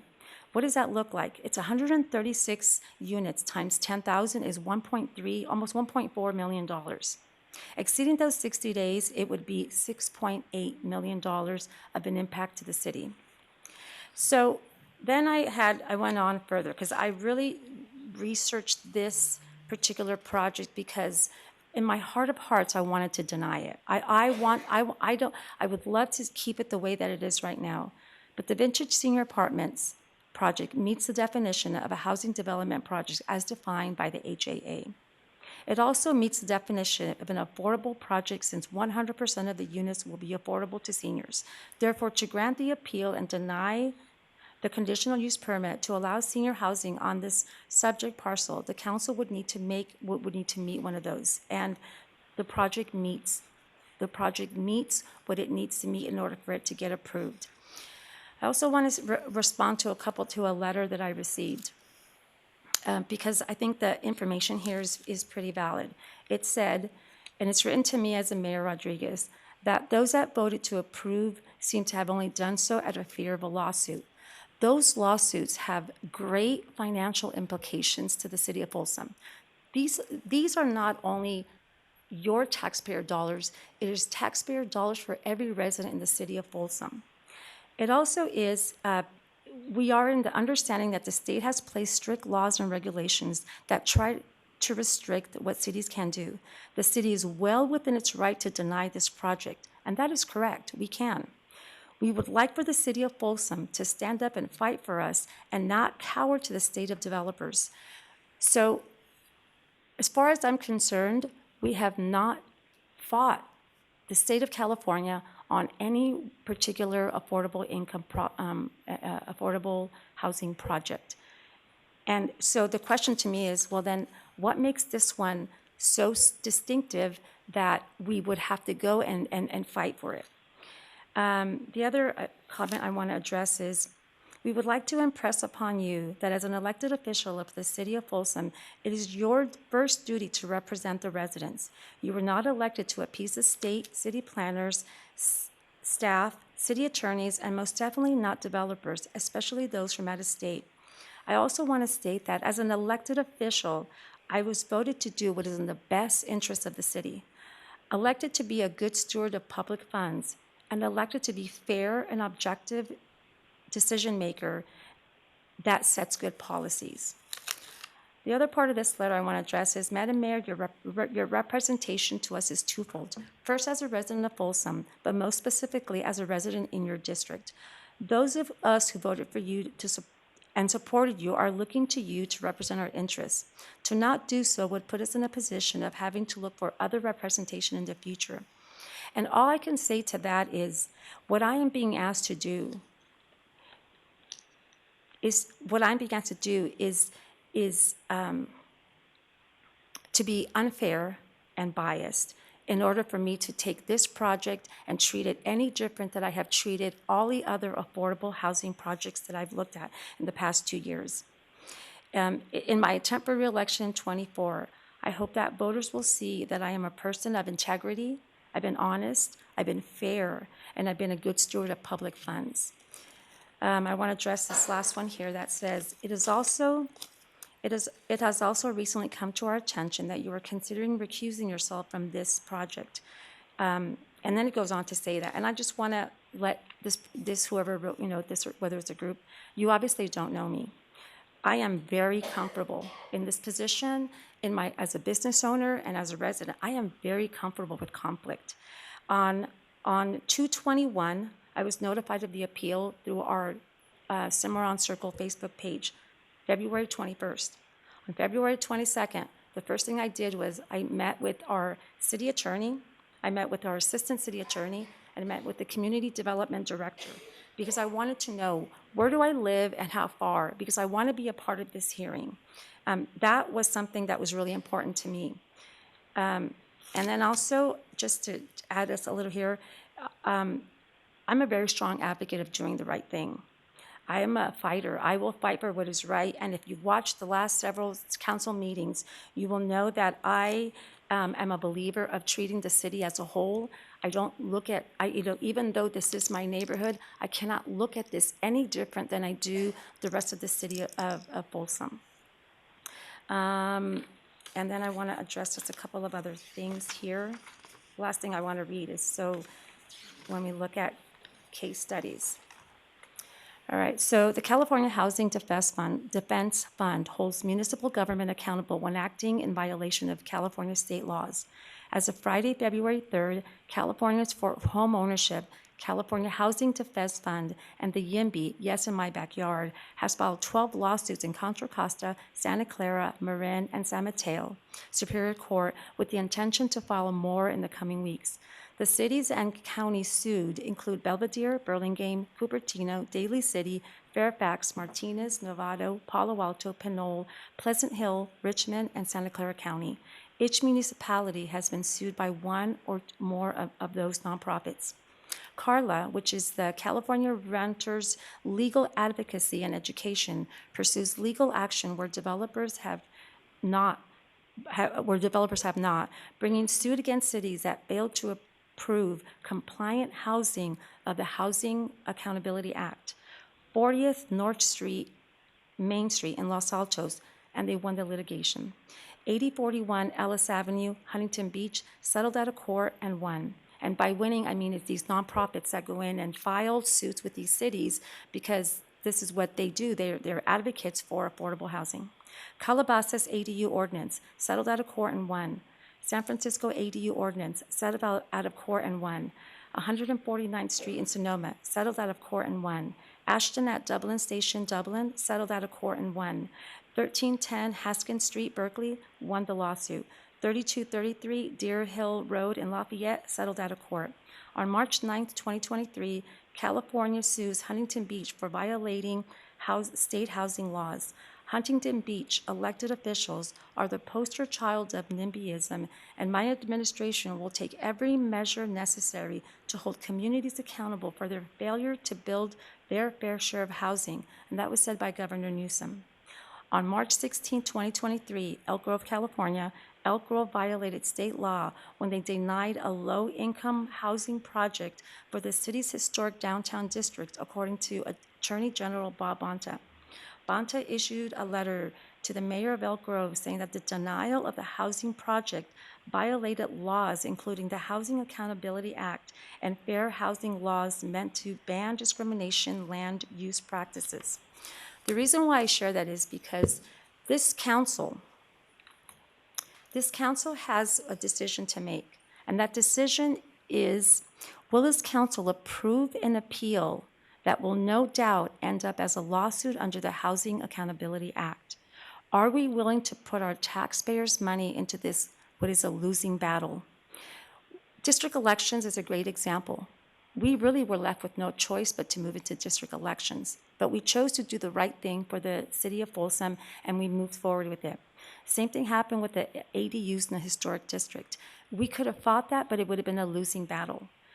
This project meets the standards within the Housing Accountability Act. If we fight it, it will be a losing battle, and that is why I will deny the appeal that will be before us.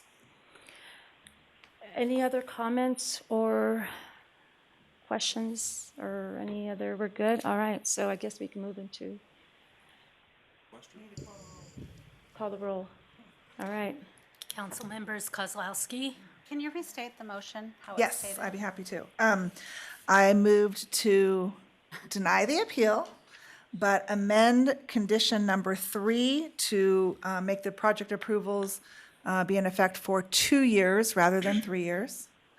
And also amend condition number 54 to take out any reference to 6 designated parking spaces for guests and just having the 136 parking spots.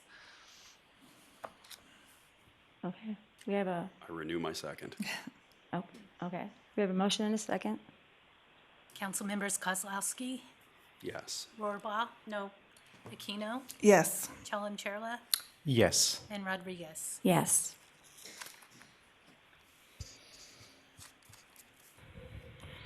Thank you, one and all. Thank you, Mayor and members. Very much appreciated.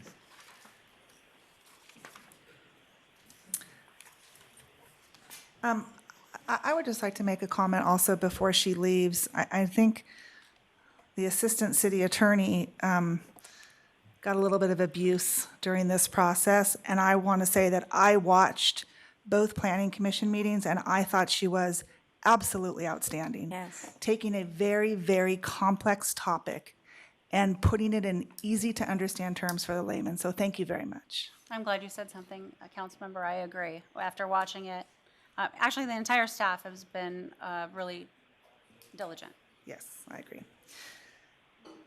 All right, so, well, the clerk, please call the next item.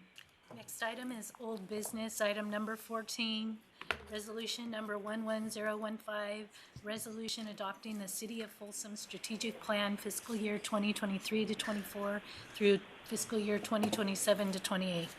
Could I just ask a procedural question? Is there any urgency to, I mean, I know we adopted the 10:30 rule, but do we have to do this right now? Could we put this off until the next meeting? We could, but I have like a 5-minute Oh, presentation. well, so I- and just to state that the next meeting is also a pretty hefty one. Okay. And actually, it's probably more so than this one. Oh, good. Okay. All right, I will take 5 minutes. Good evening, Mayor and council members. I'll keep my comments brief due to the lateness of the hour. It's been a very long time since the City of Folsom has had a consistent, truly integrated approach to strategic planning. Strategic plan is a vital tool for local jurisdictions to ensure that the priorities set by the City Council are conveyed in the organization's goals, that strategies are clearly developed to meet the goals, and that overall city government is accountable to meeting community needs. I'm very pleased to bring the final draft of the City of Folsom Strategic Plan for the next 5 fiscal years to you for adoption tonight. Next slide, please, Stacy. There was a desire by me and the City Council to develop a strategic plan to provide a roadmap. I worked with the City Council on foundational strategic planning activities throughout the last year with a commitment to delivering this plan for adoption to you by the end of the 3rd quarter, which is March 31st. The strategic planning process included gathering input from a vast variety of stakeholders, including the City Council, the executive management team, residents, and businesses. Next slide. These are all the outreach measures we used to get the word out, and you can see we were reaching out everywhere on all of our platforms. You each had individual meetings. We had a special workshop with city department heads. We had a business survey, all this engagement with the public. We conducted a public opinion research. We used a public opinion research firm for both a qualitative survey and a quantitative survey, and we had 3 special city council meetings dedicated to this. Next slide. Part of the process was we went through a SWOT analysis, which means strengths, weaknesses, opportunities, threats. These are some of the opportunities. There are many opportunities for the City of Folsom: abundant historic and recreational amenities, strong interest in the River District, strong interest in the Folsom Plan area, town center, strong community sense of volunteerism. These are all things we know to be true about Folsom, and they're true opportunities for us. Next slide. We have challenges too. The first is lack of financial capacity to provide existing and future needed services and infrastructure. We have outdated technology here in the city organization.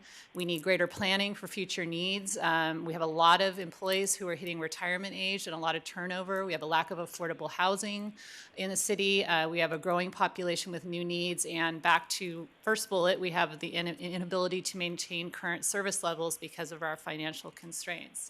A lot of things affecting our future. Again, financial capacity, still recovering from the pandemic, a really tight labor market, rising housing costs, rising all costs, honestly.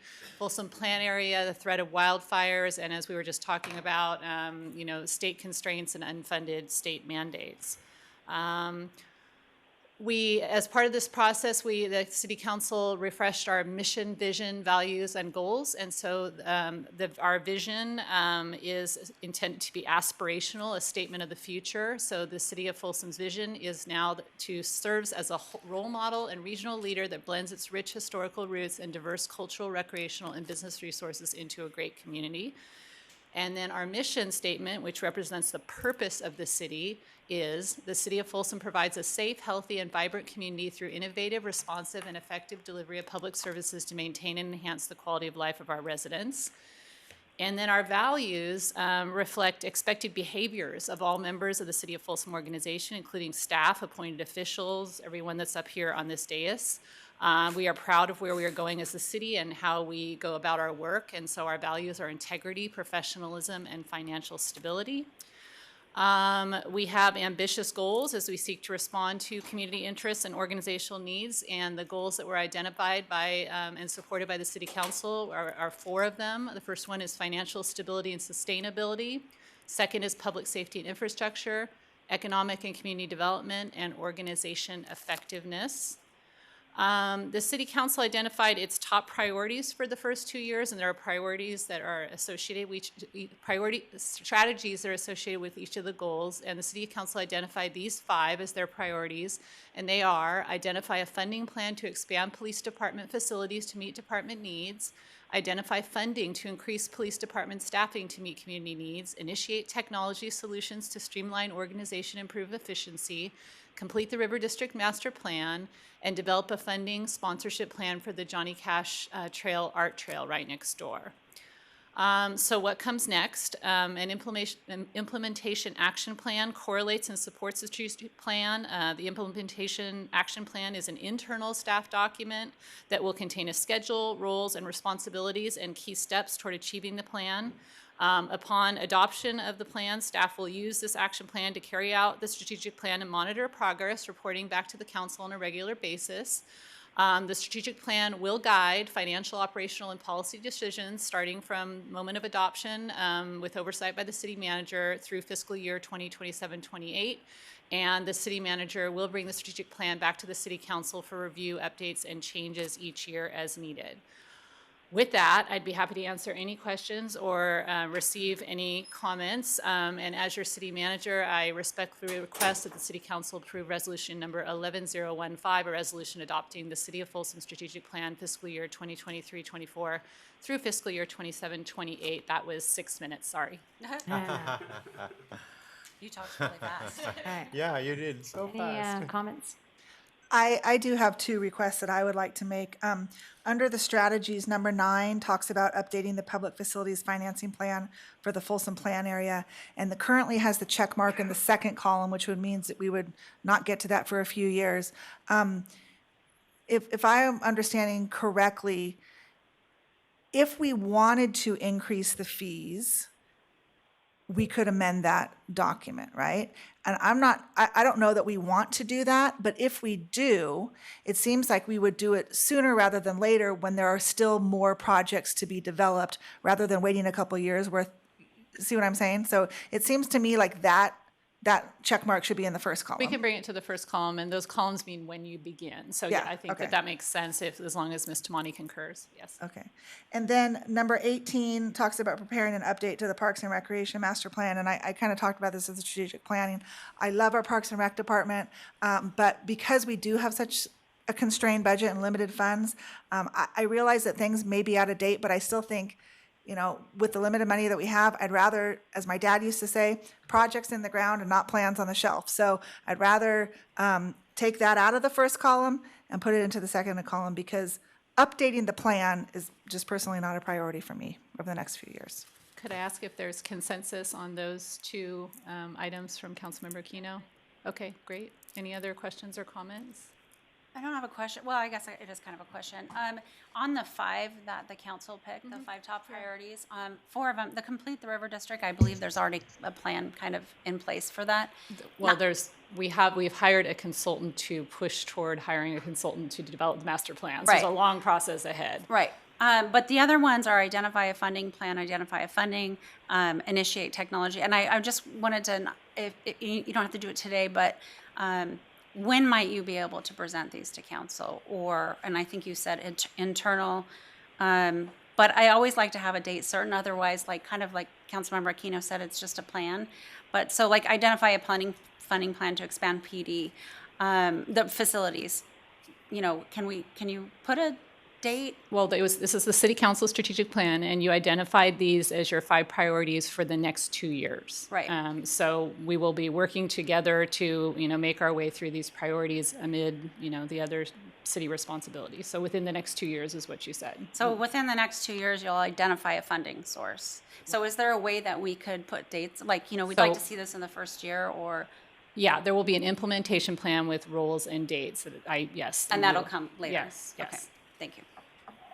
And also you will present to us at least Well, right, and I also want to half-yearly. make clear, you just said you will identify a funding source. I mean, the council needs to, we will discuss these items, but I can't personally, say, here's the funding source. Like we've been talking about, for example, a sales tax measure. We need to talk about things like that in the public session with the council, and the council needs to decide. All right, good. All right, are there any public comments? Oh, sorry. I have Oh, only so one. sorry. I think, giving updates, Elaine, at least once in a 6 months, touching on this, how we are, Yeah, what we are exactly. doing. Yeah, exactly. that's what I was suggesting. Yep. Right? Yep. Okay, thank you. And it doesn't prevent us from even maybe asking her questions throughout the year. Like if I have a Absolutely. question about Yeah, something. That's the point, yeah. Yeah. Okay. No public comments? All right. No, Entertain a motion? I'll move approval of Resolution 11015 with gratitude to the staff for helping prepare all of this, my colleagues for having a really, really interesting, spirited discussion the day that we did the workshop, and specifically to Mayor Rodriguez for staying on top of getting us to this day. Because from the moment she was elected, she was pressing for us to get here. And I had the sort of strange experience as mayor of having to look at what was happening at the moment during the whole COVID thing and was dying to look to the horizon. And I'm so glad that you're here to help us do that. Thank you. Thank you. I'll second. Okay, will the clerk please call the roll? Council members Kozlowski. Yes. Rohrbaugh. Yes. Aquino. Yes. Chalem-Chella. Yes. And Rodriguez. Yes. Okay, so will the clerk please call the next item? Next item is council request for future agenda items. I have one. I would like to bring an item to this council to create an ad hoc committee for, say, budget oversight, Citizens Advisory Committee, Taxpayers Group, whatever we want to call it, related to our budget and provide feedback for future needs. I believe if we had an ad hoc committee that would be no more than 3-4 months, we would be able to have a recommendation about what we're going to do with future financial needs. Yeah? Yeah? Okay. Noted, thank you. All right. Anyone else?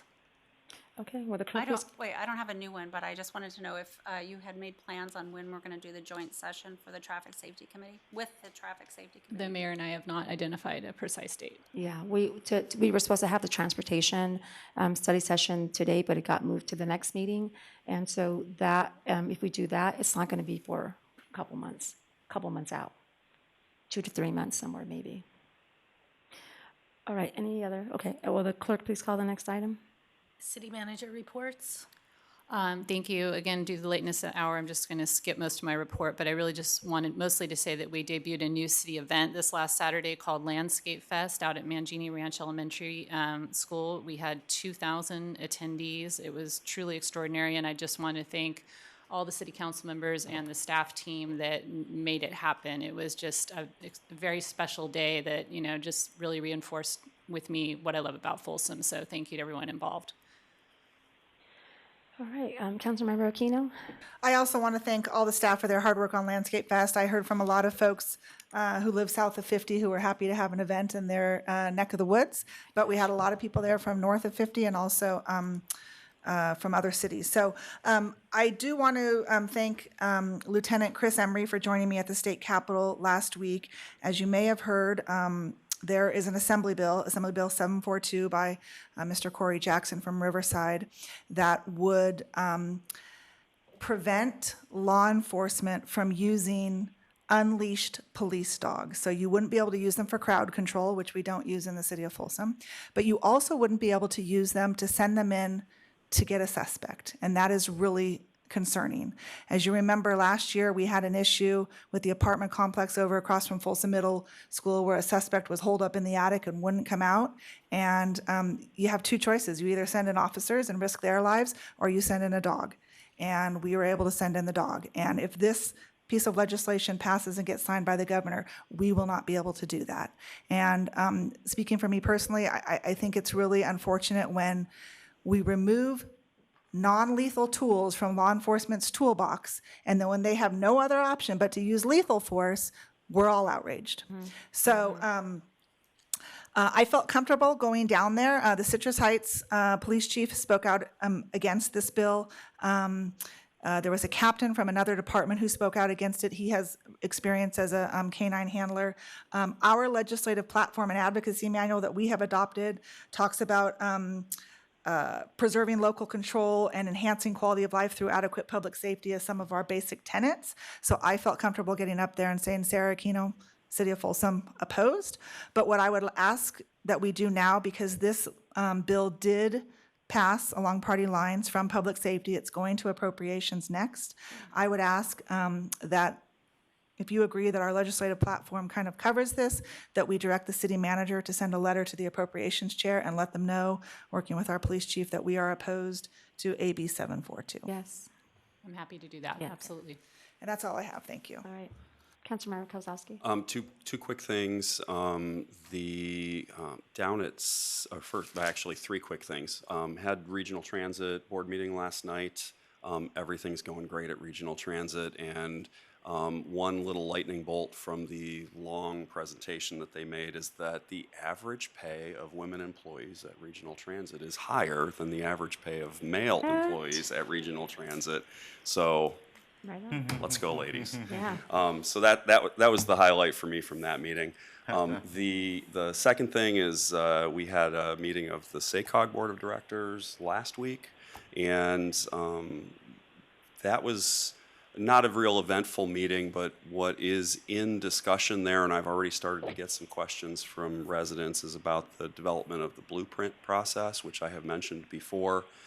There is excellent information in a presentation to the Land Use Committee of SACOG on the SACOG website that anybody who's interested in what it is that we're discussing in terms of land use planning for the region, and the region being the 6 counties immediately around Sacramento. So Sacramento, El Dorado, Placer, Sutter, Yuba, and Yolo, and Sacramento County.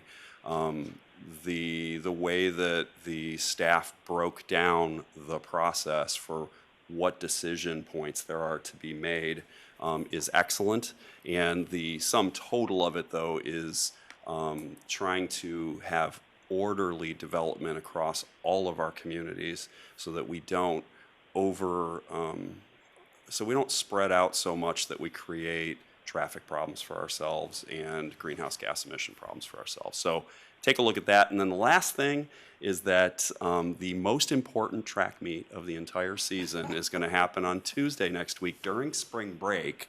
But if you come to Folsom High in the late afternoon at 4 o'clock, you'll be treated to a heads-up competition between the track teams from Vista Del Lago, Folsom High, and Cordova High School. Fun for all. I'm coming, Coach. Thank you. All right, Councilmember Borba. I don't have anything except thank you, Councilmember Kozlowski, for sending that information from your committee. Super helpful not have to go look for it, and that's it.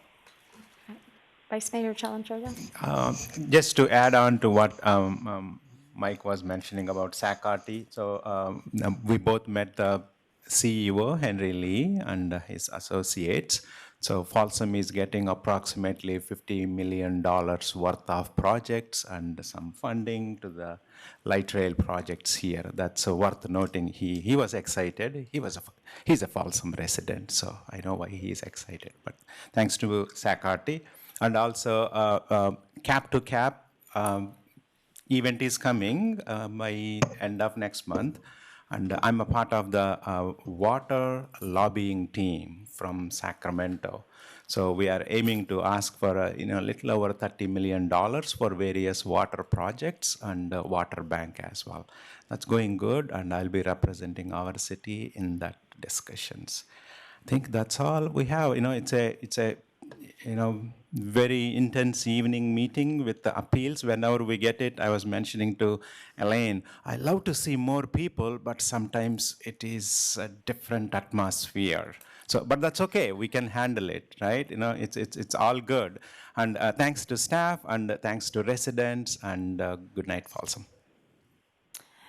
All right, for me, I look forward to getting up this Saturday at 5 a.m. to go kick off the American River 50-mile endurance run. Yeah, I'm I'll looking come out forward there to with you. I've got some friends that are running it. Oh, yeah, all I'll come right, out. very good. I just want to remind everybody that there's a live performance. Arts Academy is putting on a jazz festival the weekend of April 28th and 29th, and it is huge. It is, it's so impressive how big this has become, but it'll be taking place in the Historic District. It'll be a European-style jazz festival. I also want to give a shout out to our fire department inspector, Michelle Toledo. And this is me speaking as a business owner. She does inspection for businesses, and she's just truly an outstanding employee for the city of Folsom. She has excellent customer service skills. She's very knowledgeable, and she's very big on accountability. And so I just want to give her a shout out. And then Lydia, thank you tonight. You did a great job. I know, it's a tough, tough job. I mean, that's really a tough job. And so I thank you. And happy Easter to everybody in a couple of weeks. And with that, I will adjourn this meeting at 11:05.